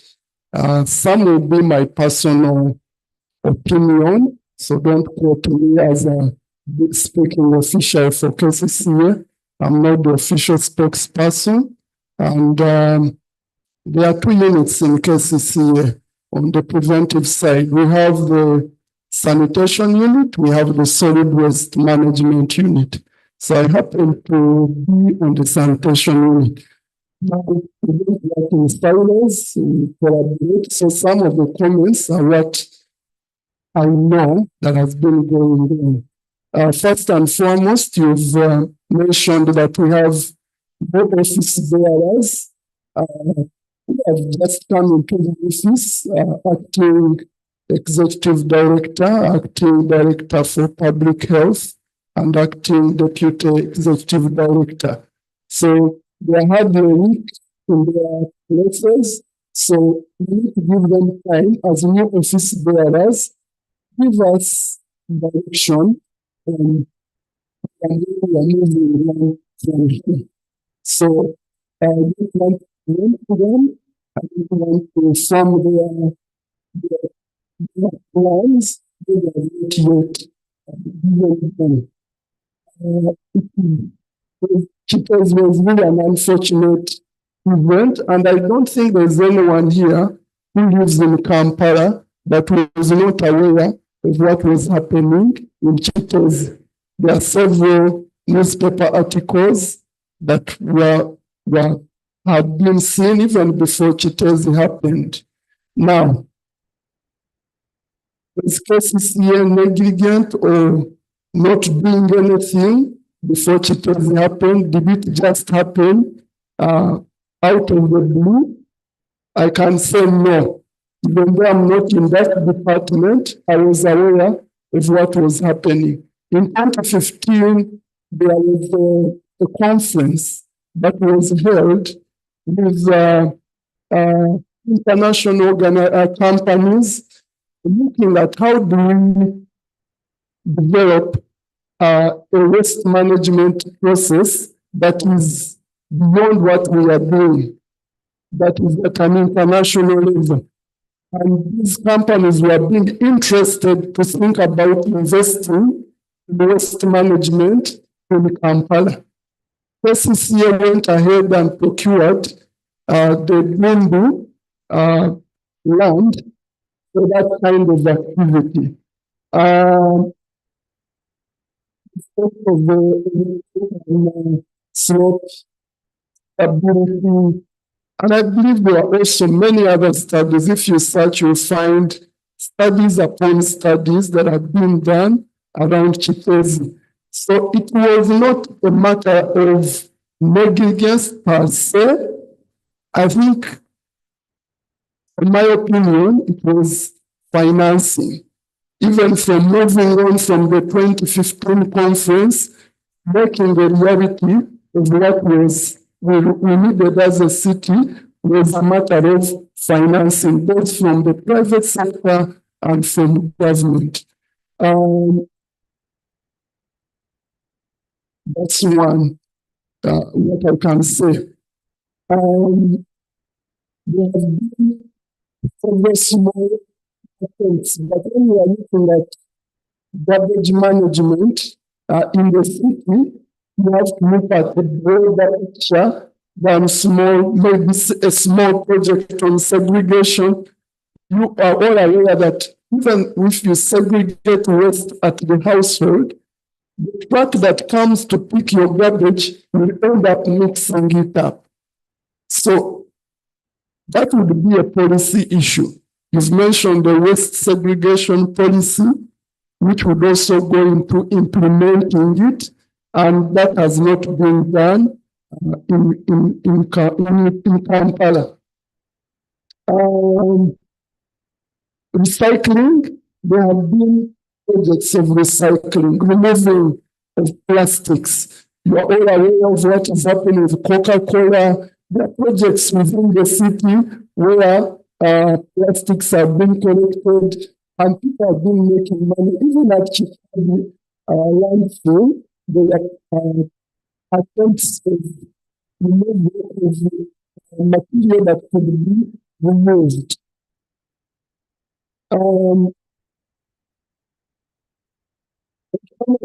Landfills, as I've said, those studies have been done with World Bank, and I would say the solutions are there, but it is what we do next year, we get the funds to do this. So the timing of Chitezi, you could not time it. You cannot hold back a process that is ongoing. Our city is rapidly growing, and Chitezi was covering almost the whole GKMA were dumping at Chitezi, and whatever happened was bound to happen. It was bound to happen. That is the way forward. There are three cities that have come on board since Kampala and of recent. And what happened in Kampala is likely to happen in any of those cities. My personal opinion, can you imagine if Kampala was managing the water supply and wastewater treatment as a city? It would have to be a very big city council or a city authority. I believe that garbage treatment for a city like Kampala, maybe has reached a level where there should be a utility that manages waste. How did national water come in place? I think cities and towns were managing their water supply, but there was a need that, the country is growing fast, the towns are growing. Maybe these towns and cities will not be able to manage their water supply and treat their waste, and that's why national water as a utility was formed. So my personal opinion would be maybe form Uganda waste management parastatal and handle that. Going forward, Chitezi, right now there's a camp where the displaced people have been moved to. We are managing that with leadership from OPM, and there are plans to relocate the people whose housing was affected, give them new plots and maybe help them to start building up houses. Currently, the West, there are discussions with Mukono district. The dumping has been done at Katikolo, but it's an interim period as the major plans are being made. So in summary, that's what I can say.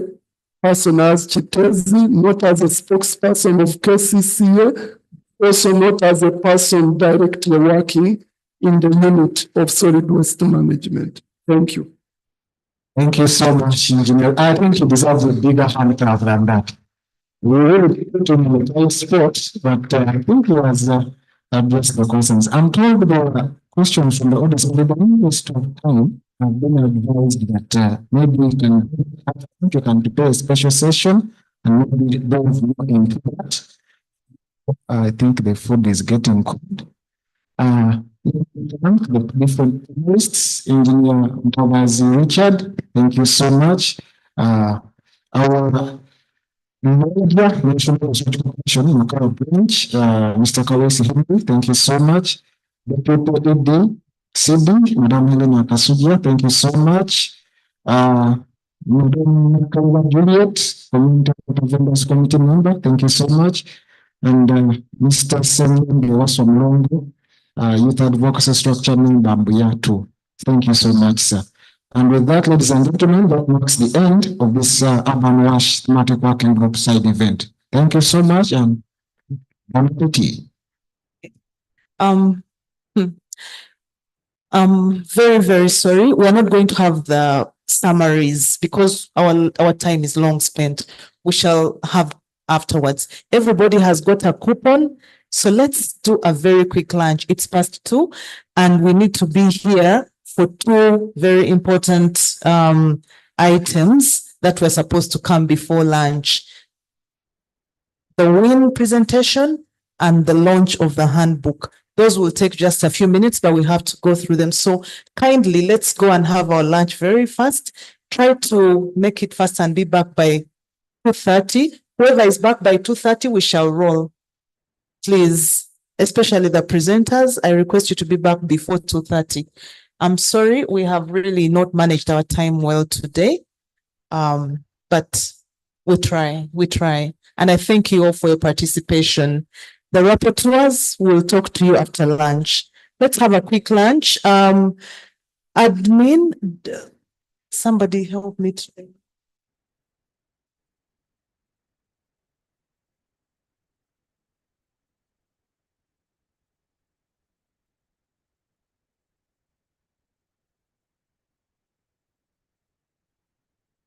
Let's speed up with our lunch. Again, stay with us until tomorrow because we'll have the WASH Awards coming. You don't want to miss that. For now, let's enjoy a very quick lunch.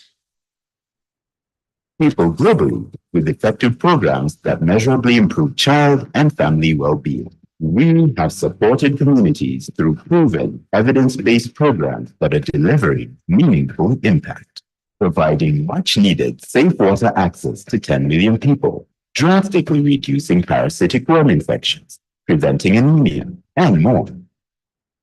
When I think of organizations that are able to take good research evidence and then make positive change in the world, evidence action is at the top of the list. Through our initiatives, we have saved the lives of 15,000 children under the age of 5, provided support for over 1.8 billion deworming treatments that have helped derive $23 billion in productivity gains from deworming, generated 3 million carbon credits for reinvestment in safe water programs, and averted 3 million cases of childhood diarrhea, a leading cause of death in young children.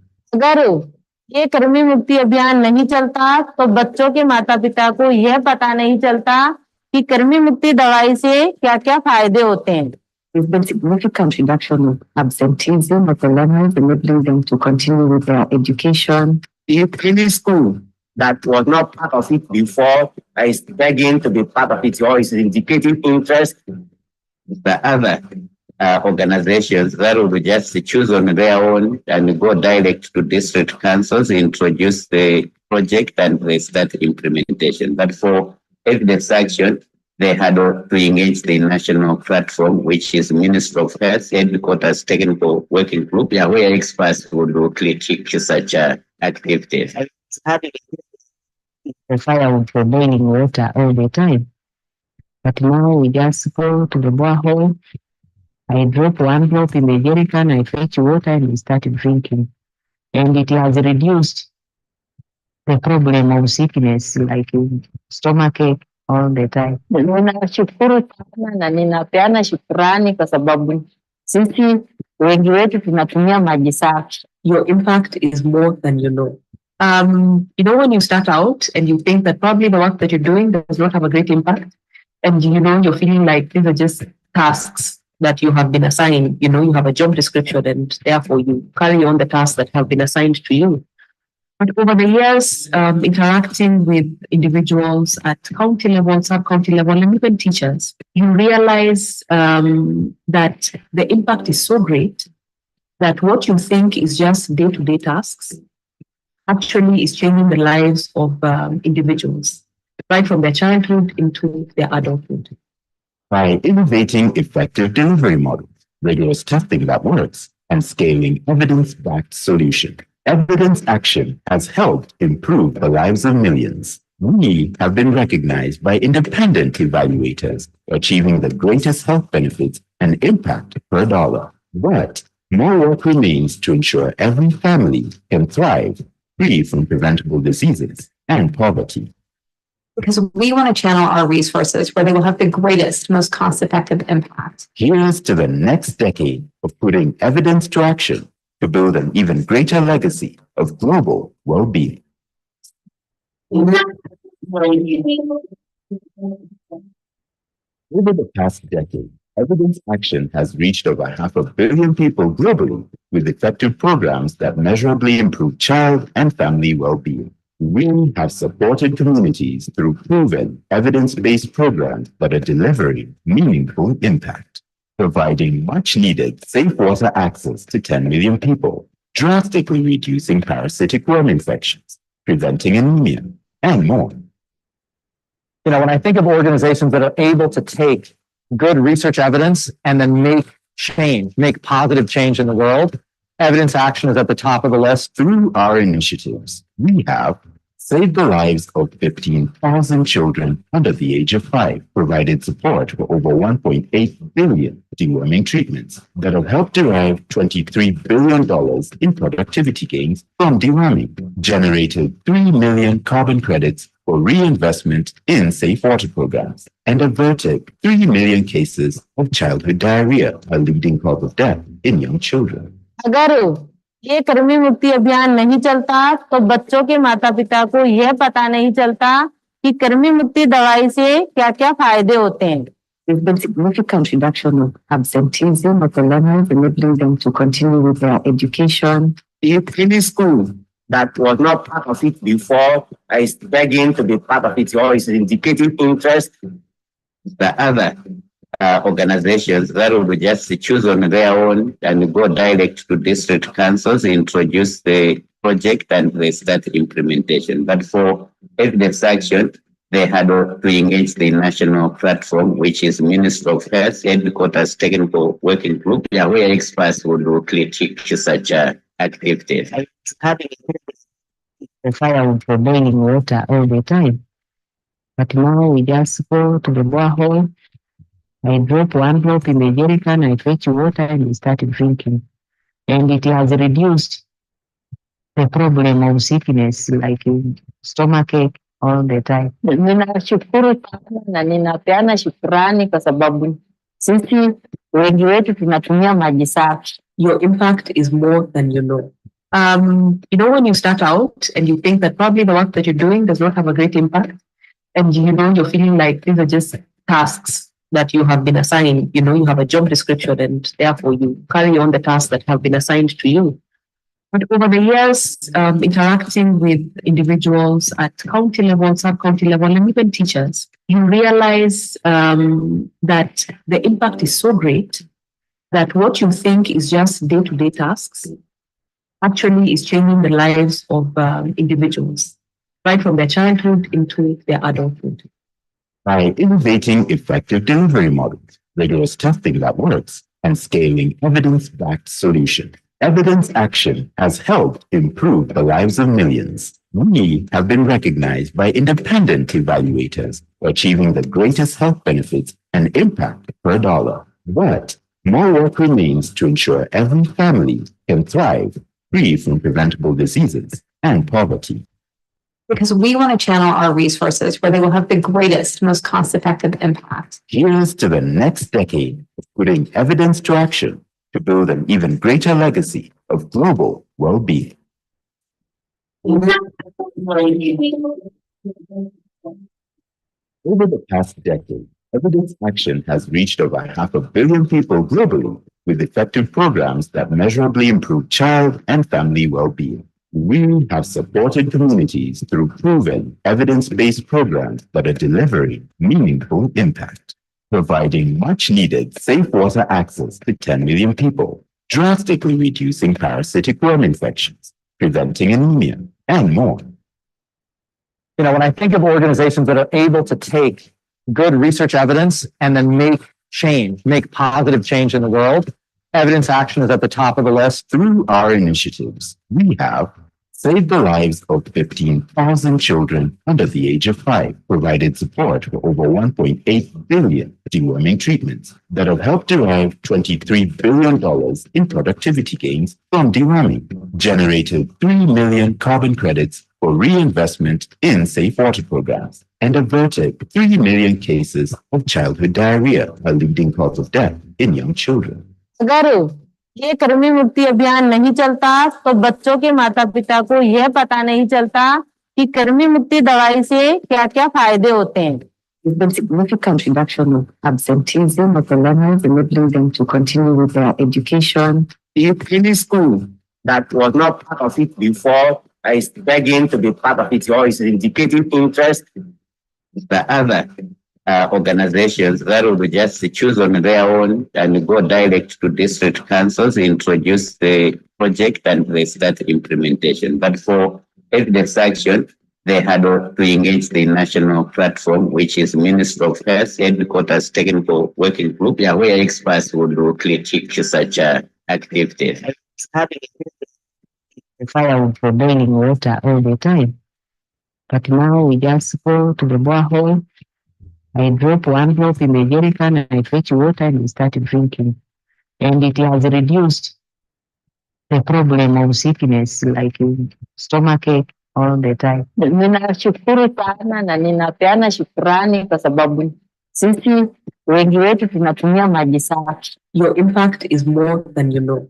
When you start out and you think that probably the work that you're doing does not have a great impact, and you're feeling like these are just tasks that you have been assigned, you have a job description and therefore you carry on the tasks that have been assigned to you. But over the years, interacting with individuals at county level, sub-county level, and even teachers, you realize that the impact is so great that what you think is just day-to-day tasks actually is changing the lives of individuals, right from their childhood into their adulthood. By innovating effective delivery models, rigorous testing that works, and scaling evidence-backed solutions, Evidence Action has helped improve the lives of millions. We have been recognized by independent evaluators, achieving the greatest health benefits and impact per dollar. But more work remains to ensure every family can thrive, free from preventable diseases and poverty.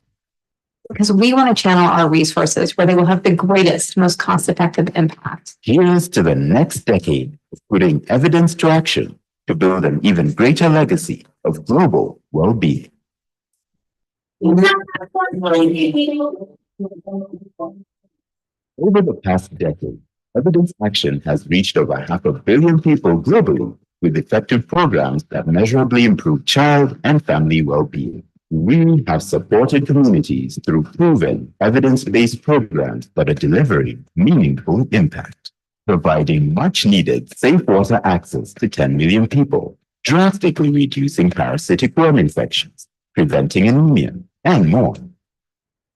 You know, when I think of organizations that are able to take good research evidence and then make change, make positive change in the world, Evidence Action is at the top of the list. Through our initiatives, we have saved the lives of 15,000 children under the age of 5, provided support for over 1.8 billion deworming treatments that have helped derive $23 billion in productivity gains from deworming, generated 3 million carbon credits for reinvestment in safe water programs, and averted 3 million cases of childhood diarrhea, a leading cause of death in young children. अगर ये कृमि मुक्ति अभियान नहीं चलता तो बच्चों के माता पिता को यह पता नहीं चलता कि कृमि मुक्ति दवाई से क्या-क्या फायदे होते हैं. There's been significant reduction of absenteeism of the learners, enabling them to continue with their education. If any school that was not part of it before is begging to be part of it or is indicating interest, the other organizations that would just choose on their own and go direct to district councils, introduce the project and they start implementation. But for Evidence Action, they had to engage the national platform, which is Ministry of Health Headquarters Technical Working Group, where experts would critique such activities. Fire would be boiling water all the time. But now we just go to the borehole. I drop one drop in the jerrycan, I fetch water and we start drinking. And it has reduced the problem of sickness like stomachache all the time. Ninashukuru sana na ninapeana shukrani kwa sababu sisi wengi wetu tunatumia maji safi. Your impact is more than you know. You know, when you start out and you think that probably the work that you're doing does not have a great impact, and you know, you're feeling like these are just tasks that you have been assigned, you know, you have a job description and therefore you carry on the tasks that have been assigned to you. But over the years, interacting with individuals at county level, sub-county level, and even teachers, you realize that the impact is so great that what you think is just day-to-day tasks actually is changing the lives of individuals, right from their childhood into their adulthood.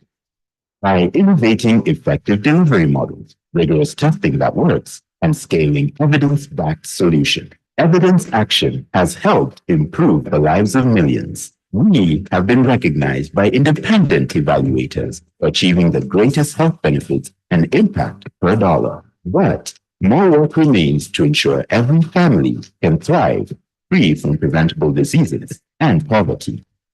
Because we want to channel our resources where they will have the greatest, most cost-effective impact. Here's to the next decade of putting evidence to action to build an even greater legacy of global well-being. Over the past decade, Evidence Action has reached over 500 million people globally with effective programs that measurably improve child and family well-being. We have supported communities through proven, evidence-based programs that are delivering meaningful impact, providing much-needed safe water access to 10 million people, drastically reducing parasitic worm infections, preventing anemia, and more.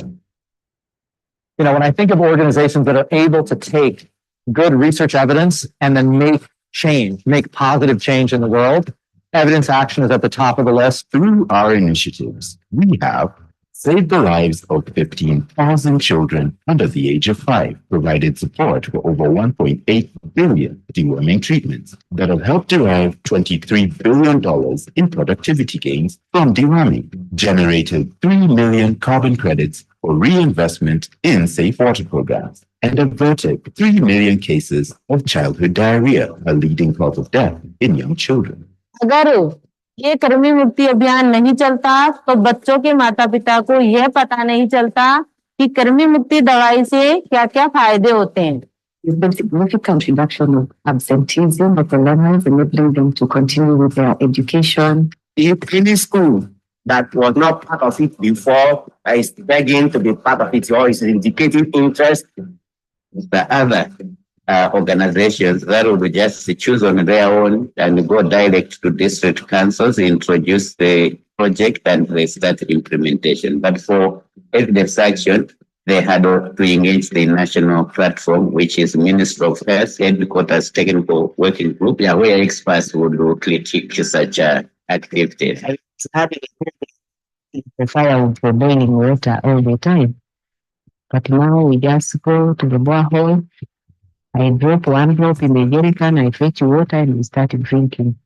And it has reduced the problem of sickness like stomachache all the time. Ninashukuru sana na ninapeana shukrani kwa sababu sisi wengi wetu tunatumia maji safi. Your impact is more than you know. You know, when you start out and you think that probably the work that you're doing does not have a great impact, and you know, you're feeling like these are just tasks that you have been assigned, you know, you have a job description and therefore you carry on the tasks that have been assigned to you. But over the years, interacting with individuals at county level, sub-county level, and even teachers, you realize that the impact is so great that what you think is just day-to-day tasks actually is changing the lives of individuals, right from their childhood into their adulthood. By innovating effective delivery models, rigorous testing that works, and scaling evidence-backed solutions, Evidence Action has helped improve the lives of millions. We have been recognized by independent evaluators, achieving the greatest health benefits and impact per dollar. But more work remains to ensure every family can thrive, free from preventable diseases and poverty. Because we want to channel our resources where they will have the greatest, most cost-effective impact. Here's to the next decade of putting evidence to action to build an even greater legacy of global well-being. Over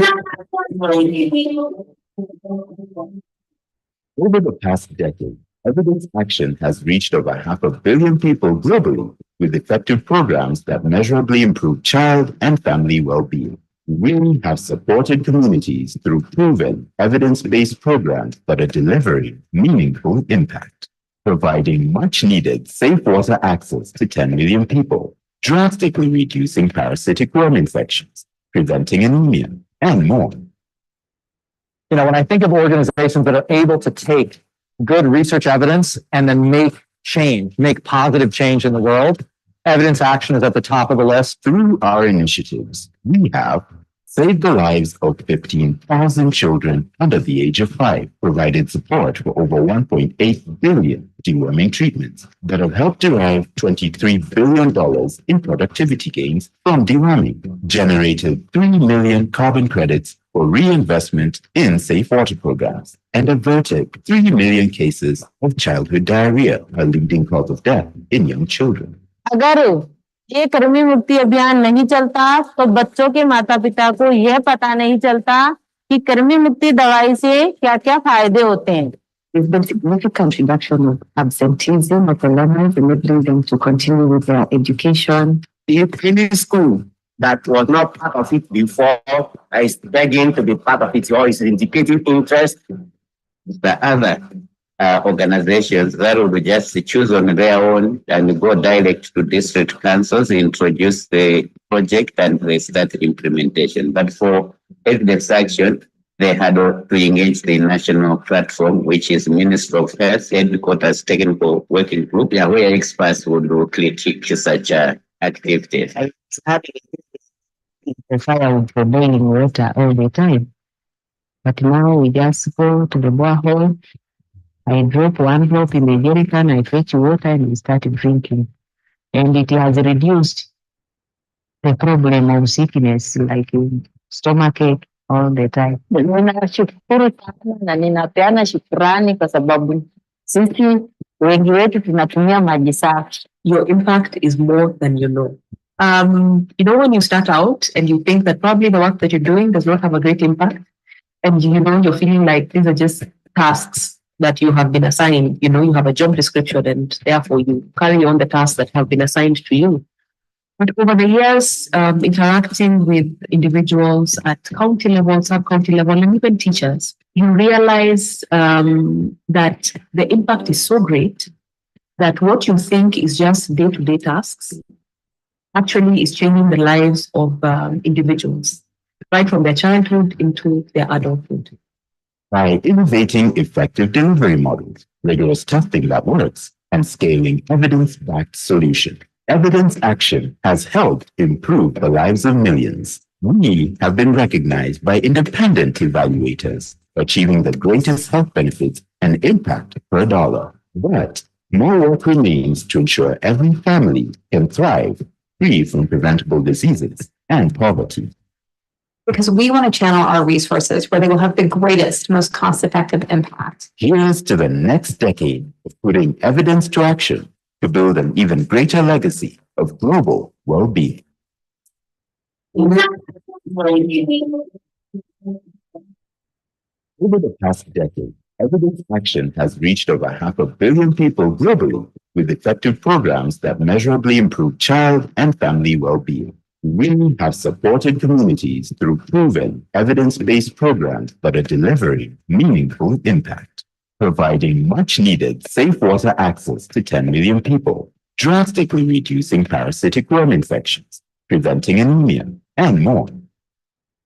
When I think of organizations that are able to take good research evidence and then make change, make positive change in the world, Evidence Action is at the top of the list. Through our initiatives, we have saved the lives of 15,000 children under the age of 5, provided support for over 1.8 billion deworming treatments that have helped derive $23 billion in productivity gains from deworming, generated 3 million carbon credits for reinvestment in safe water programs, and averted 3 million cases of childhood diarrhea, a leading cause of death in young children.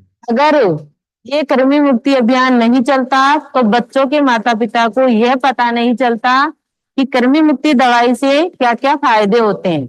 There's been significant reduction of absenteeism of the learners, enabling them to continue with their education. If any school that was not part of it before is begging to be part of it or is indicating interest, the other organizations that would just choose on their own and go direct to district councils, introduce the project and they start implementation. But for Evidence Action, they had to engage the national platform, which is Ministry of Health Headquarters Technical Working Group, where experts would critique such activities. It's happening. The fire with the boiling water all the time. But now we just go to the borehole. I drop one drop in the jerrycan, I fetch water and we start drinking. And it has reduced the problem of sickness like stomachache all the time. Ninashukuru sana na ninapeana shukrani kwa sababu sisi wengi wetu tunatumia maji safi. Your impact is more than you know. When you start out and you think that probably the work that you're doing does not have a great impact, and you're feeling like these are just tasks that you have been assigned, you have a job description and therefore you carry on the tasks that have been assigned to you. But over the years, interacting with individuals at county level, sub-county level, and even teachers, you realize that the impact is so great that what you think is just day-to-day tasks actually is changing the lives of individuals, right from their childhood into their adulthood. By innovating effective delivery models, rigorous testing that works, and scaling evidence-backed solutions. Evidence action has helped improve the lives of millions. We have been recognized by independent evaluators, achieving the greatest health benefits and impact per dollar. But more work remains to ensure every family can thrive, free from preventable diseases and poverty. Because we want to channel our resources where they will have the greatest, most cost-effective impact. Here's to the next decade of putting evidence to action to build an even greater legacy of global well-being. Over the past decade, evidence action has reached over 500 million people globally with effective programs that measurably improve child and family well-being. We have supported communities through proven, evidence-based programs that are delivering meaningful impact, providing much-needed safe water access to 10 million people, drastically reducing parasitic worm infections, preventing anemia, and more. You know, when I think of organizations that are able to take good research evidence and then make change, make positive change in the world, evidence action is at the top of the list. Through our initiatives, we have saved the lives of 15,000 children under the age of 5, provided support for over 1.8 billion deworming treatments that have helped derive $23 billion in productivity gains from deworming, generated 3 million carbon credits for reinvestment in safe water programs, and averted 3 million cases of childhood diarrhea, a leading cause of death in young children. अगर ये कृमि मुक्ति अभियान नहीं चलता तो बच्चों के माता पिता को यह पता नहीं चलता कि कृमि मुक्ति दवाई से क्या-क्या फायदे होते हैं. There's been significant reduction of absenteeism of the learners, enabling them to continue with their education. If any school that was not part of it before is begging to be part of it or is indicating interest, the other organizations that will just choose on their own and go direct to district councils, introduce the project and they start implementation. But for evidence action, they had to engage the national platform, which is Ministry of Health, Headquarters Technical Working Group, where experts will do critique such activities. The fire with the boiling water all the time. But now we just go to the borehole, I drop one drop in the jerrycan, I fetch water and we start drinking. And it has reduced the problem of sickness like stomachache all the time. Ninashukuru sana na ninapeana shukrani kwa sababu sisi wengi wetu tunatumia maji safi. Your impact is more than you know. You know, when you start out and you think that probably the work that you're doing does not have a great impact, and you know, you're feeling like these are just tasks that you have been assigned, you know, you have a job description and therefore you carry on the tasks that have been assigned to you. But over the years, interacting with individuals at county level, sub-county level, and even teachers, you realize that the impact is so great that what you think is just day-to-day tasks actually is changing the lives of individuals, right from their childhood into their adulthood. By innovating effective delivery models, rigorous testing that works, and scaling evidence-backed solutions, evidence action has helped improve the lives of millions. We have been recognized by independent evaluators, achieving the greatest health benefits and impact per dollar. But more work remains to ensure every family can thrive, free from preventable diseases and poverty.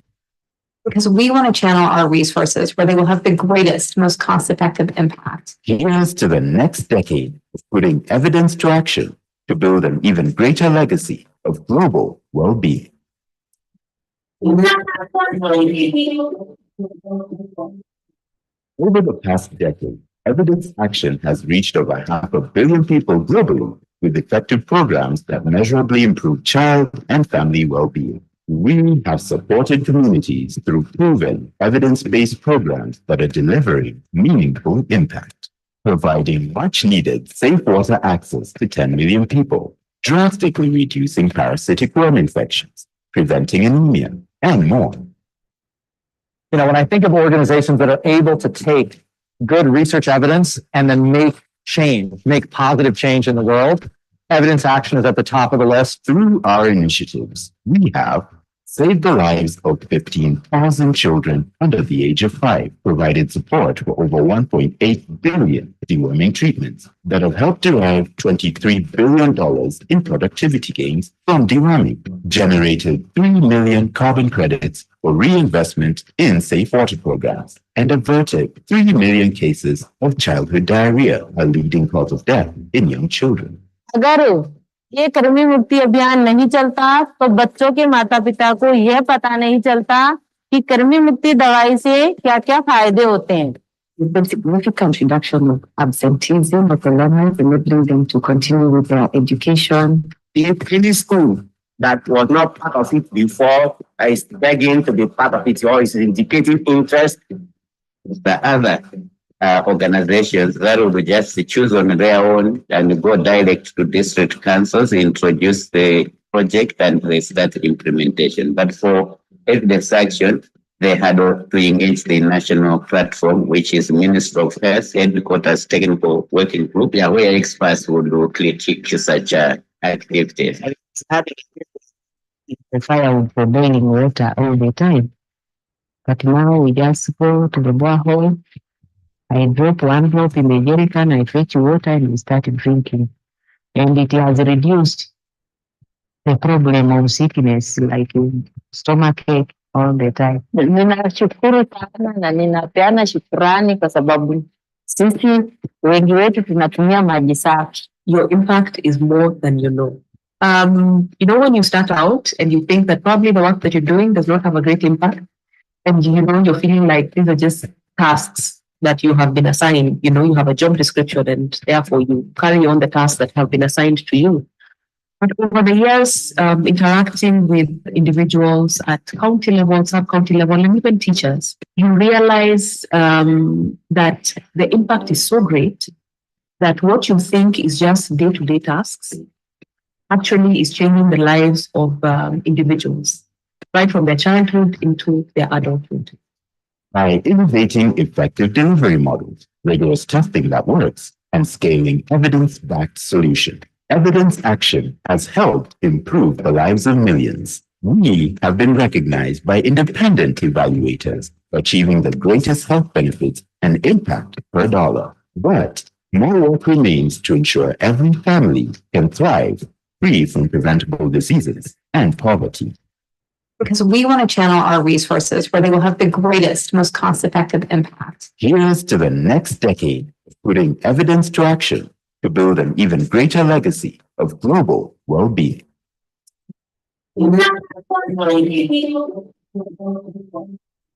the past decade, Evidence Action has reached over 500 million people globally with effective programs that measurably improve child and family well-being. We have supported communities through proven, evidence-based programs that are delivering meaningful impact, providing much-needed safe water access to 10 million people, drastically reducing parasitic worm infections, preventing anemia, and more.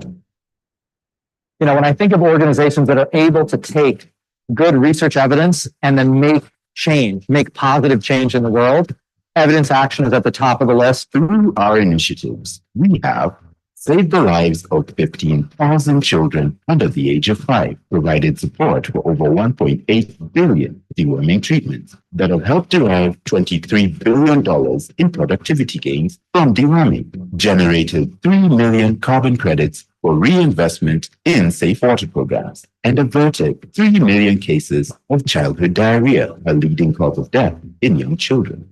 अगर ये कृमि मुक्ति अभियान नहीं चलता तो बच्चों के माता पिता को यह पता नहीं चलता कि कृमि मुक्ति दवाई से क्या-क्या फायदे होते हैं. There's been significant reduction of absenteeism of the learners, enabling them to continue with their education. If any school that was not part of it before is begging to be part of it or is indicating interest, the other organizations that will just choose on their own and go direct to district councils, introduce the project and they start implementation. But for evidence action, they had to engage the national platform, which is Ministry of Health Headquarters Technical Working Group, where experts would critique such activities. The fire was for boiling water all the time. But now we just go to the borehole. I drop one drop in the jerrycan, I fetch water and we start drinking.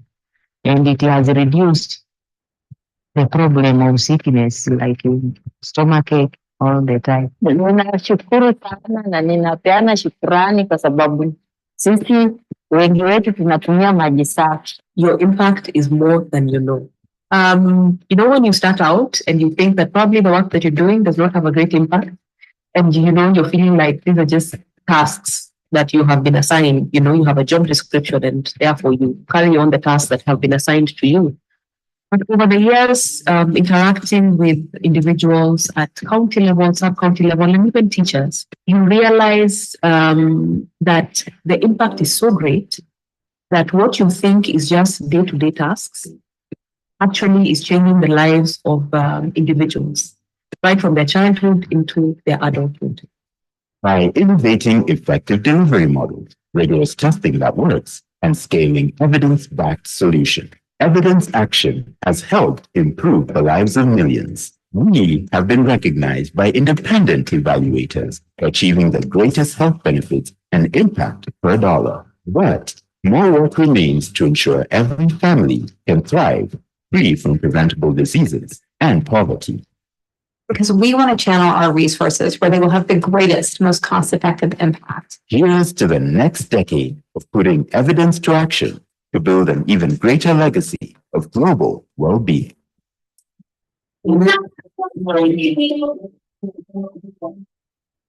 the past decade, Evidence Action has reached over 500 million people globally with effective programs that measurably improve child and family well-being. We have supported communities through proven, evidence-based programs that are delivering meaningful impact, providing much-needed safe water access to 10 million people, drastically reducing parasitic worm infections, preventing anemia, and more. When I think of organizations that are able to take good research evidence and then make change, make positive change in the world, Evidence Action is at the top of the list. Through our initiatives, we have saved the lives of 15,000 children under the age of 5, provided support for over 1.8 billion deworming treatments that have helped derive $23 billion in productivity gains from deworming, generated 3 million carbon credits for reinvestment in safe water programs, and averted 3 million cases of childhood diarrhea, a leading cause of death in young children. अगर ये कृमि मुक्ति अभियान नहीं चलता तो बच्चों के माता पिता को यह पता नहीं चलता कि कृमि मुक्ति दवाई से क्या-क्या फायदे होते हैं. There's been significant reduction of absenteeism of the learners, enabling them to continue with their education. If any school that was not part of it before is begging to be part of it or is indicating interest, the other organizations that will just choose on their own and go direct to district councils, introduce the project and they start implementation. But for Evidence Action, they had to engage the national platform, which is Ministry of Health Headquarters Technical Working Group, where experts would critique such activities. The fire was for boiling water all the time. But now we just go to the borehole. I drop one drop in the jerrycan, I fetch water and we start drinking. And it has reduced the problem of sickness like stomachache all the time. Ninashukuru sana na ninapeana shukrani kwa sababu sisi wengi wetu tunatumia maji safi. Your impact is more than you know. When you start out and you think that probably the work that you're doing does not have a great impact, and you're feeling like these are just tasks that you have been assigned, you have a job description and therefore you carry on the tasks that have been assigned to you. But over the years, interacting with individuals at county level, sub-county level, and even teachers, you realize that the impact is so great that what you think is just day-to-day tasks actually is changing the lives of individuals, right from their childhood into their adulthood. By innovating effective delivery models, rigorous testing that works, and scaling evidence-backed solutions, Evidence Action has helped improve the lives of millions. We have been recognized by independent evaluators for achieving the greatest health benefits and impact per dollar. But more work remains to ensure every family can thrive, free from preventable diseases and poverty. Because we want to channel our resources where they will have the greatest, most cost-effective impact. Here's to the next decade of putting evidence to action to build an even greater legacy of global well-being. Over the past decade, Evidence Action has reached over 500 million people globally with effective programs that measurably improve child and family well-being. We have supported communities. Access to safe water. At Evidence Action, we're committed to solving this problem. We all need water to survive, but when contaminated, it can cause illness or death. Unsafe water is a leading cause of preventable death for young children. Water access alone isn't enough. Many people can't rely on their wells and systems for safe drinking water, as they don't typically include water treatment. That's where we come in. Our Safe Water Now program has already saved the lives of more than 15,000 children, providing communities with safe water through chlorination, a highly effective and low-cost solution. Evidence shows that water treatment prevents 1 in 4 deaths of children under 5. Working with local governments, Evidence Action provides sustained safe water access by installing and maintaining chlorination devices in more urban areas with small piped water systems. Our inline chlorination devices treat the water as it flows through pipes. When communities fetch their water, it's already safe to drink. For last mile populations who are on wells or boreholes, chlorine dispensers are located at water points, where just the turn of the valve provides the right amount of chlorine to disinfect a bucket of water. This small action taken by residents when collecting water helps prevent sickness and saves lives. The dispenser has changed my life very much. I drop 1 drop in the jerrycan, I fetch water and I start drinking. And it has reduced the problem of sickness. Underpinning the success of Safe Water Now is our network of local promoters who educate the community and work with our teams to make sure the dispensers are refilled when needed. Tunakunywa maji safi yenye tuko nayo uhakika kwamba iko sawa, iko safe kwa kutumia kwa kukunywa. For less than $1.50 per person per year, Evidence Action provides 10 million people with access to safe water. It's one of the simplest, most cost-effective ways to save and improve lives.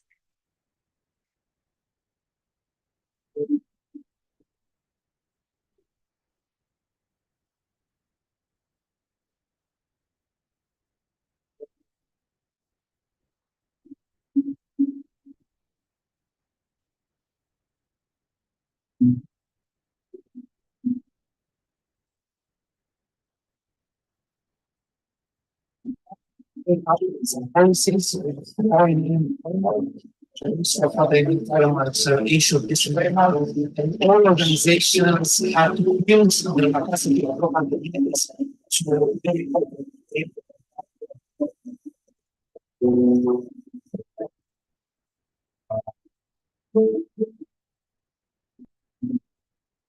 The Zero program aimed at becoming the area service provider to provide major referrals. One, to provide the preventive maintenance and repairs. Secondly, to offer commercial services for the long-term sustainability of the water systems. And thirdly, to provide financial viability for these water systems.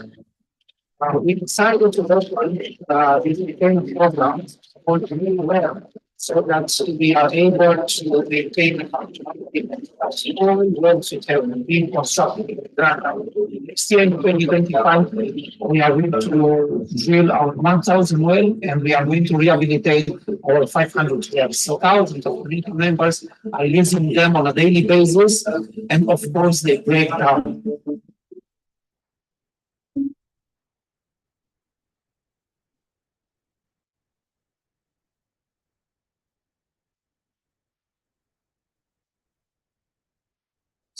is working with Green Mechanics Association from the areas where we operate through Green Well program, doing maintenance of the wells. Changing the water color and also producing better water. So by using the compressor, we want to blow out the better water from the well so that it can recover clean and safe water.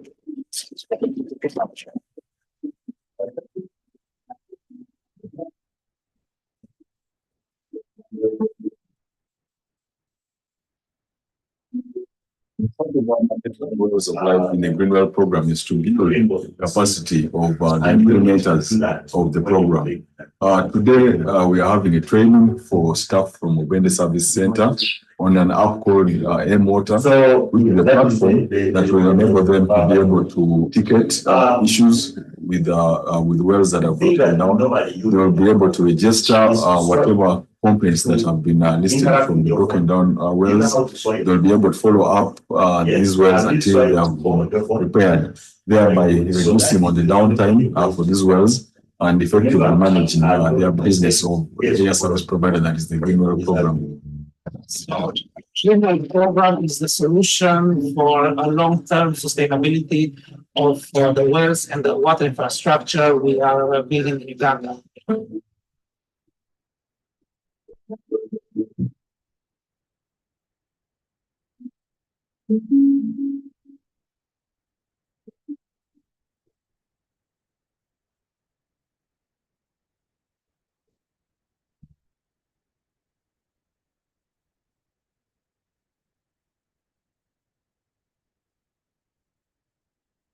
When you enroll with AquaTrust, we assure you unlimited and uninterrupted supply of clean, safe water.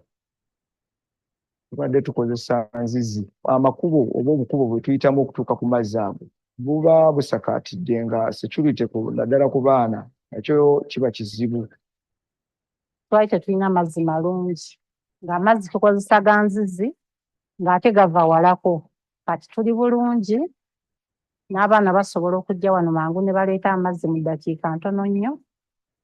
You receive the 4 services of AquaTrust. Number 1 is the initial upgrade, where we take out all the old hardware from the borehole and replace it with the new hardware that is stainless. Tunywedde amazzi amayonjo naye luli bwe twakeranga ku makya okujja okusunda amazzi nga gajja gonna gamaze okufuuka yero nga tusobola kuganywa ate nga gawonya obutalagge bw'ebyuma biri ebyalimu. Number 2 is we do preventative maintenance. And so we do quarterly visits to ensure that we prevent your borehole or system from breaking down.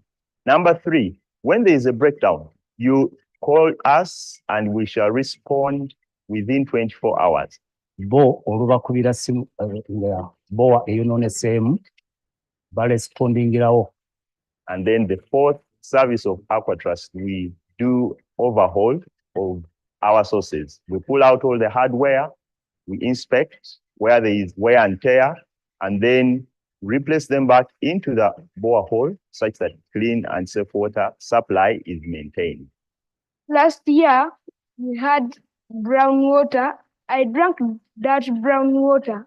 I got sick. I thank AquaTrust for giving us safe and clear water for drinking. Now I am healthy and I never miss school. Bawona amazzi ag'ebidiba n'abantu baffe kati bali seefu luli gaagiranga batuwadde emisujja ng'egyo tetumanyi kwe kiva solusi nga kiva ku mazzi ago amakyafu. So your role is to subscribe to the program. 2 billion people around the world don't have access to safe water. At Evidence Action, we're committed to solving this problem. We all need water to survive, but when contaminated, it can cause illness or death. Unsafe water is a leading cause of preventable death for young children. Water access alone isn't enough.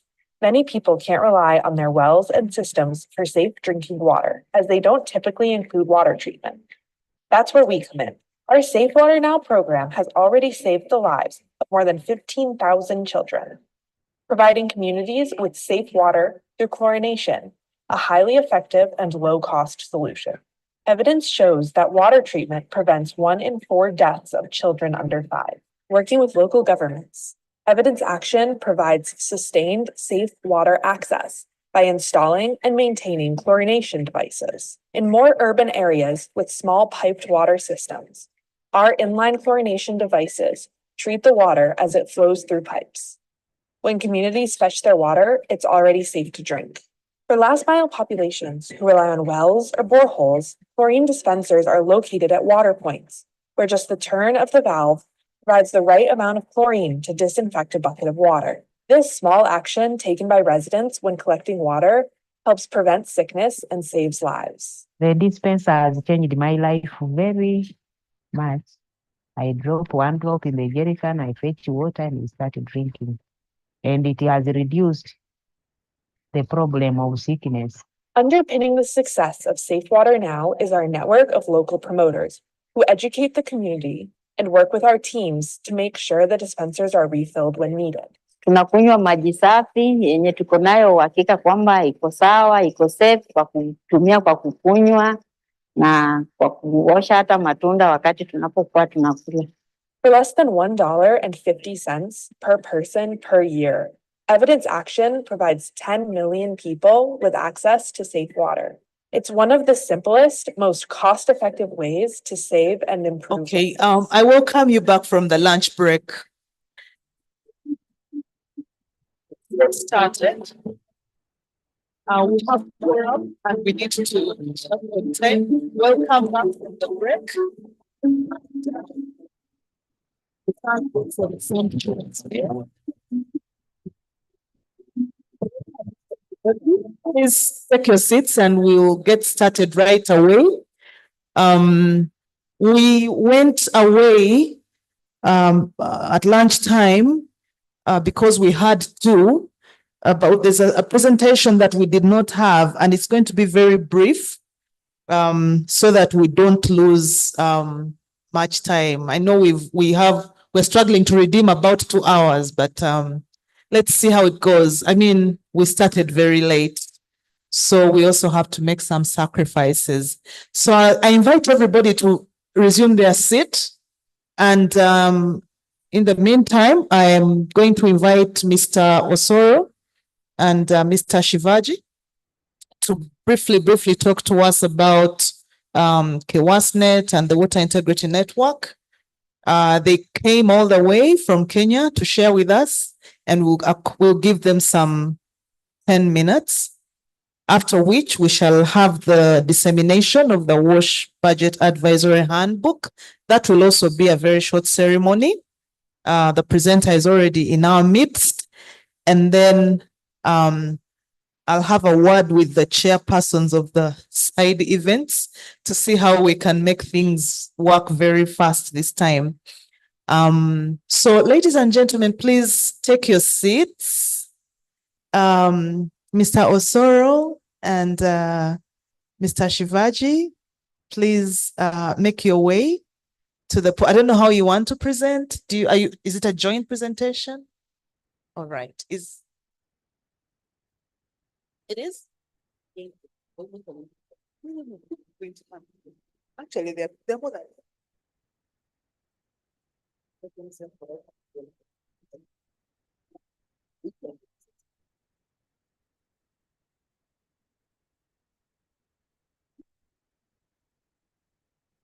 Okay, members who are here, please let's sit.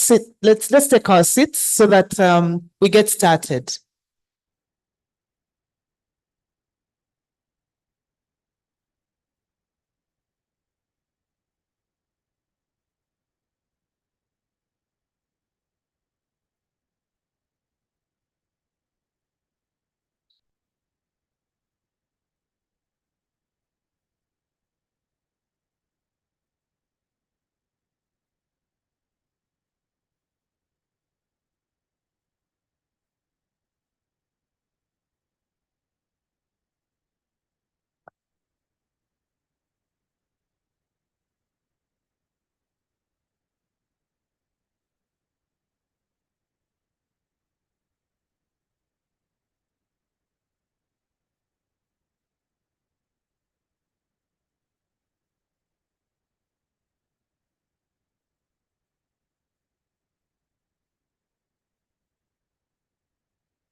Okay, let's sort out the technology as more members join in. We've spent a lot of time at the lunch table. So we have to find a way of recovering the time.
Okay.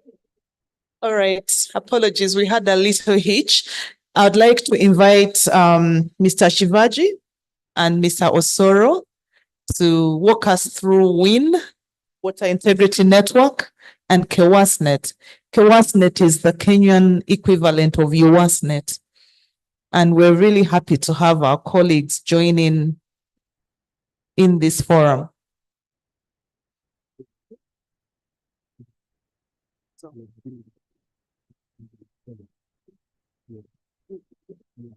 Okay.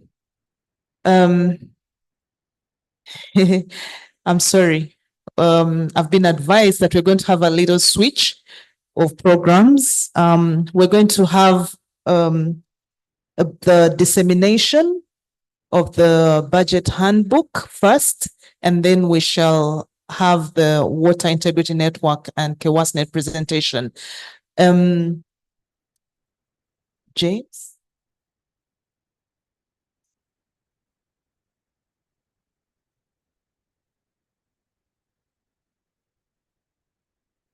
Okay, at this point, I'd like to invite James here to tell us what to expect from this dissemination and who to expect. I am ambushed. Good afternoon. Good afternoon, ladies and gentlemen. Are we okay? I don't feel you. Do you feel me?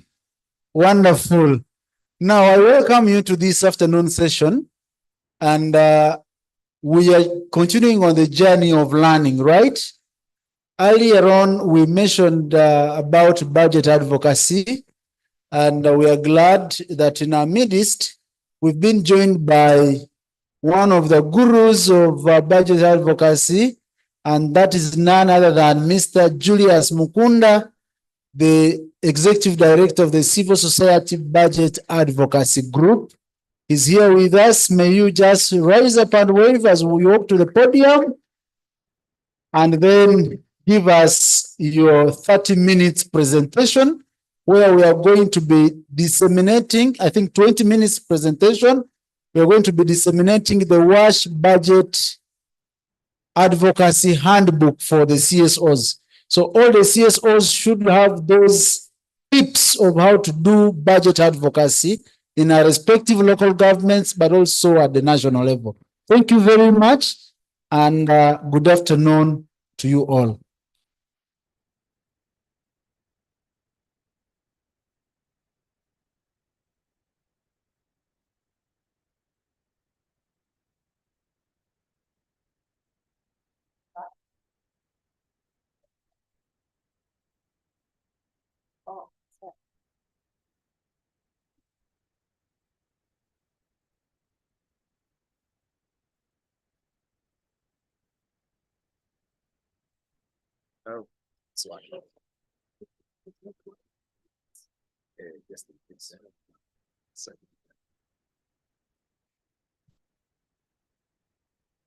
Good afternoon. Good afternoon. My name is Mkunda Julius. An honor to be here, to be part of this great conversation. My job is really very simple, is to walk you through a product that we have done jointly with WASNET. Briefly is that the Civil Society Budget Advocacy Group, CSBAG in short, is a coalition of organizations in Uganda that are interested in pursuing how resources of government are generated, that's revenue, and how resources of government are spent, and that is expenditure part. So we work to build the capacities, and that's where this work comes in. But also we work to conduct research, analysis, but most importantly, engage government and other stakeholders to ensure that specifically that money goes to where the needs of most Ugandans are. And usually we find ourselves engaging government on spending money on social sector, where water and sanitation is. So I'll just take you briefly in terms of what we did. What I can say is that CSBAG and WASNET work together to develop a handbook, a training handbook on WASH. Why did we do this? We did this because we believed that we need to have more people out there spread the gospel, to engage, guide the citizens on how they can advocate for increased resources to the WASH sector. So this manual, which we did, has 3 major modules, and one of them is on understanding WASH financing, and the module focuses on providing an understanding of basic WASH concepts, WASH financing concept context, the policy and regulatory framework, key washing stakeholders and their roles and responsibilities. So at least you're able to guide citizens on that. But also a modern WASH financing mechanism, and also a module on WASH budget analysis. And I think this is where we take through our stakeholders on how to engage the process of the budget process. So basically is on the first module, there are concepts about understanding the WASH financing, concepts as, you know, what WASH stands for, the components, WASH in schools and health facilities, but also WASH in the household. Part of this money also is to provide the status of WASH in Uganda, and it is important for people to understand where we are,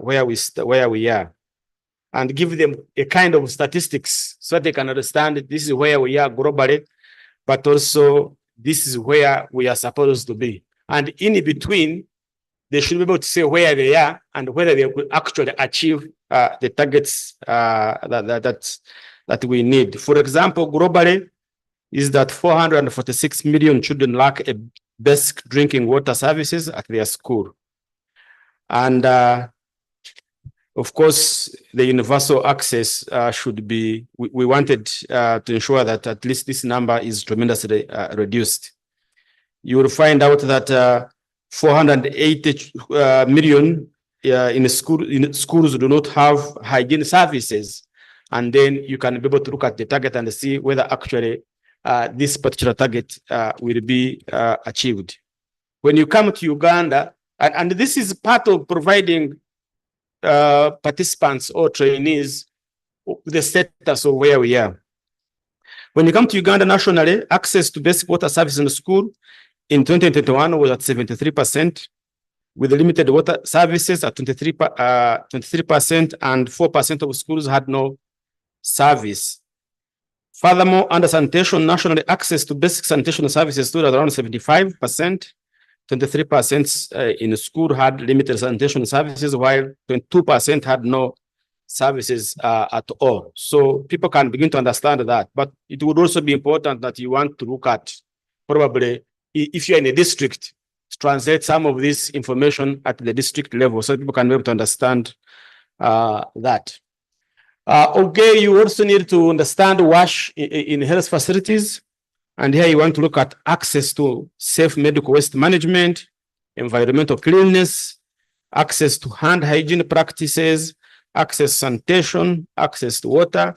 And these are some of the statistics that we give. And in the manual, more details are also provided. Why we do this, it is important that people understand where we are in terms of financing WASH in health centers. But I think the most important part is when you look at these issues, the Auditor General was telling us that there are certain ICU units in hospitals, certain theaters that are not functioning because they never had water connected to them.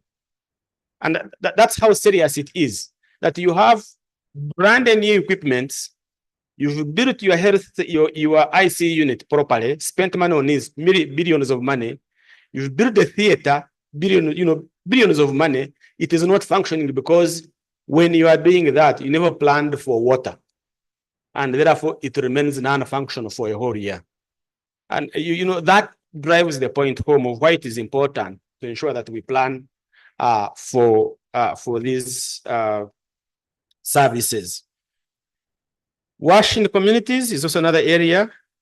And I think for me here, in terms of WASH in communities, access to water is very important, hygiene services, but also sanitation in our communities.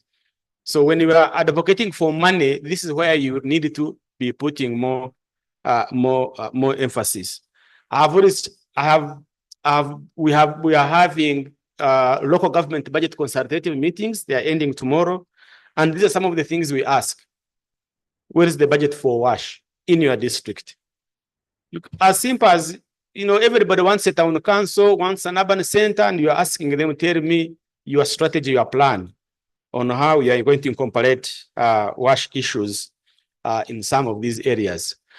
Participants in the training also need to understand who is who in WASH and their role that they play. And I'm glad that since yesterday, there are some of the area of the stakeholders that we have had. And of course, a list is down here, and I don't want you to forget the Minister of Finance and the Parliament of Uganda, because these ones determine how much money we are likely to get. All the others might have all their wishes, but at the end of the day, these two areas, these two actors can really determine how much government will spend in WASH-related activities. And in the manual, we also compare WASH with the SDGs. We are trying to show where WASH is connected to. Of course, the number one, of course, is around no poverty. And I'm glad that when I came, there was a video about evidence action, and you could specifically see how WASH is related to poverty reduction in this country, in any area. So you'll be able to see that, and the manual also provides more details about that. So that's situation analysis, understanding WASH. But also now we look at the financing mechanisms. Where does money come from? In Uganda, 23 trillion is required to provide safely managed drinking water, 14 trillion for safely managed sanitation and hand washing in schools, 720 billion and hand washing schools 720 billion, and village water supply 19 trillion respectively by 2030. I don't know how many years we are remaining to reach there and what how much we are putting there.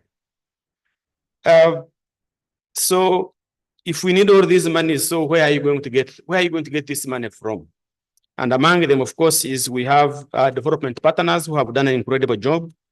We have civil society organizations like WASNet that have done work. We can actually contract debt to do that.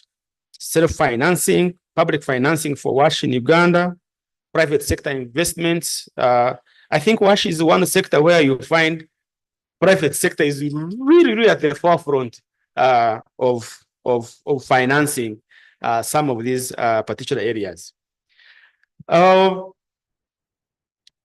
Status of WASH financing in Uganda, funding requirements, we have talked about this. These are the monies that we require. If you look at the strategic investment plan for Ministry of Water and Environment, and I think these numbers tell us where we should invest the money and how much we need to be able to invest this particular money.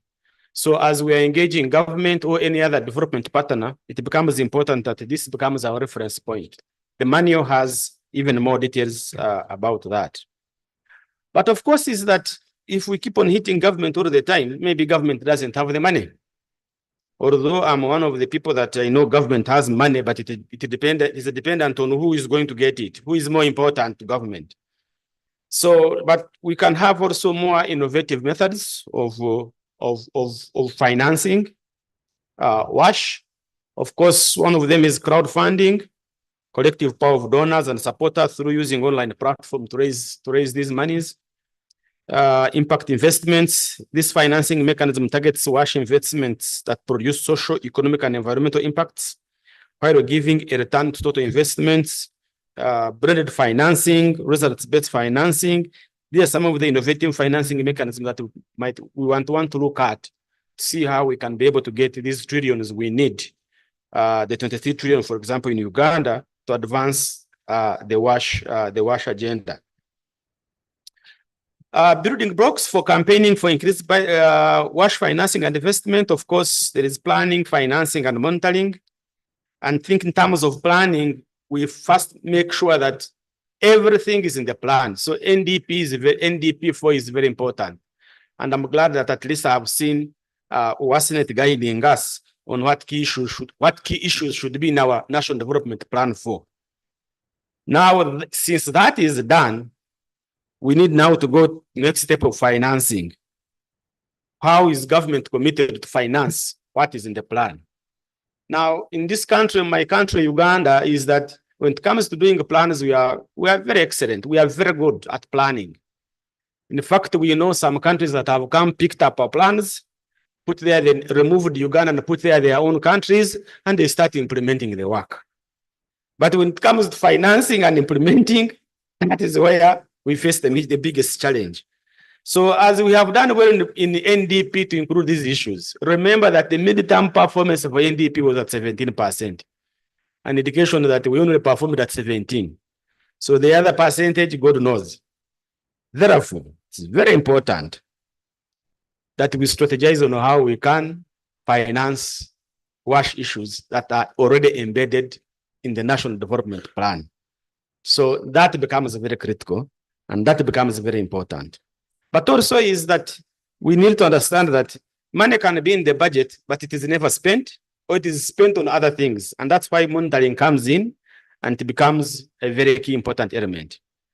I've had an experience in that whereby communities knew that the borehole belonged to government and they never cared about it. I have seen communities knowing that that protected well belonged to government, it never belonged to them until they knew that actually the money that was built was their money and that it was theirs and they need to ensure that it works. So it becomes key important that we need to have a monitoring mechanism and the money provides that. We need to monitor the level of WASH service delivery and especially WASH public investment projects.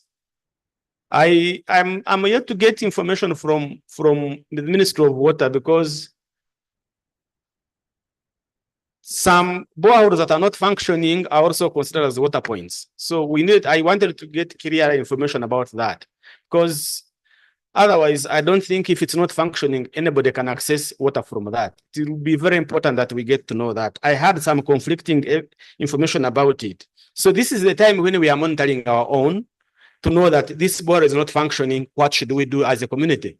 And I've told communities around the country that water point, that borehole, there is no member of parliament who will ever use that money. Forget about it. Neither will the president come and use it. It is yours, so make sure that it functions.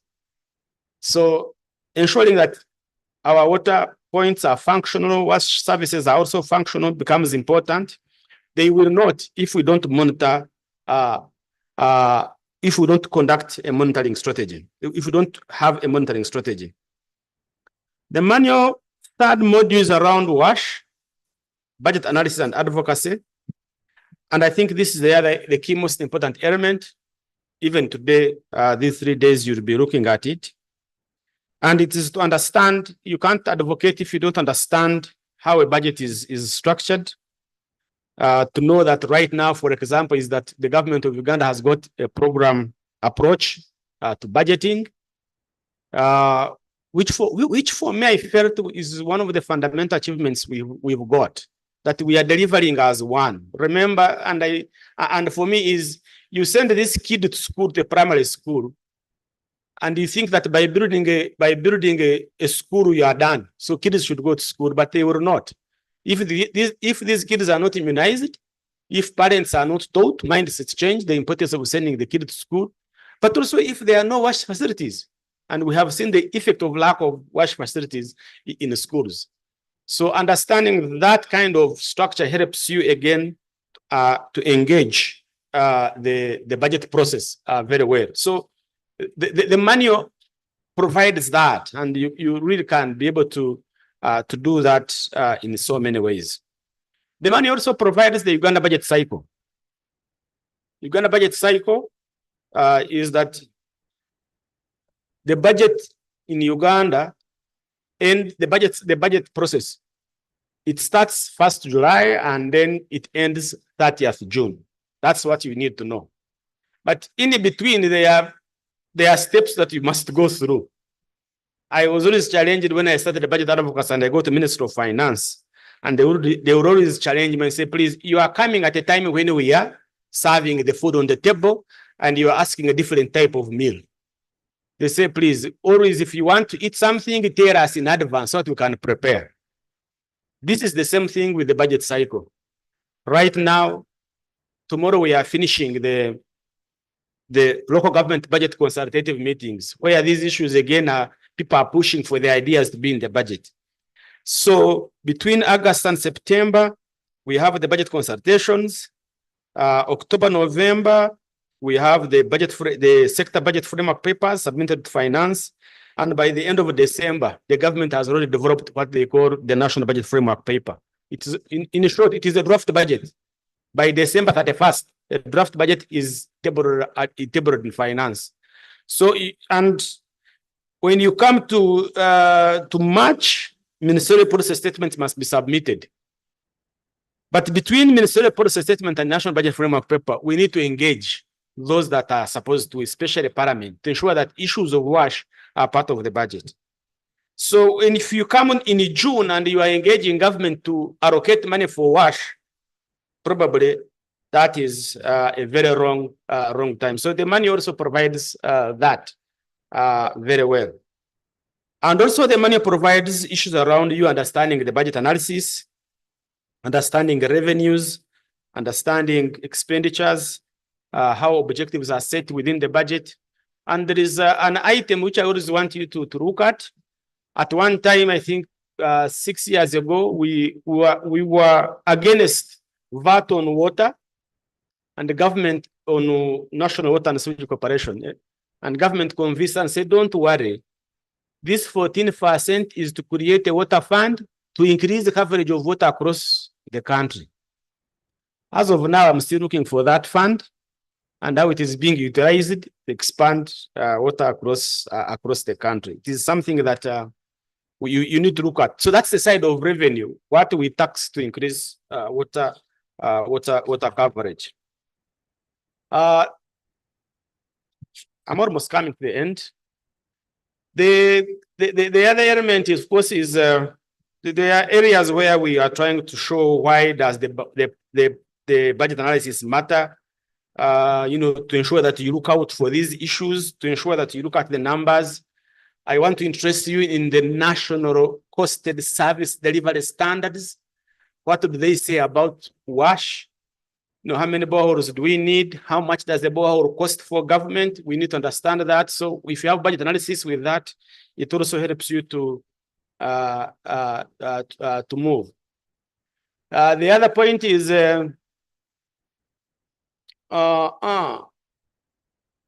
now it is misbehaving. Okay. The other part, of course, is issues in WASH financing to guide in budget analysis, looking at the challenges, suggesting strategies. That is very important because once you want to do a budget analysis, you first start from what the challenges are facing and you see whether actually they are in the budget. But also providing alternatives is very important. To be able to conduct this particular training, you need some documents. We have also provided those documents. But please, if after 5 years you are using this manual, don't use these documents because these documents are of today. You need updated documents. The draft approved estimates, ministerial policy statements, the budget speech. You will need to be able to look at the updated ones. And I think in Uganda also, we have done well in access documents. If you go on Google and say budget Uganda, it will take you on a website of government where all budget documents are uploaded. And you can easily tell which kind of budget you need. But also important on audit reports. Just say Office Auditor General Uganda. You go to the website and you find out all audit reports. CS back in the next financial year, what we are planning to do is we are going to develop an AI system. AI is artificial intelligence, whereby we will be able to analyze Auditor General's reports using artificial intelligence. And now you can be able to say, tell me issues about WASH. And then all audit issues about water and sanitation are going to come out, and then you're able to engage your different stakeholders. Of course, budget advocacy has got stages, and the report also takes you through all the stages of budget advocacy, including identifying a problem up to impact evaluation, see whether what you have been engaging on, you have been able to achieve that. In the manual, of course, you'll find out why we do advocacy, budget advocacy, and I think the most important part, of course, is about amplifying the voice, but also advocating for more resources, and that's the gist of the manual. Improving transparency and accountability and exposing leakages. But for me, most important part is to ensure each and every one of us participate in the budget process. If we let those guys be the only ones participate in the budget process, let us not complain about the outcomes. I have told people, if we let only those guys, there is a word I wanted to use, but I can't use it on this floor. If we let those guys be the only ones, let us not question the outcome. Because as Ugandans, we are equally able and can participate and direct how resources are being spent. So it's clear and very important for me that all of us have a duty to play and participate in the budget process. So as I end, please be familiar with the corridors of power. Who is who in the budget process? In the parliament, not every member of parliament is important. There are those who are more important than the others. We know that. There are those who have never said anything in the parliament, by the way. So don't waste time on those ones. But there are those who can help us. And I think the parliament, the WASH parliament is critical in these particular areas, providing them with information and engaging in them all the time. Minister of Finance, and if you can make a phone call to the president, why can't we do that? I've seen people making a phone call to the president on a microphone like this. I'm like, wow, I wish I had the same access. Because I would really I have so many problems I can tell the president on the things he can change. You've seen even him writing on how the people should be promoted and appointed. I mean, so really, if among the stars, there is somebody with that kind of magic, you can help us and we get close to the president. The wash problems would be finished by a single letter. Let us also educate ourselves on the way the government conducts business. And I've told you about the process. Let us not come at the end when government is serving food and we start complaining. That's why at CSBAG now, when we have post-budget dialogues, we've started to celebrate our work, not complain of what has not been done. Because complaints are now in the local government budget consultative meetings. We are now complaining bitterly because we want issues to be in the next year's budget, 2024, 2025. But we are celebrating what we achieved there. Convert the decision makers into allies. We need to have friends. Definitely your enemies will never take your agenda. Let us look for friends in places of power. The media is a very big ally. Let us educate them, mobilize them, so that they can be able to report proper about the things that we do. Let us also allow the participation of as many supporters as possible by mobilizing them into alliances and coalitions so that we can be able to have a better world for us, our children, and the next generation. I thank you for listening. Thank you, Mr. Mukunda. Ladies and gentlemen, you have a QR code. You have a QR code on your table, and you can download this manual by scanning that code. We're not going to engage Mr. Mukunda. We have the information once we download, and we can engage him and his team further. Let's first read, internalize, and develop questions or points for discussion when we have really got all the substance. And I'm very sure that UASNet will also take the trouble to organize a session in the future, whether as a webinar, physical meeting, during which we can get into the depth of this. I would like now to invite my colleagues from Kenya. Please come to the podium, Mr. Osoro.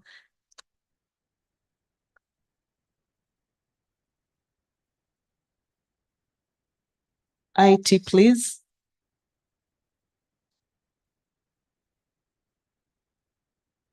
Good afternoon. Good afternoon. I think being short is actually sometimes a good thing and a bad thing. Fortunately, this lectern is not that big.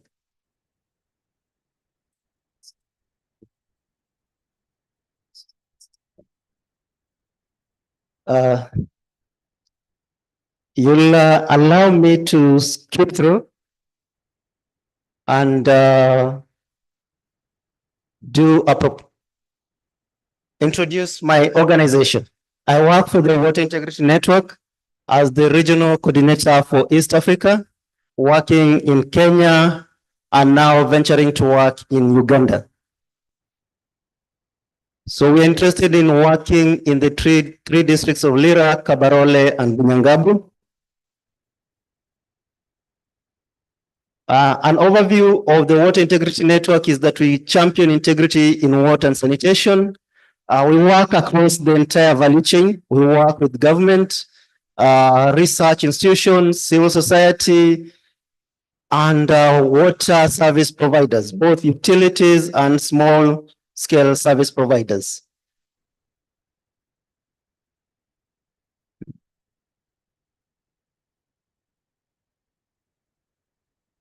So to provide a framing for how we work is that we work through partners and we promote work towards reduction of corruption risks by strengthening accountability mechanisms.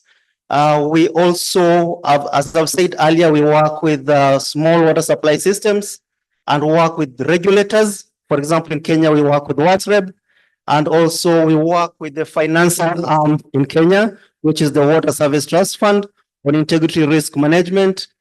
And also to frame the work in Uganda, we did a report in 2010 on promoting transparency, integrity, and accountability in the water and sanitation sector in Uganda.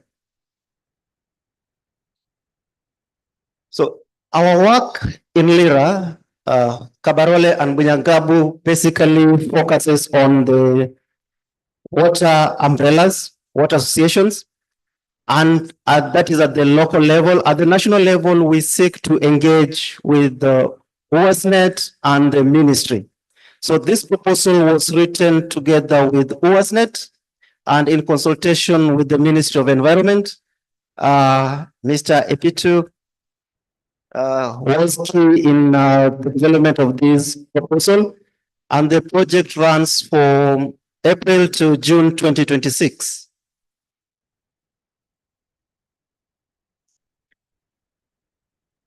So we have two phases. Phase one is assessing the sanitation status, water and sanitation governance status in Uganda. The value chain, which will do a national conference to present the findings in probably at the end of this month. Those are already work done that we've talked to various stakeholders to get a feel of what is happening across, and also to be able to inform the next phase, which is basically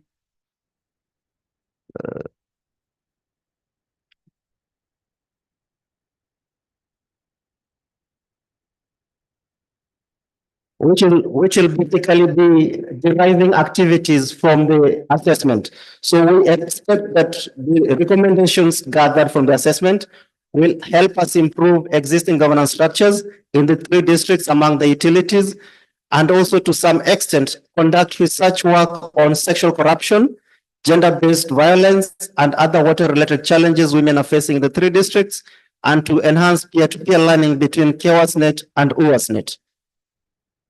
So what is not coming out clear is the defined role that we are going to have with the water regulator department at the ministry, because it's an ongoing conversation and which we've started having a conversation, and we expect to have a very deep, fruitful engagement. So our expected results for the project are an improved capacity to implement integrity practices in the umbrella associations. The water service providers systems are improved. I'll just give an overview because my colleague is coming to do a more in-depth, and also to adopt a culture of integrity within the Ugandan water sector. Yesterday, there was a talk about champions. So we also have a champions aspect of which we'd like to do more.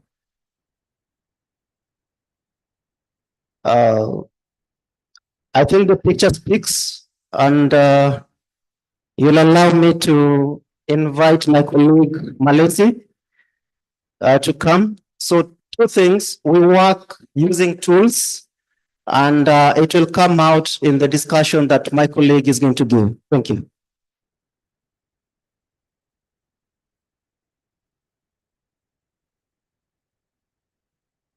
Good afternoon.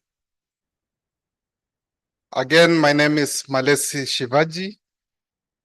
I have to learn the technology first. Okay, this was not my slide, but I will start with it. I think part of the work that is expected to be done within the partnership between the Water Integrity Network and the partners in Uganda is basically organized around identifying what are the integrity risks and what needs to be done, and it looks at very practical solutions in terms of addressing the challenge. As my colleague has said, it seeks to be multi-stakeholder, different layers of the sector and who the actors are. It will strongly be based on existing data and evidence, and also noting that earlier in the day there was a conversation about one size fits all. But here, I think with regards to integrity tools and approaches, it is very context specific. So there is adaptation and continuing adaptation as the sector evolves, and so do the tools also evolve in the manner in which they are applied, but also in terms of the kind of products that we would expect to have. Now let's go to some of the examples in terms of the Kenyan experience with regards to how KEWASNet has partnered with the Water Integrity Network and with other partners at country level. But because of the time limitation, we were very conscious, so we only picking 2 or 3 examples. But of course, as has been already mentioned, there is a lot of it that is based on using of tools and trying to adapt them to fit in the process. And I think it is important to note that this concept of a multi-stakeholder engagement is really critical within the framework of the integrity management work.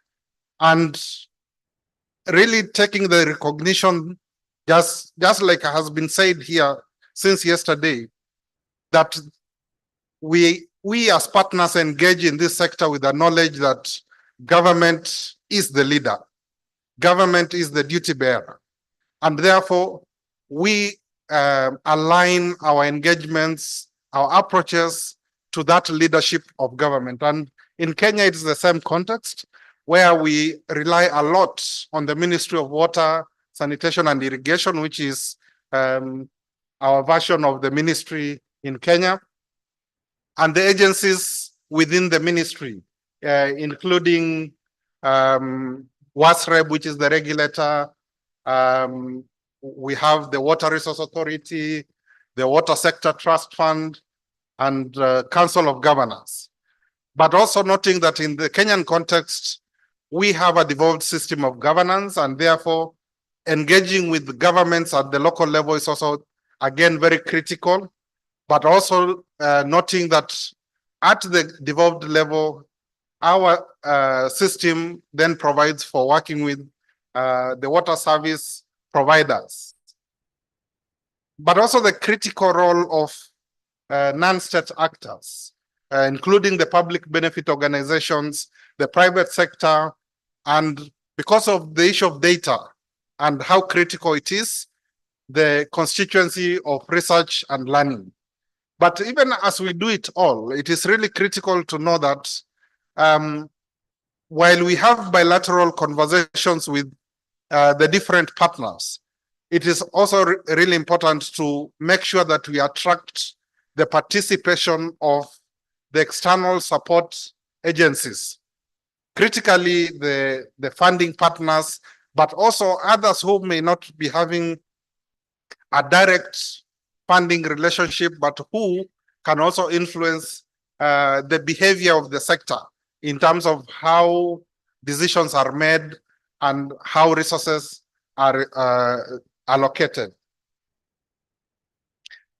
And because there are different responsibilities at different levels, our approach as KEWASNet has been to target different interventions for the different actors who play a role within the sector. And to start with, because we are a civil society organization, and one of the things civil society has been accused of is never looking inward in terms of, are we accountable? Are we also responsible for the integrity risks that the sector faces? So in our case in Kenya, we actually start with the civil society ourselves. And we have a tool specific for civil society, which is called the Integrity, Quality and Compliance Toolbox, which targets the public benefit organizations in terms of looking at their engagements and how they also promote integrity within the sector. Then we have the government and its actors at the national level. So the ministry and the regulator, in our case, WASREB. And then we go to the devolved level, which is the county governments. And I mentioned the county government leadership and the water service providers. And then finally, and I think yesterday I could hear a lot about the same scenario here. And even today we had in the morning, the TWG speaking about the village level, the local level service provision and the challenges that emerge at that local level. In Kenya, it is not different, quite similar, and it is a huge headache. And for that reason, we have also developed through WIN the integrity management toolbox, which targets these small scale water service providers, and in a sense relates quite closely with the conversation that was held here yesterday and today about the O&M framework. Now, just to give a few examples of some of the results, some of the products that we have worked with.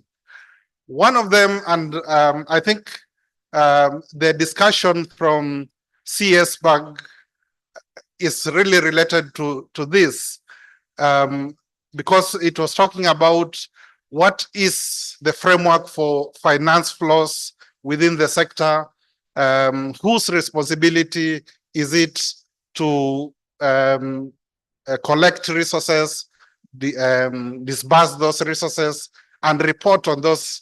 So we developed, based on the research that we did, a publication called, which we basically tagged Pipes, Policy, and Public Money, which was basically looking at what are the integrity frameworks around public finance flows within the Kenyan sector, but also looking at what are the rules, who makes the decisions, what are the frameworks for accountability, and what are the safeguards in terms of potential integrity risks, including corruption.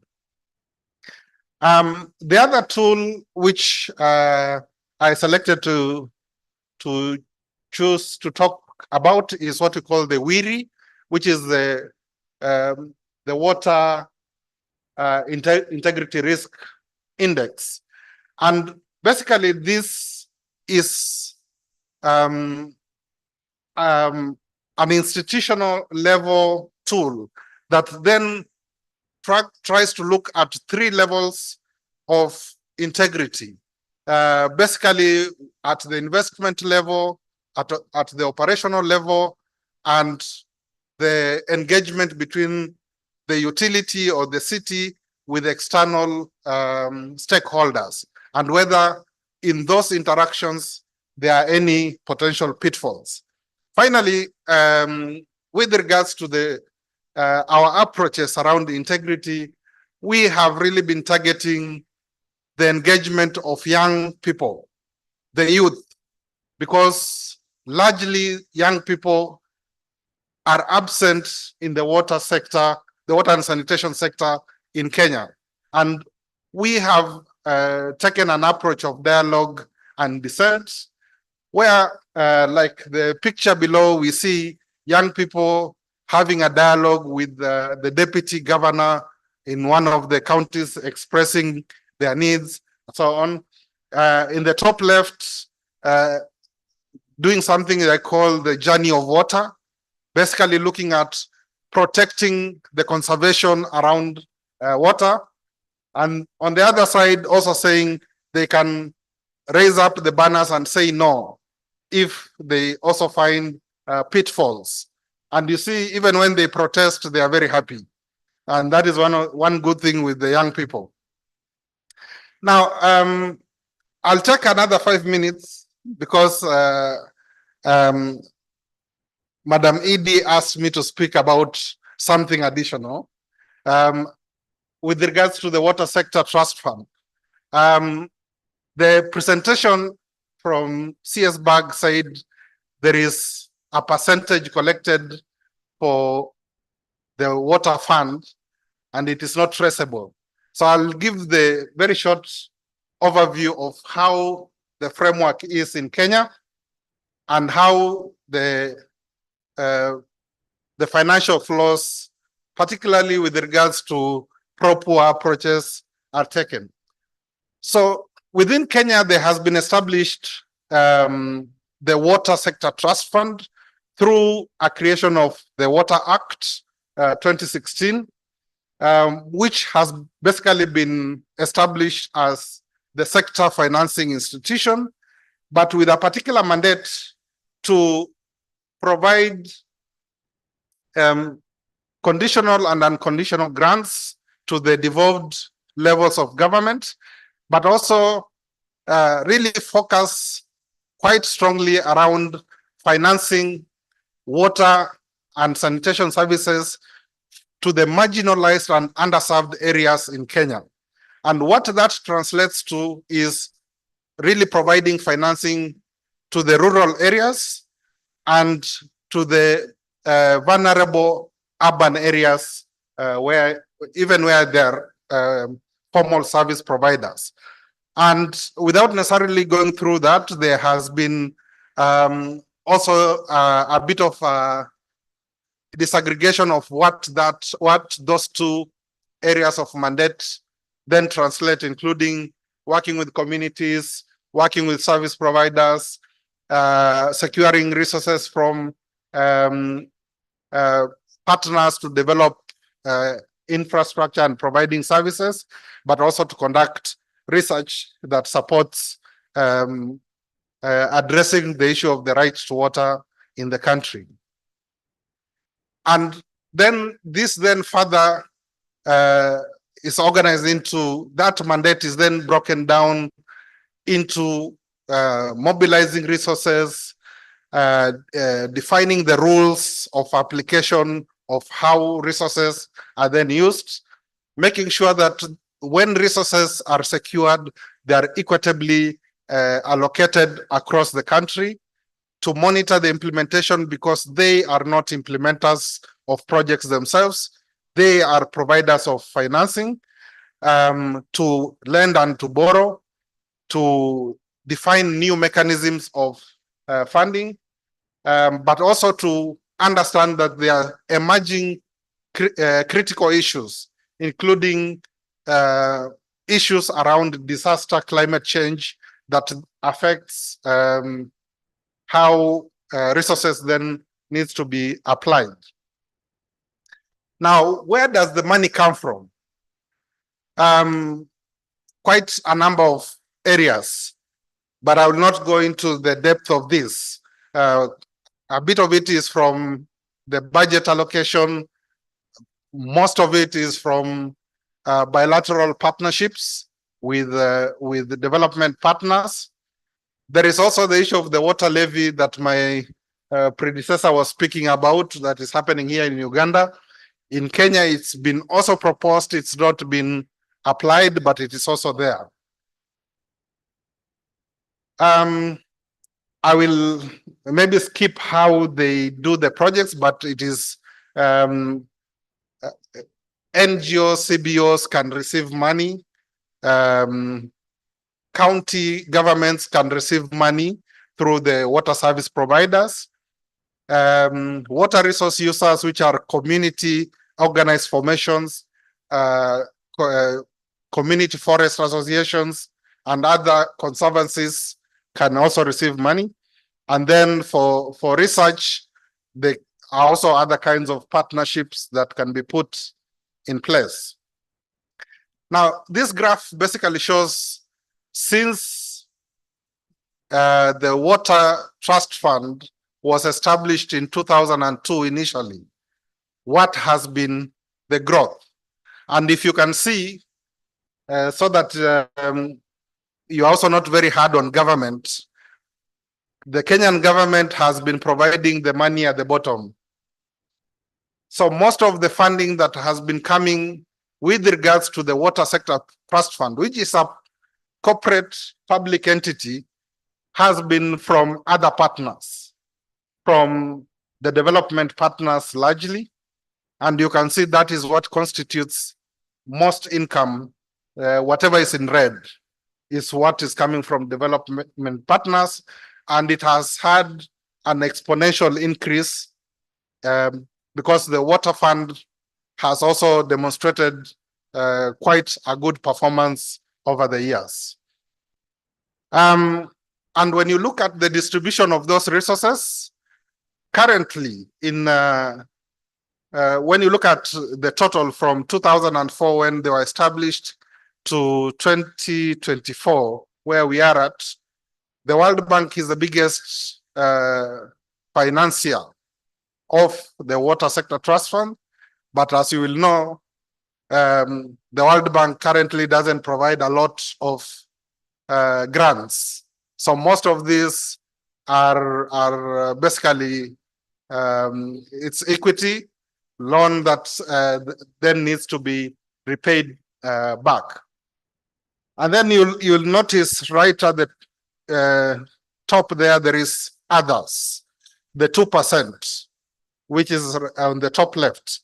Now, if you break it down, that 2% is largely other partners.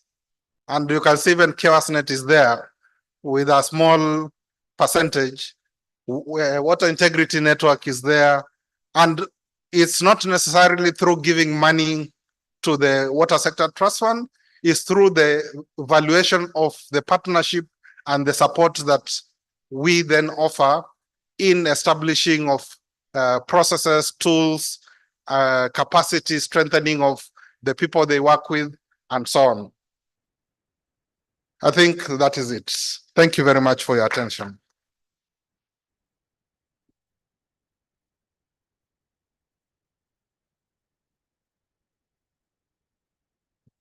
Thank you. That was a bit like a marathon, but we appreciate.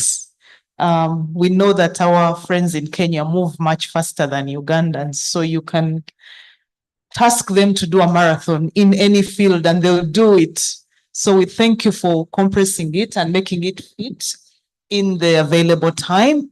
We are short of time, but we're just going to do what we have to do today. I'm going to invite IRC, Join for Water, represented by Diana, to give us a 1-minute summary of what we're going to do in the side events, just 1 minute, and then we shall break out. Wash in institutions, institutional wash, will go upstairs, room 3. And it has skipped my mind. The second one will stay here. I've forgotten the theme, just like that. But Martin and Diana, please come and brief us. And the task for you this evening is to make sure that we fit within 45 minutes. I don't know how you're going to manage that, but you must. Promise me. Good afternoon.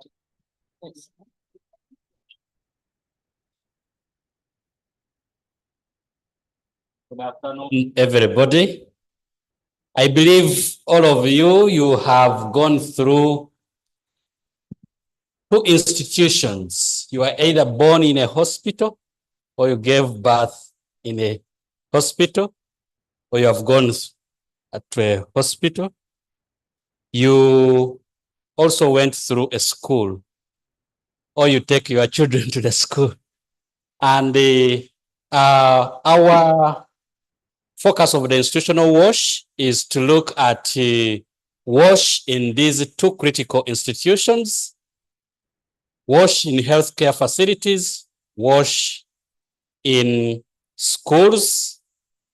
And we have quite a number of colleagues who have done it, and they are going to share practical experiences and innovations in promoting wash in schools.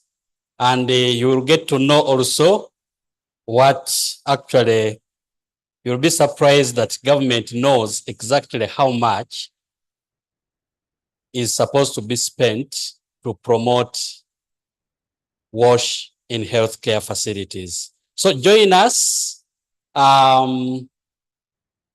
in meeting room 3 if you have any connection to those two institutions. Thank you. But before you went to school, you had to drink water. So the session that will be in this room is going to be focused on integrated water resources management, the cornerstone for WASH, the cornerstone for all institutions.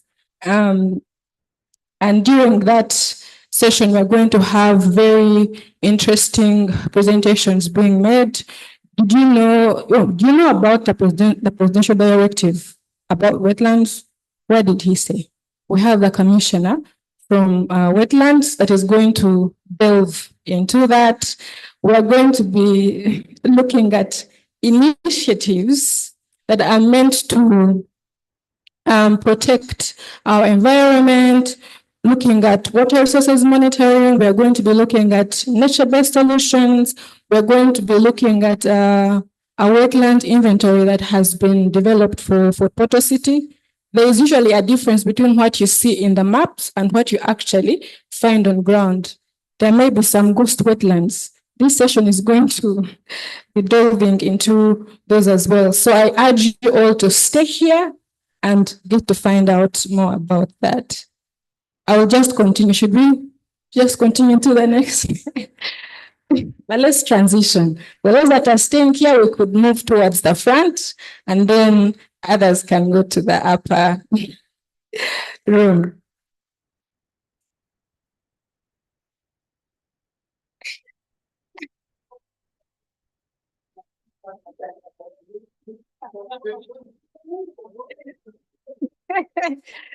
We all need to drink water, so let's stay.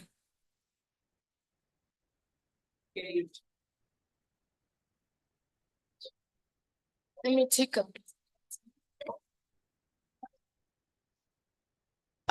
institutional wash, please go upstairs, meeting room 3. It's a very nice place. I've been there already, and I know how nice and cozy it is. And for IWRM, please move forward. Institutional wash, go upstairs, please. Thank you for following Martin. He's not going to be lonely. Okay, let's get moving.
All right, let's begin. We've been given 45 minutes. It's not much time, but let's see how good we make of that time.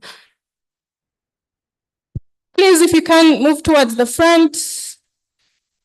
Move towards the front.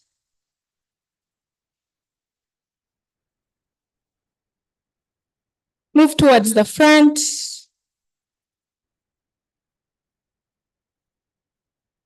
Please move towards the front so So once again, welcome to this session. We have 3 presentations and a keynote address that will be delivered by the Commissioner, Wetlands.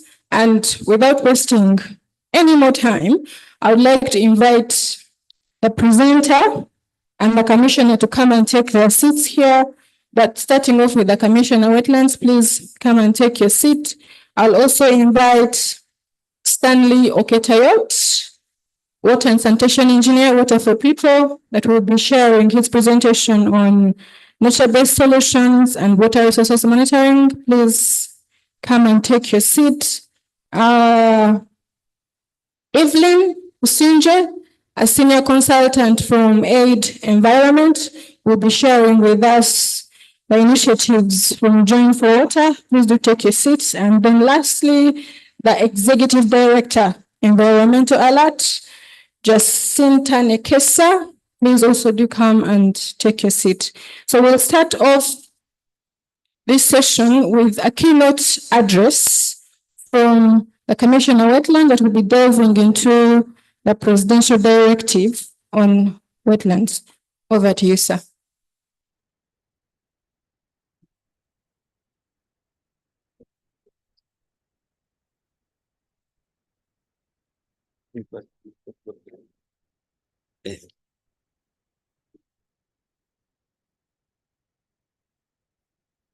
Okay. Okay. Thank you. I had made a small presentation on the presidential directive in regards to wetlands management. By the name is Joseph Ongol. I work as an assistant commissioner in wetlands department, standing for the commissioner.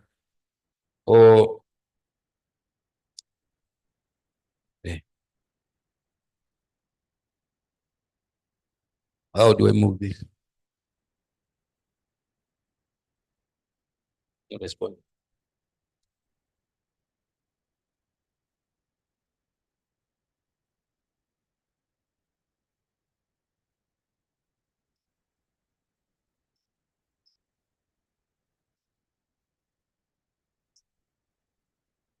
Okay, the background to the prison is that we know that wetlands in Uganda are heavily degraded, but the leading regions in Uganda in wetlands degradation is Busoga, Bukedi, and Kigezi.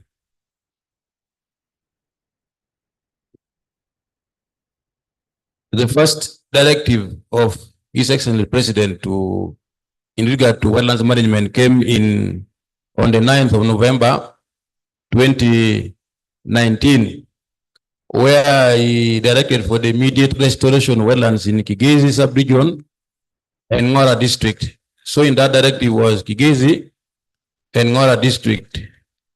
And yet they also directed the Minister of Finance to make sure that there is money available in the next financial year to compensate the affected people to pay way for restoration. The gist of the directive is on wetland restoration.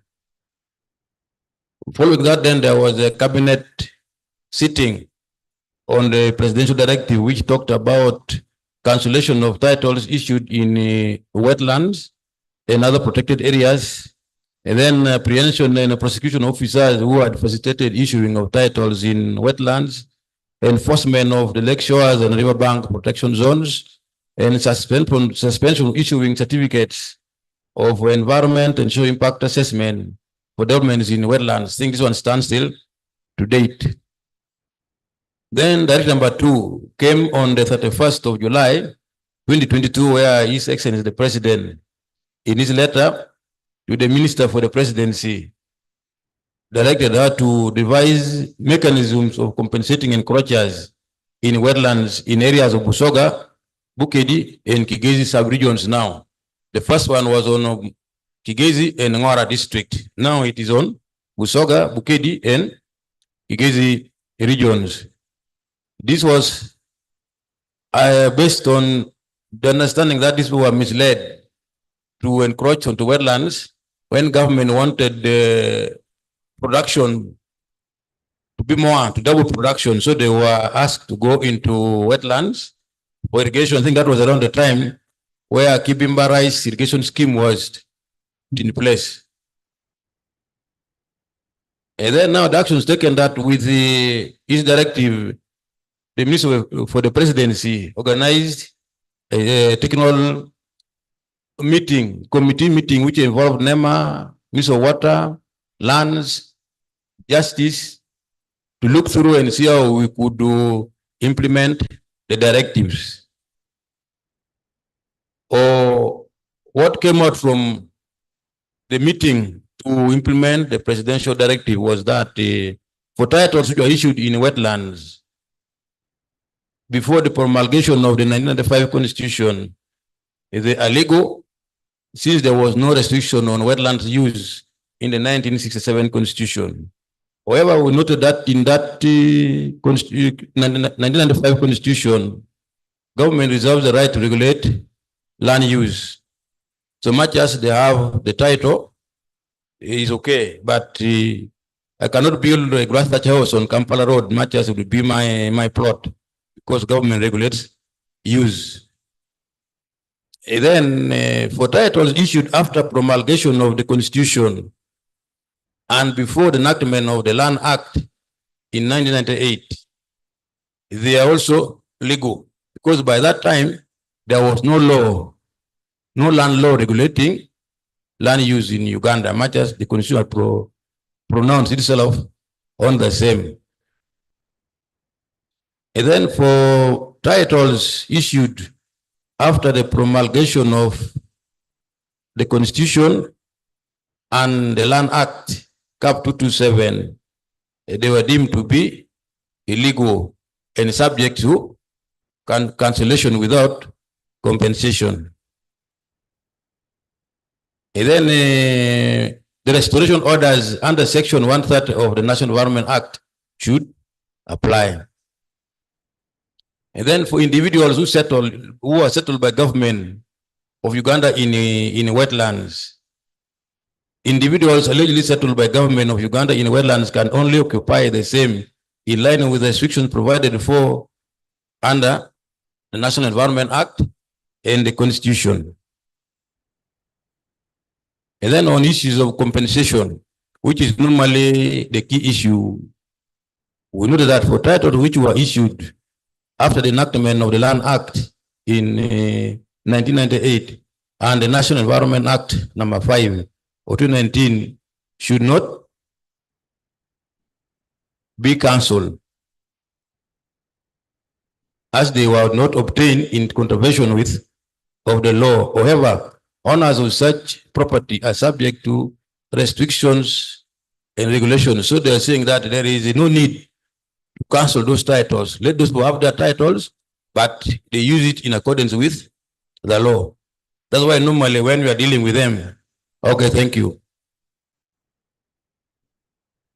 Implementation arrangements were given there, but I think the most important one is one I put in blue, the role of CSOs in implementing the presidential directive on wetlands restoration, is that we expect them to contribute towards awareness creation of what the president meant and the actions taken thereafter, so that they are aware, and to supplement government effort in wetlands restoration. Thank you.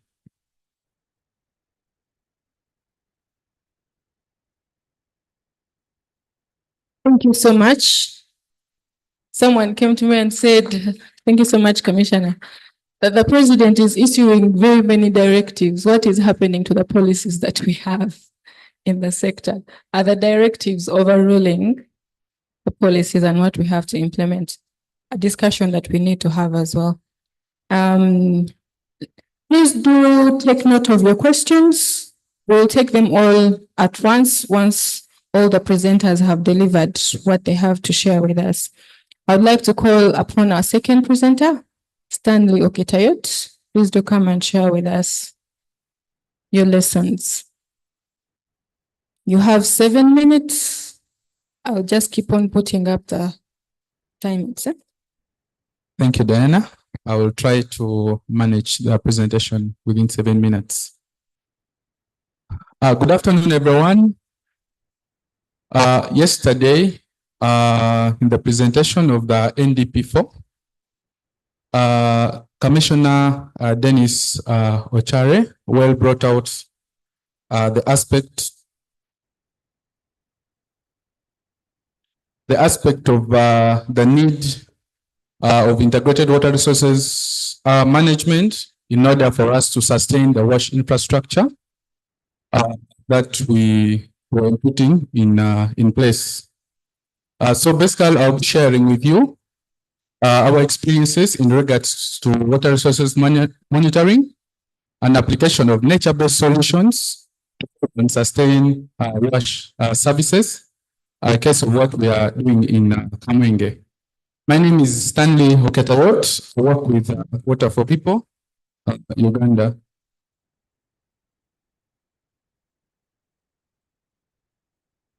That's just a bit of brief on Water for People. It's an international NGO based in the USA. And our vision is a world where all people have access to safe drinking water and sanitation, and a world where no one suffers or dies from WASH-related diseases. Those are some of the areas where we work in Uganda. So in regards to water resources monitoring and nature-based solutions, where did we start from? So in 2015, we carried out hotspot identification and mapping based on the map that you can see there. So the areas that you see in orange, those are the degraded areas, representing about 30% of the area along the River Mpanga area. And then the one you see in green, those are the intact areas, representing about 70% of the land cover area. So the major activities in the hotspot area that we identified included sand mining, cultivation, encroachment, and then planting of unfriendly water trees, especially eucalyptus. I think there's a belief that eucalyptus grows much faster, and maybe the return on investment is able much faster, but with little consideration on its impact on the environment. So basically, the hotspot mapping, we are trying to prevent water security challenges of water availability. Well knowing that once we encroach the available water resources, we are going to have an impact on water availability, water quality. The areas will be more prone to flood risk because we shall have very little forest cover. And then the benefits of the benefits basically reduction in the biodiversity levels, and then the aspect of lack of planning due to unavailable water resources. So that's why we came out with nature-based solutions, which are actions that aims at protecting, sustainably managing, and restoring natural ecosystems to address societal challenges in a way that benefits both human well-being and biodiversity. Yeah, so those are some of the examples of the nature-based solutions spanning from aspects of forestry, creation of water ponds and check dams, based agricultural practices, and then sustainable land drainage systems. So if we implement those nature-based solutions, we shall have the capacity to ensure we have sustainable domestic water supply, which in turn improves on human well-being. We shall conserve nature and freshwater resources. We shall be able to actually manage better some of the climatic risks and shocks. And then we shall be able to build on the economic welfare of our society. Sorry. Yeah, so in regards to water resources monitoring, we were able to install CTT divers in 5 monitoring wells and 5 motorized wells. So what the diver does, it measures electrical conductivity, the depth to water table, and then also the temperature of the water. Yeah, so in that case, you are able to know the performance of both the monitoring wells and then the motorized well. We installed river flow gauges along River Ushango. We installed a rainfall station to help validate the data sets from the monitoring and from the surface water monitoring. In regards to nature-based solutions, we got and trained two groups comprising of people who are along the riparian zone of the river, and now they are actively into apiary and fish farming. We have established community tree nurseries, as you can see from the photo there. We have been doing avenue tree planting. This has been accompanying all the pipe water supply systems that we have been constructing. We are doing soil and water conservation so that we maintain the soil moisture. It's one of the reasons why people run to the wetlands, because they are shown the wetland areas are always moist, and therefore you can have better crop yield from there.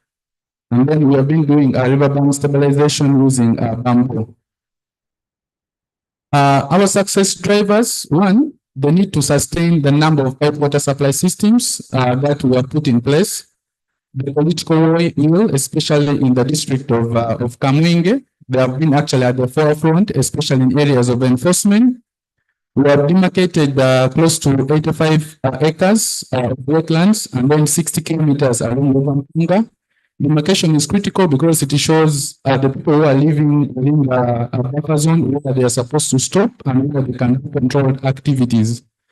And then the strong partnership with the Albert Water Managed Zone has also been one of our pillars towards the successful delivery of our model. The responsive district local government and establishment of the income generating activities. These are some of the results that we have been able to achieve. One, we have restored 85 acres of wetlands within the district of Kamwenge, and now we have been able to actually restore the natural ecosystem of along River Mpunga, a stretch of about 2 kilometers. We have enhanced livelihood of 62 households through apiary and fish farming. This now they are able to appreciate that through apiary, they can benefit more compared to the maize that they have been growing along the river buffer zone. And then you have seen a positive trend in groundwater and surface water levels based on the seasons of the year. Those are some of the results you can see. On the left, that was a degraded wetland in 2015, and in 2019, that was its condition. The downer one, that is an area along River Mpunga that was heavily degraded, and now it has naturally degenerated, as you can see, in 2024. Amidst all these successes that we have registered, we still have some challenges. One, we lack sustainable nature-based solution financing. We can implement this year, but we are not so sure whether next year we shall be able to implement. And we are trying to address this through development of the water fund. So how the water fund works, you bring on board all stakeholders that actually benefit from River Mpunga. For example, National Water. And National Water, we have the hydropower power plant. So you really explain to them that investing in activities to conserve River Mpunga is not a corporate social responsibility, but rather you bring out the business aspect of those interventions. We still have traces of non-compliance, and we are handling that through multi-stakeholder engagement. You can see from the photo down, there are people who are still doing charcoal burning. And then lastly, we have still water resources data gaps, and we're establishing a number of monitoring stations, as you can see from the map. The one is the one that has been established on the Shango River. And then to conclude, water resources monitoring and NBS are very critical in sustaining our wash infrastructure and improving socio-economic livelihood. But in doing that, we need to do a mix of both gray and nature-based solutions so that we achieve integrated water resources management. There's need for us to establish a sustainable and formal mechanism to finance gray and nature-based solutions, and that's through the water fund. And then lastly, there's need for us to operate income-generating activities to foster responsiveness. Thank you so much. Thank you so much, Stanley. You are right on time. We'll go into our second presentation, and that will come through from Evelyn Sinje, Senior Consultant, Aid Environment.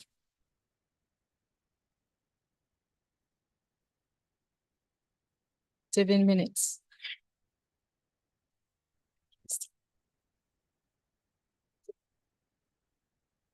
Good evening, everyone. Given the limited time, I'll go straight to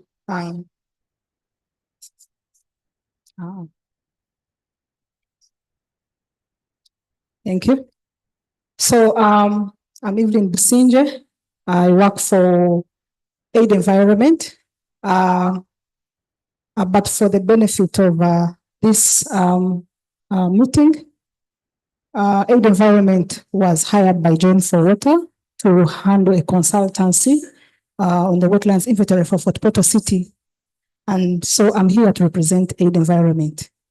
Represent Join for Water, who is the client. I send greetings from Join for Water. Madam Isadona Marion, you know Join for Water, chairs the IWRM Climate Change Working Group. She was not able to make it, but she's with us in spirit.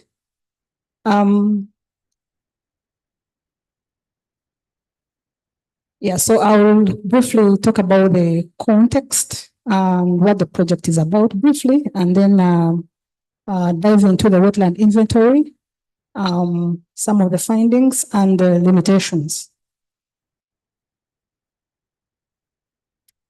So we all know that wetlands are vital ecosystems because of those functions.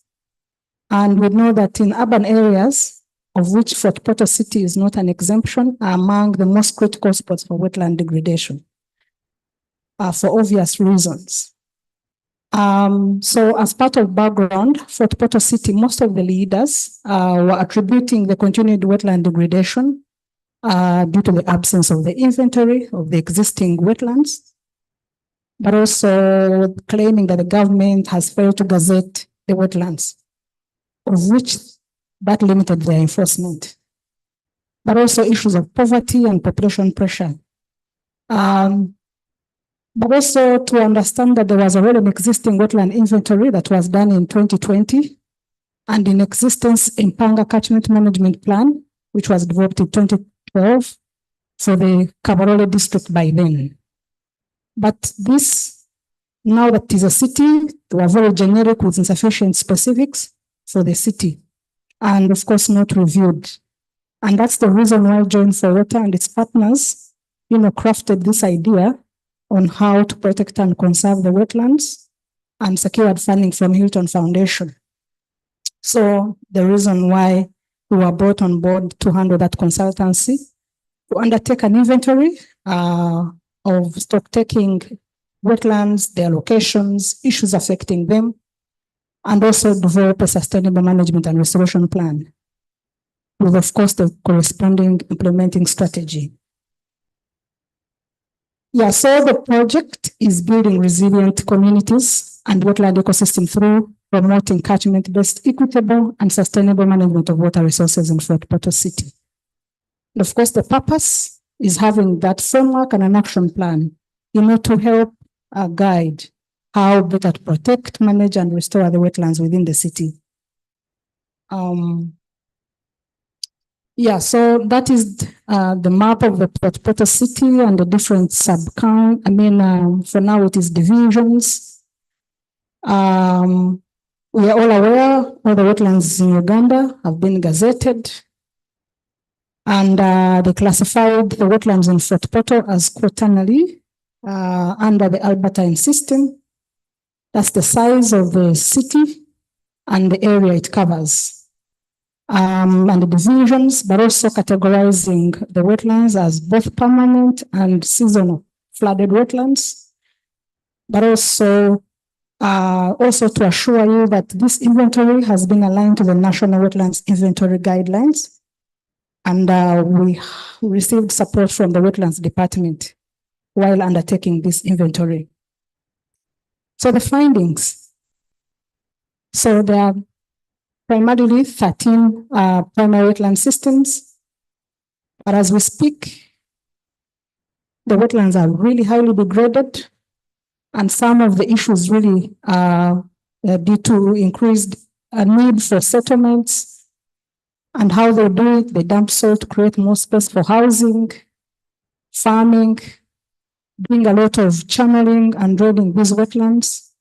But also there's this mushrooming demand for eucalyptus trees for construction, for firewood, and all the other purposes, poles. So, and you know, these eucalyptus are fast growing. So almost all the wetlands, I should say over 90% are covered with eucalyptus trees. And then, of course, I talked about dumping the soils, solid and liquid waste into these rivers and wetlands.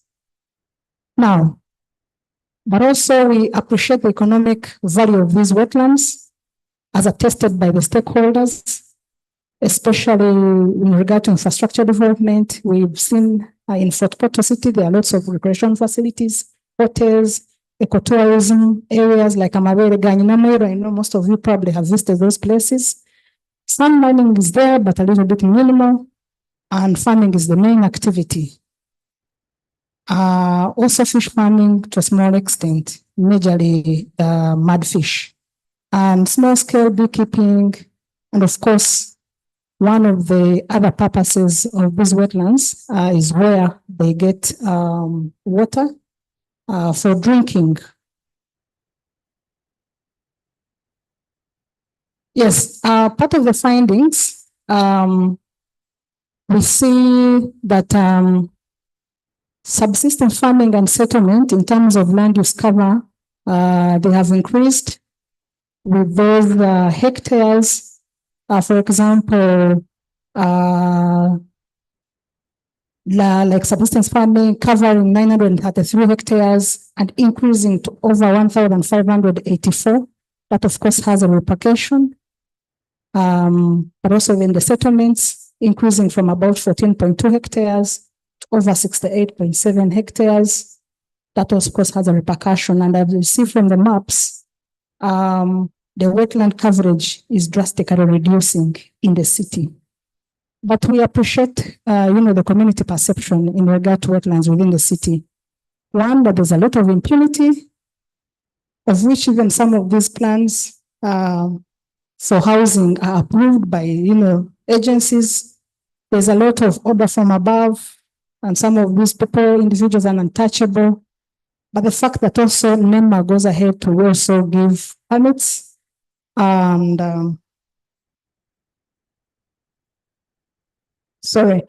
and of course, some of the political and technical staff having settled within these wetlands, and also the conflicting information being given by technical staff on wetland demarcation.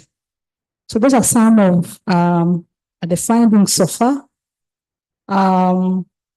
Going into some of the causes, one is poor governance. There's a lot of corruption, implementation of laws, which is really poor a bit, political interference. These are the common issues we've been seeing.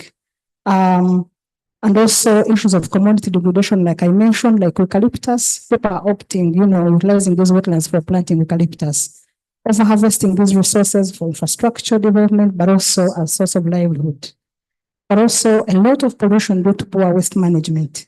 Some of the photos that you saw, there's direct discharge of waste into these wetlands and riverbanks.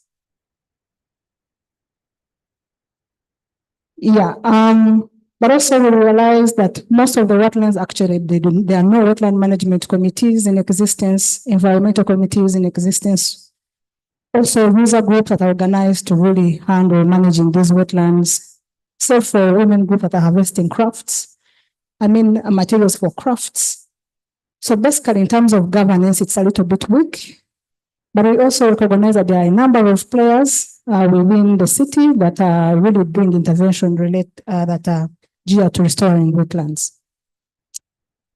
We also realize that communities actually have appreciated that wetlands are degraded because of the physical parameters like reduction in water levels for the Mpanga, especially Mpanga River. Also the reduction of species diversity and weather changes, but also the commitment to restore the wetland, but with the reservation of who is going to mobilize the giants. Now, when you see that map, the ones in blue are the ones that were indicated after doing the inventory in 2000. And then the ones in green, it's the current one after we did the inventory. So in as much as some wetlands have disappeared, completely. Others have also, mushrooming a bit, but overall, there is a reduction in coverage. So call for action. In summary, we are talking of, we need to develop an advocacy plan, to engage the government, especially having subsidies on gas, electricity, because one of the biggest threats on these wetlands are eucalyptus trees for, source of energy. Also promoting skills for eco-entrepreneurship, because there's a lot of potential in utilizing these wetlands for ecotourism rather than degrading them. Also advocating for alternative livelihoods. I think the previous presenter talked about that. Learning and building on best practices, but also developing simplified versions of the existing policies, laws, regulations that govern wetland use and management. And the need to also demarcate these wetlands, because everyone is given an excuse of, I do not know the wetland boundaries. So they go ahead and encroach. Of course, the issue of carrot and stick, evicting encroachers in these critical ecosystems, and utilizing wetland inventory and wetland restoration guidelines developed by the Ministry of Water and Environment, the Wetland Department. They are very informative, and they could help, because we cannot manage or restore what we do not properly understand or appreciate. Some of the limitations, there's the issue of data information access. When you're doing this inventory, there's a lot of data that is needed. And I think part of our discussion here will be, okay, what do we do? Especially when some of the institutions that are known to have this information sometimes make it a little bit difficult to access this information, when actually it is for, for the good of the public. And then the timing, when we are doing this, because there was a bit of stakeholder engagement, but that is the time when NEMA was evicting encroachers in Kampala. So when we went to the city, they were referring us, to first handle the people in Kampala. So the timing also, it was unfortunate, but we managed the situation. So I think also as we do these inventories, it would be good to understand the status quo of some of these communities. Yeah, so if there are any questions, allow me to hand over to Anna. Fantastic. Thank you so much, Evelyn. And our last presentation, I hope I've been taking notes of some of the questions that we have for our presenters and the keynote address. Are we all still here? Stopper? Do we need an energizer? No? Let's have our last presentation from the Executive Director, Environment Alert, Jacinta.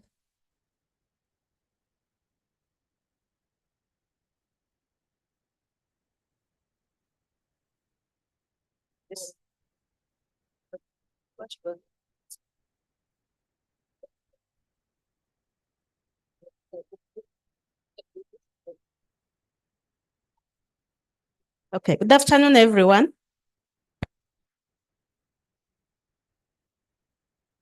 I'm called Jacinta and I work with Environmental Alert. I'm going to share some bit of experiences on what we are doing on wetlands restoration.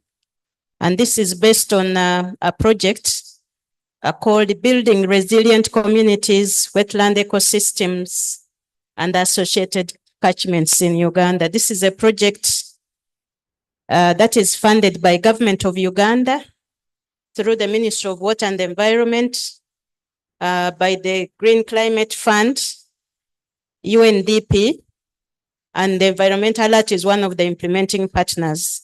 There are others like MAIF, the Ministry of Agriculture, there's UNIMA, which is the Meteorological Authority, and also there are district local governments. Just a little bit about Environmental Alert. Maybe briefly, we are the equivalent of UASNet, but coordinating the CSOs in the environment and natural resources network. We also coordinate the Uganda Forestry Working Group. We coordinate the renewable energy CSO network, as well as a smaller network on agriculture called ProRenova. Now, this project is being implemented in 24 districts. 12 of these are in the Eastern region, and the other 12 are in the Western region. And of course, these districts were selected because the wetlands in those districts are heavily degraded. This is a project which has been running since 2017-18 and is going to end the next year. It was an 8-year project. It has outputs. One is on restoration of wetlands and associated catchments. The second one is on improving agriculture practices and ensuring that people have alternative livelihoods.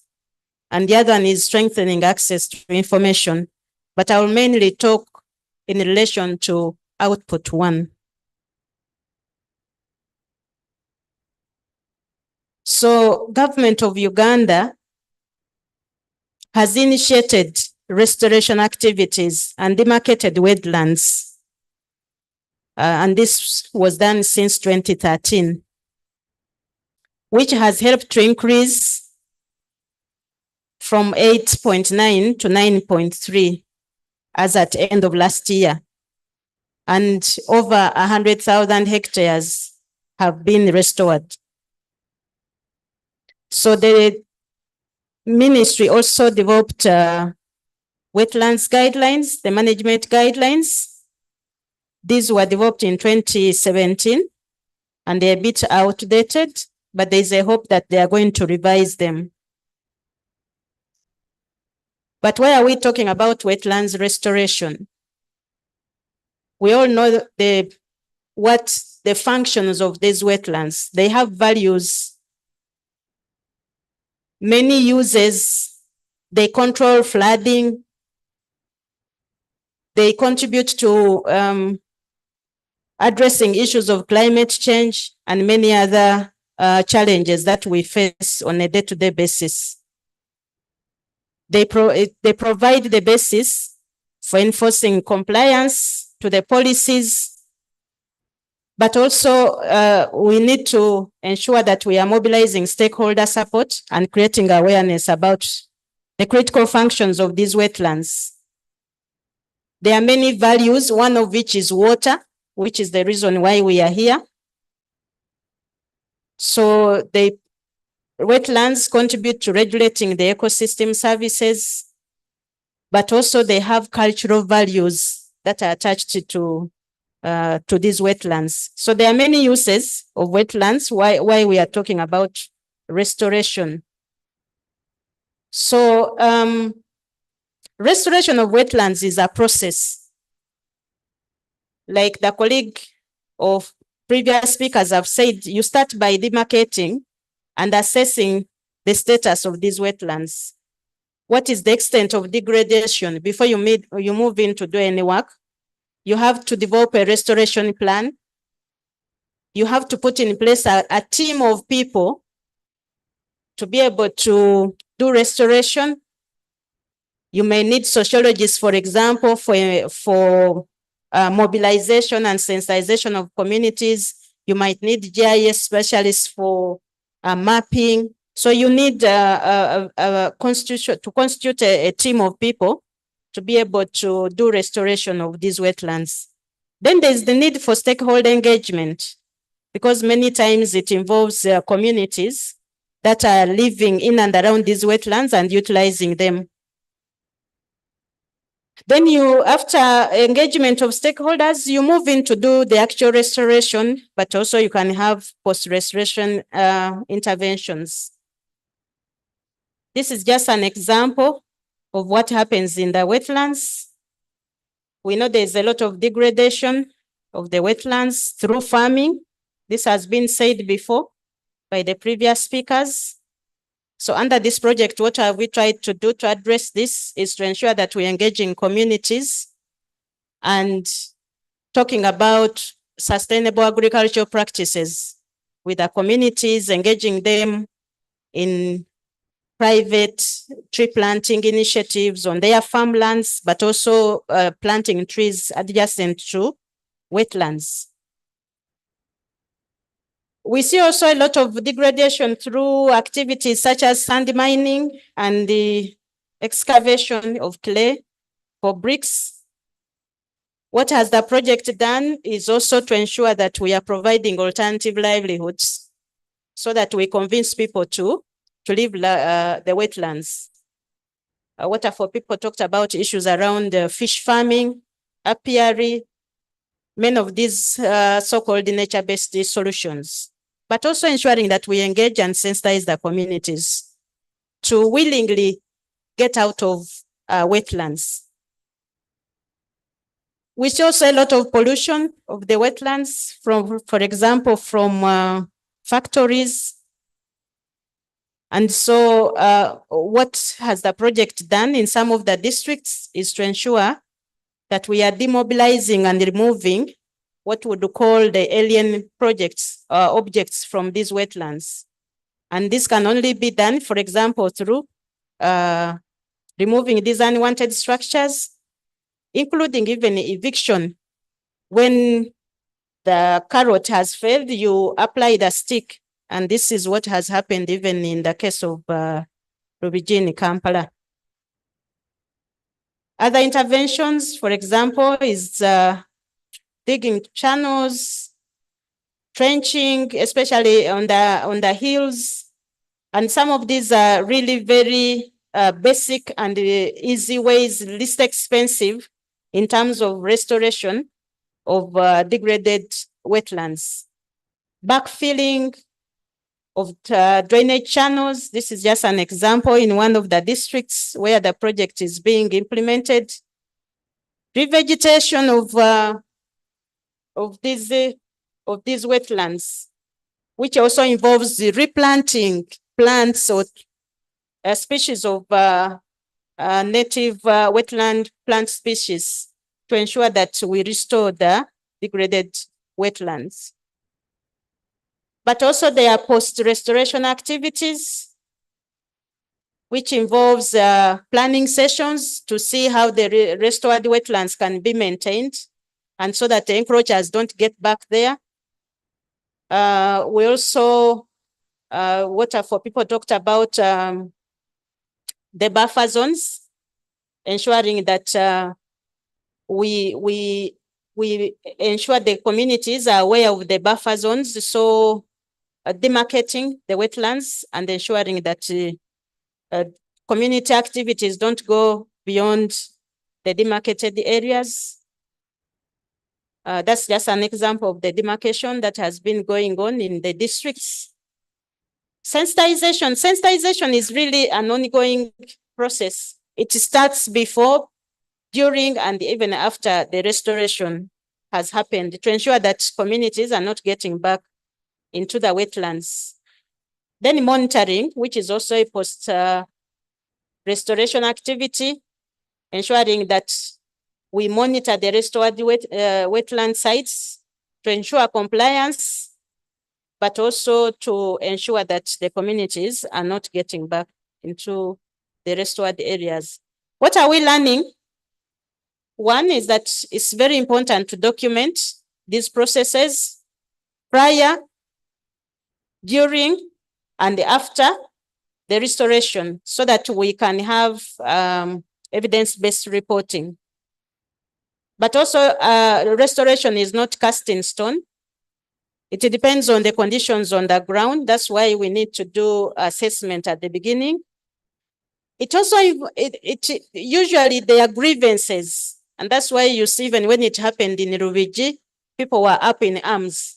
So how do we ensure that we have a grievance system embedded in our restoration activities, and that when those grievances come up, they can be handled and addressed? Yeah, so moving forward, some recommendations. We need to increase the funding for restoration and generally environment and natural resources, especially at the decentralized level, which is the districts.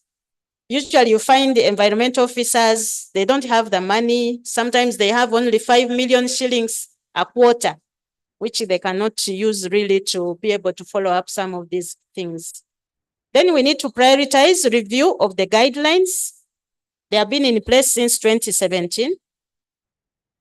And then lastly, I really encourage all the CSOs who are members of UASNet to ensure that issues of environment, natural resources is their business. You know, I'm happy about the experiences that Water for People is sharing here. That's the way to go. Can we make wetlands, issues of natural resources, everyone's business, and join and support the ongoing campaigns? Right now, the ministry is also spearheading a campaign called Roots.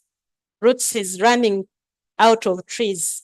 It's a campaign, and I encourage all of us to join that campaign and contribute to planting trees.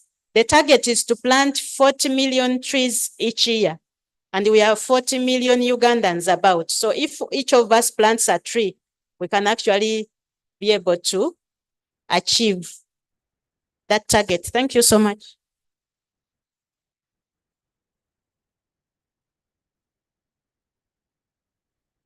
Fantastic. We've actually worked with the time that we were given. Do we have any questions? Were we listening? Yes, 1, 2.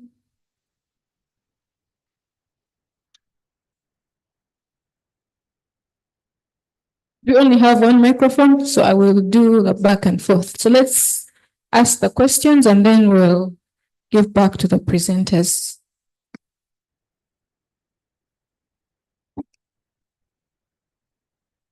Thank you, moderator, for giving way.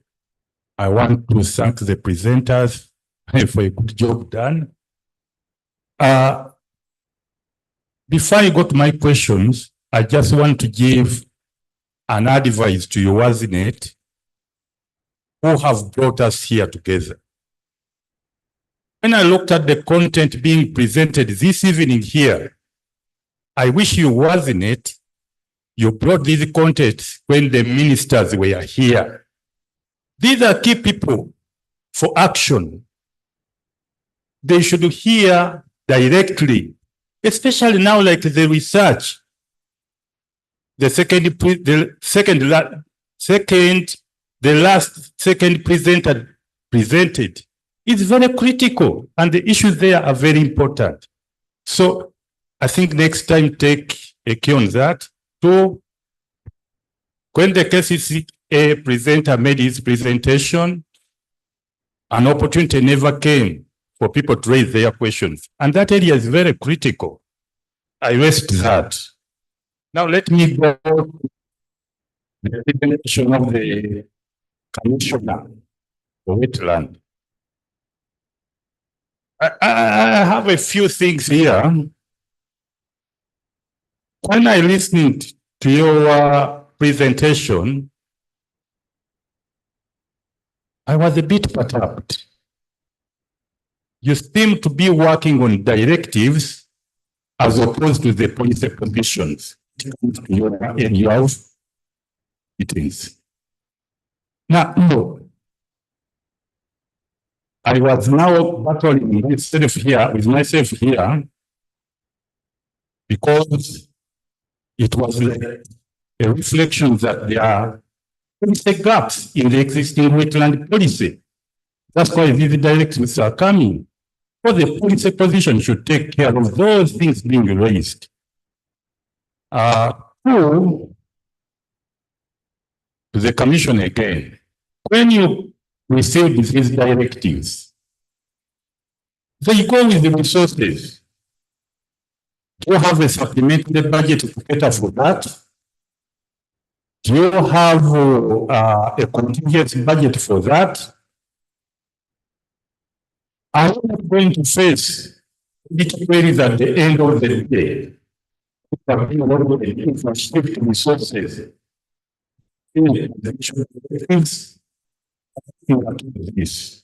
So maybe you can clear my conscience for the benefit of us as the audience here. Thank you very much. Thank you very much. I wish to thank the presenters, the commissioner, and ED for environmental alert, and colleagues from Water for People and the others. So I appreciate the submissions. I was listening keenly to all the 4 presentations as a climate change resilience activist. I didn't hear any of you talking about what strategies you are doing to ensure the sectors you are working in are climate resilient. You know very well currently, Busoga region, especially Buyende, Taleja and others, and also Rwenzori in Toroko and Bundujo, they are submerged with flooding.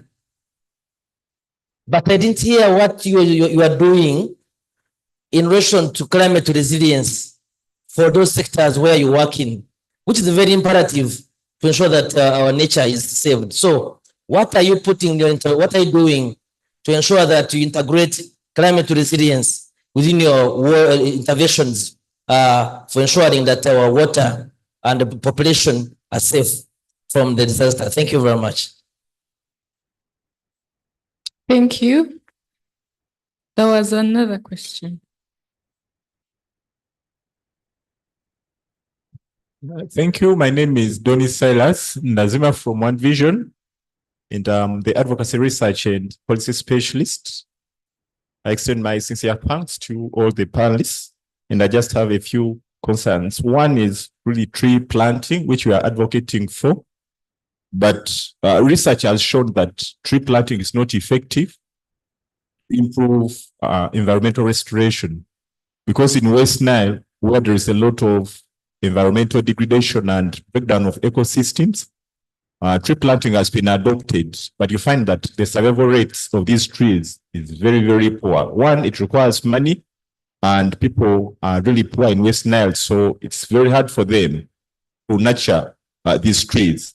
So modern research has showed that it's important to go for FMNR, farm managed natural resource regeneration, and I would really recommend that it's an approach that we need to really advocate and promote instead of tree planting, which isn't sustainable because of a number of reasons in Uganda. But also the Wetland Gazette, this is something good, but I'm quite disappointed that we seem to be really working backwards, because I'm seeing the presidential directive where people need to be evicted, yet it's really important to note that some people have Asia permits. The Gazette really found people in those wetlands. They need to be compensated. You just can't evict them, because how are you thinking about their livelihood? You gave an example of Luigi, where people were really chased away. Some lost their lives, others lost their livelihood. I saw a family, a child was left on her own without any hope, without any survival. So I would think that we need to be quite proactive. Why should someone issue an Asia permit? Then you come and cancel it when someone has put up a house and some investment. We need to really look through these things before we approve permits, before we really commence investments in these wetlands. Someone sitting in the land office should be able to think, to know what they are doing, because these are people who are losing their monies, who are losing their lives, and you saw a lot of suffering in Bubiji, and we should avoid these situations.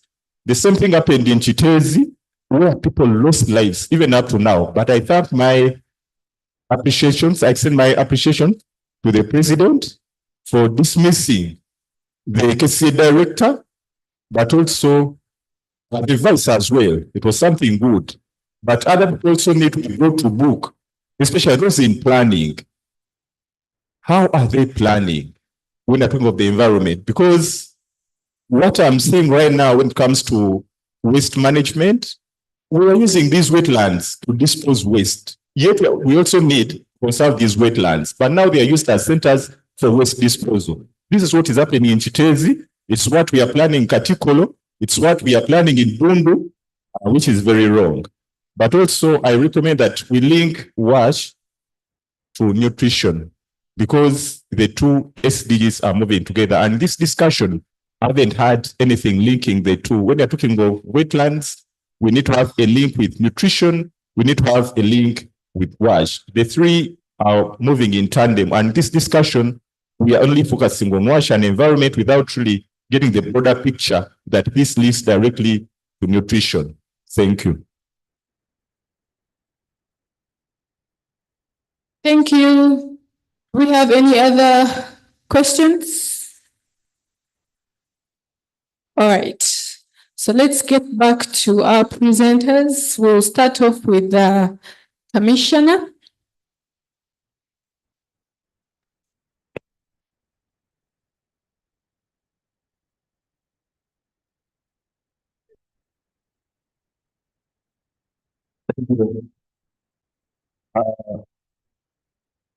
I want to appreciate all those who have asked the questions. The first one was asking whether we are working on presidential directives or on the policies we have. I want to say that I was told to come and present on the presidential directives. If I were asked to come and present on the policy direction we are taking, I would have presented on that. So I restricted my presentation what I was asked to come and present. But for your information, we have a policy direction which we are taking. But of course, the fountain of honor has the right to give directives as and when he so wishes. And if he gives, we always see how to implement his directives. Doesn't mean that we don't have a policy direction we are taking, but if he so wishes to give a directive, we always receive and cascade it down.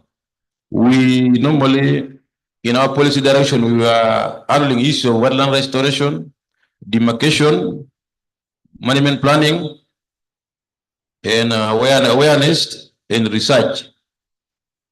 And that brings me to the question of the issue of what we're presenting here. How are we linking it to climate resilience and so on?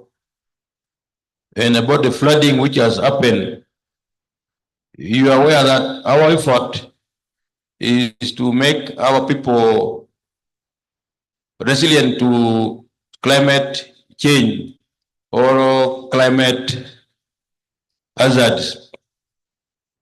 Floods are increased because people have degraded the environment. Floods are becoming a problem because people have degraded wetlands and the catchment. When it rains like now, water we should have taken 1 week to reach the lake, take hours to reach there. So how do you prevent flooding? The lake shores we should have absorbed and controlled flooding have already been degraded. So when the lakes want to pour its water out, there are no vegetation to stop that. That is what we are doing, trying to restore the lake shores and the wetlands so that the impact of flooding is minimized. Thank you. Then there was the resources to implement this directive there. Or when I was talking about implementation partners, I just went to CSOs. I left others. The Minister of Finance is involved. And when a presidential directive comes, you don't just rush to implement. You look through the directive, the pros and the cons, and you get back to the one who issued the directive. Yes, you should do this directive here. This is the pros, these are the cons.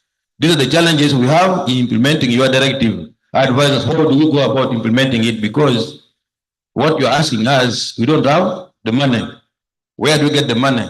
So is that when the issue, you just rush to go and begin spending money? No, you don't work like that in public service. There is a way things are done. So you want to lay your fears that we are not about to begin spending money to compensate people, even towards the end. If you look at the recommendations made, was that I wish somebody could flash on the slide on compensation. The conclusion there was that nobody is going to be compensated because if you have the title, you have it, but use it in accordance with the law. There's no need to compensate you. If you got it illegally, it's going to be cancelled without compensation. So maybe you were out when I was presenting that. I think I've answered the almost all which came. Thank you. Unless I missed something, you can remind me. No, you've done well. Do you have any concluding remarks? Okay.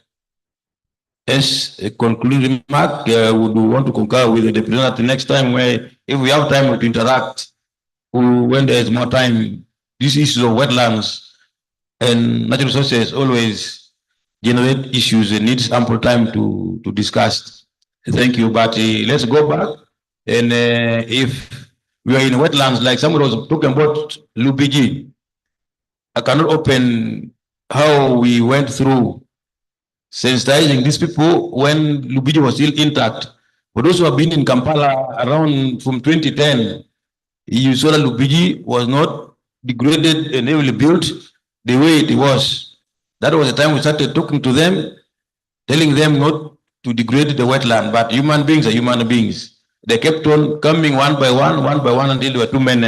And Lubigi could not function as a wetland. That's why we decided to evict them. But you were invited to our office. We shall give you detailed account of the maps showing when Lubigi started being encroached and when we started engaging the community. And there is no woman, as you were talking about. Those are just stage managed things for the public to see, to get public sympathy, but we always humane in what we do. Thank you. Thank you so much, Commissioner. So we'll have each of the presenters respond especially to the question on climate resilience and also give your responses to some questions and some concluding remarks. Great. Thank you, Dan. I'll respond to the second question. What strategies have we put in place to enhance climate resilience? And I normally add the word to prevent climatic shocks. In my presentation, I mentioned about wetland restoration, which we have been able to restore about 85 acres of wetland in Kamwenge.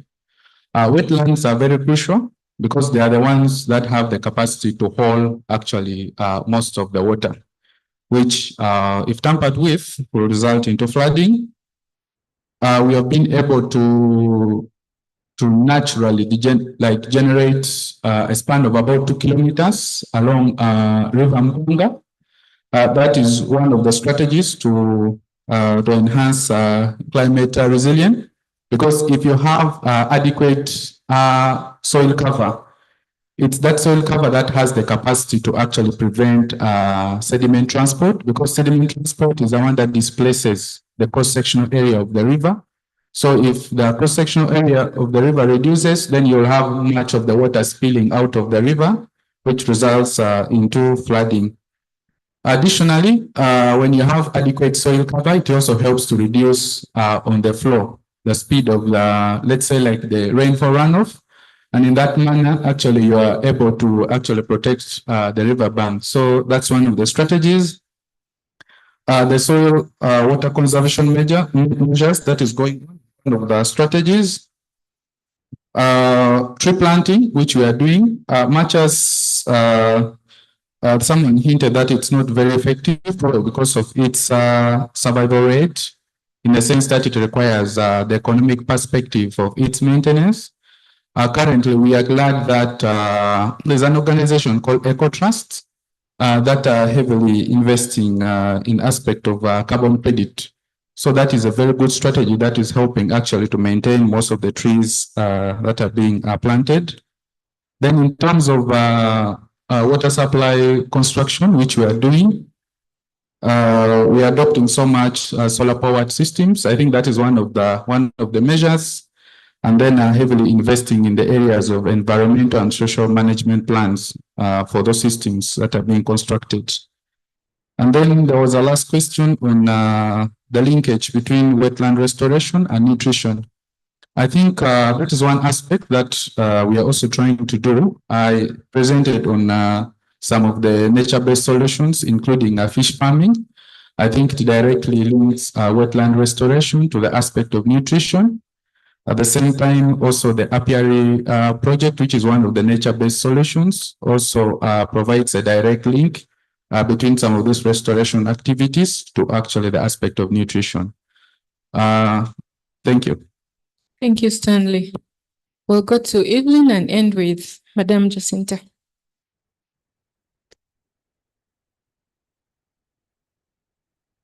Oh, and there were some questions for you, wasn't it? That will be taken by the ED.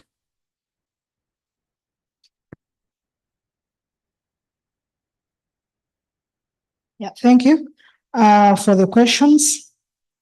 I will also directly go to the question about some of the strategies for ensuring that we promote communities that are climate change resilient. If you notice, I think the commissioner really ably answered it. One of the things that we should really have in mind is not looking at the resources, for example, the wetlands in isolation, but you look at the wetland and the associated catchments. Once the catchments are healthy, then it means the wetlands are able to play their role.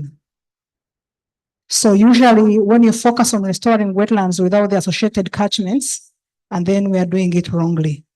And some of those interventions that some of our colleagues already presented on, the nature-based solutions, are key because they ensure that the soils ably take in the water and that water moves into the system as the way it's supposed to. So you don't have a lot of runoff. So you give the chance to the wetlands to play their role as they're supposed to. The other issue is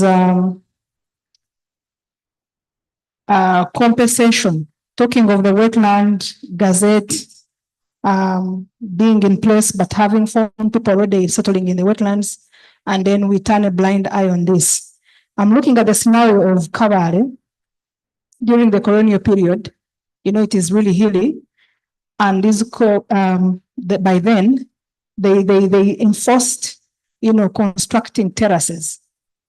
And that is how the population is still in that place up to now with minimal landslides, just because of those terraces. But it was an enforcement. So it's either we do it now or we wait for disasters to fall on us. So for me, I would rather we look at using the carrot and stick just to ensure that we all benefit. One individual can destroy the livelihoods of over 100 people. So it's either we opt to enforce and how do you call it?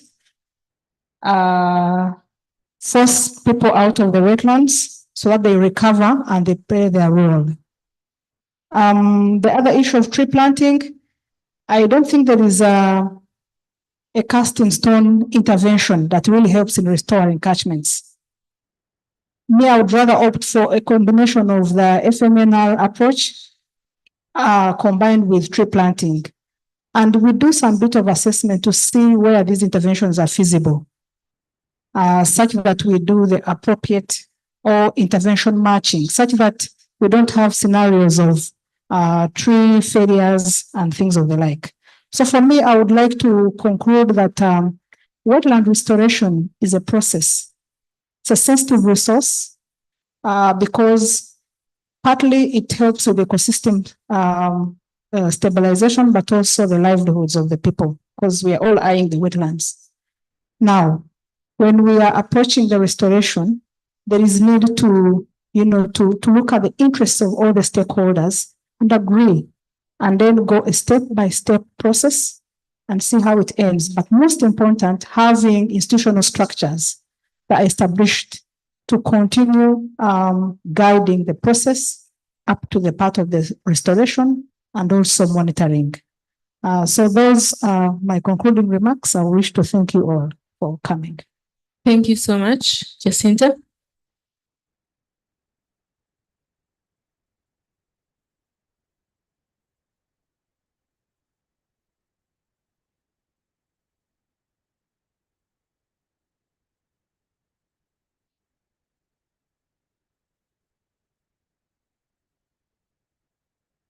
Thank you so much. I will add on to what others have said.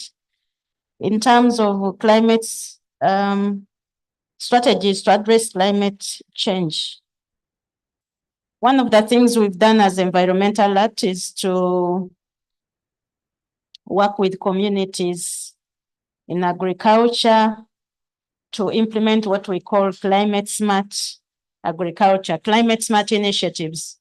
And we've done this in Karamoja, parts of Katak, because Karamoja suffers from droughts, prolonged droughts and flash floods. So you come to places like Katakwi, they also suffer from floods, droughts. Then we have also intervened in places like Elgon, where people suffer from mudslides. So supporting the communities to identify these initiatives that can help them to address the impacts of climate change and ensuring that we are supporting them to implement them. That has been one of the strategies. Tree planting. Actually, nowadays we talk about tree growing. We no longer so much talk about tree planting, but we talk about tree growing. So when you are working with communities to plant trees, it's just should go beyond tree planting. And we encourage them and support them to grow their trees and ensure that they are taking care of them so that they survive. Like my colleague said, I had the same sentiments that there's no one solution to many of these problems. We need to integrate and ensure that we are supporting communities to grow trees, but also what he mentioned about farmer-led regeneration. So we need to combine these solutions. Then about WASH and nutrition, WASH is a cross-cutting thing. You can talk about WASH and nutrition, WASH and health, WASH and agriculture, WASH and energy. So yes, WASH and nutrition is very important, but we have to look at some of these issues holistically and then ensure that we are integrating nutrition, health, agriculture, energy into our WASH programs. So beyond just nutrition, we need to look at other aspects of WASH and how it contributes to agriculture and to energy. My conclusion would be that as WASH CSOs, let us integrate these issues that we have been discussing during this session into our WASH programs.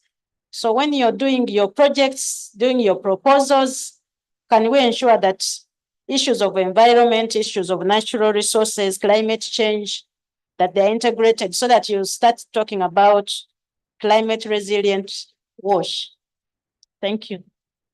Thank you so much, Jacinta. Madam Edie.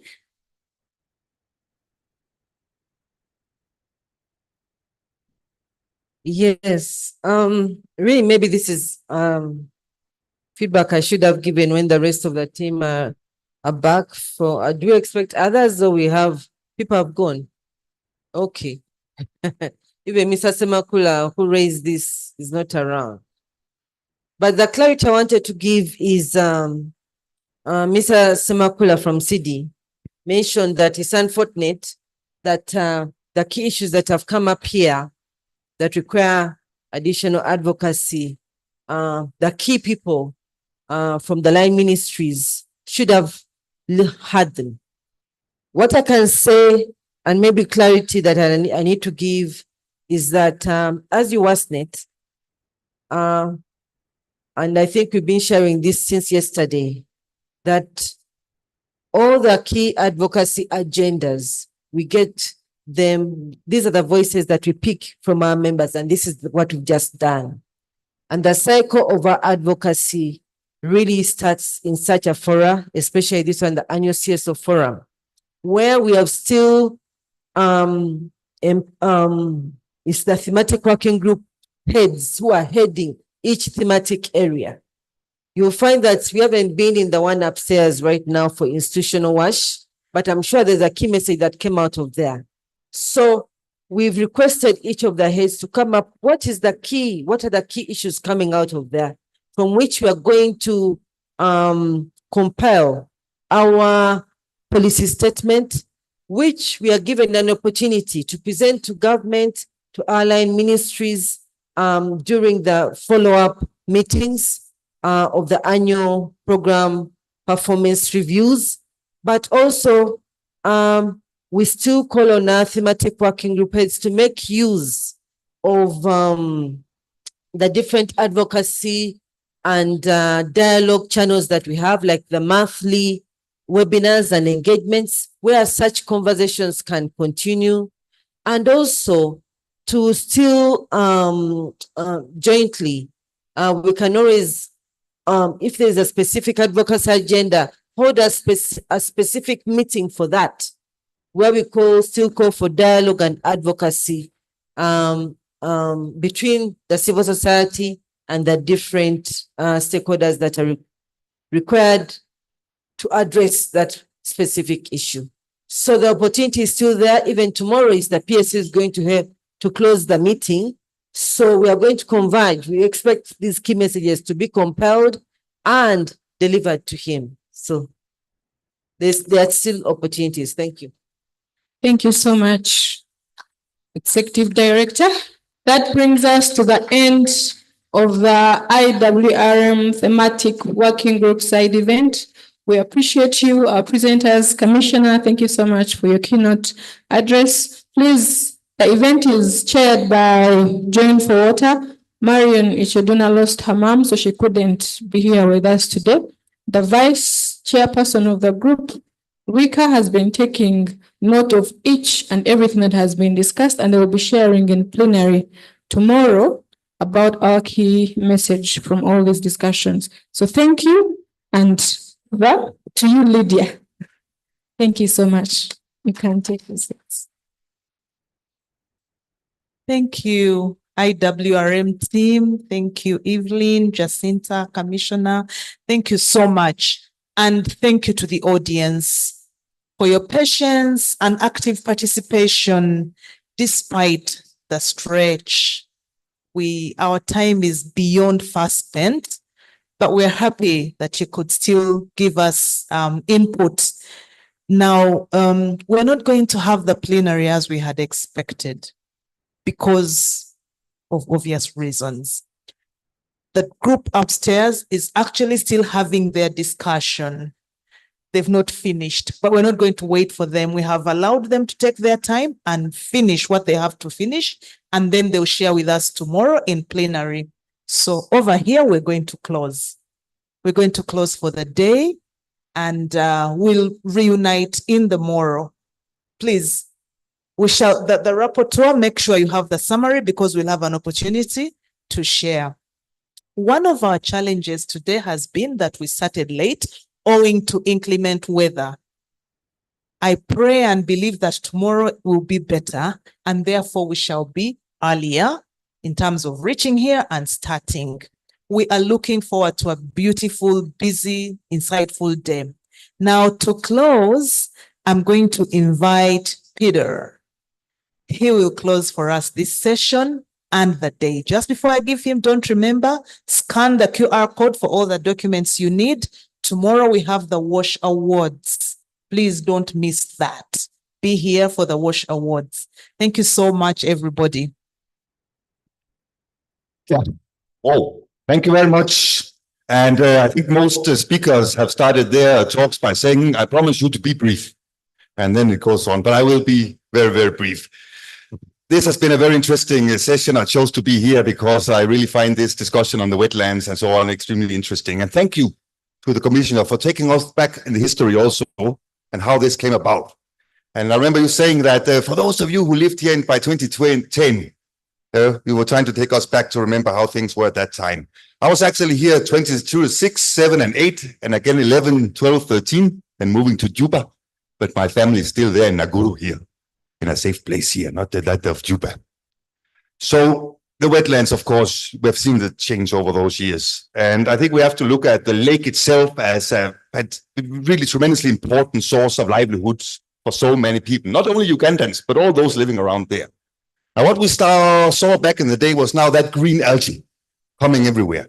And that is definitely caused by human behavior. When we put that water running into the lake, into those culverts, we prevent nature from doing its job. That filtration system, which is absolutely key to the state of that important lake of ours. But then, of course, I'd just like to say that I think it was moderator who raised that interesting issue, which we could have another discussion on someday.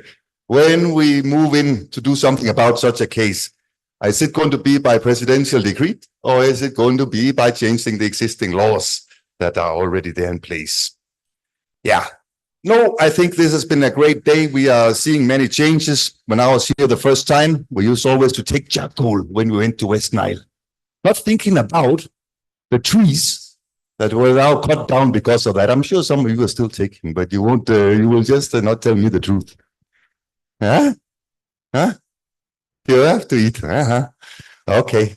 So we have now seen, and I was talking that the friend of mine, that one with the one disability of losing a leg, who was here, and he was telling me that he's now trying to make sure that those persons with disability in the east of Uganda, that they can harvest water as a source of income, instead of what we used to do in the day, making charcoal production a source of income for persons with disability up there, when I was in that sector. So I think there are many signs that we are also able to change with time. Some things are difficult to reverse. When I lived here, there was Kira, no, not Kira Road, there was Ginger Road roundabout, and next to it was Centenary Park. What happened to Centenary Park? We can look just here, also full of concrete. And now the Kampala lost a nicer breathing space. I think we can somehow learn from that experience. Still have the golf course here. Why has that not been turned into concrete buildings and new malls? I think it's because those ones using it are those that are rich and are very influential. So nothing is going to touch that particular place. And with that almost political statement, I wish you a good night. I hope the traffic will be kind on you on the way home, and see you tomorrow. Thank you.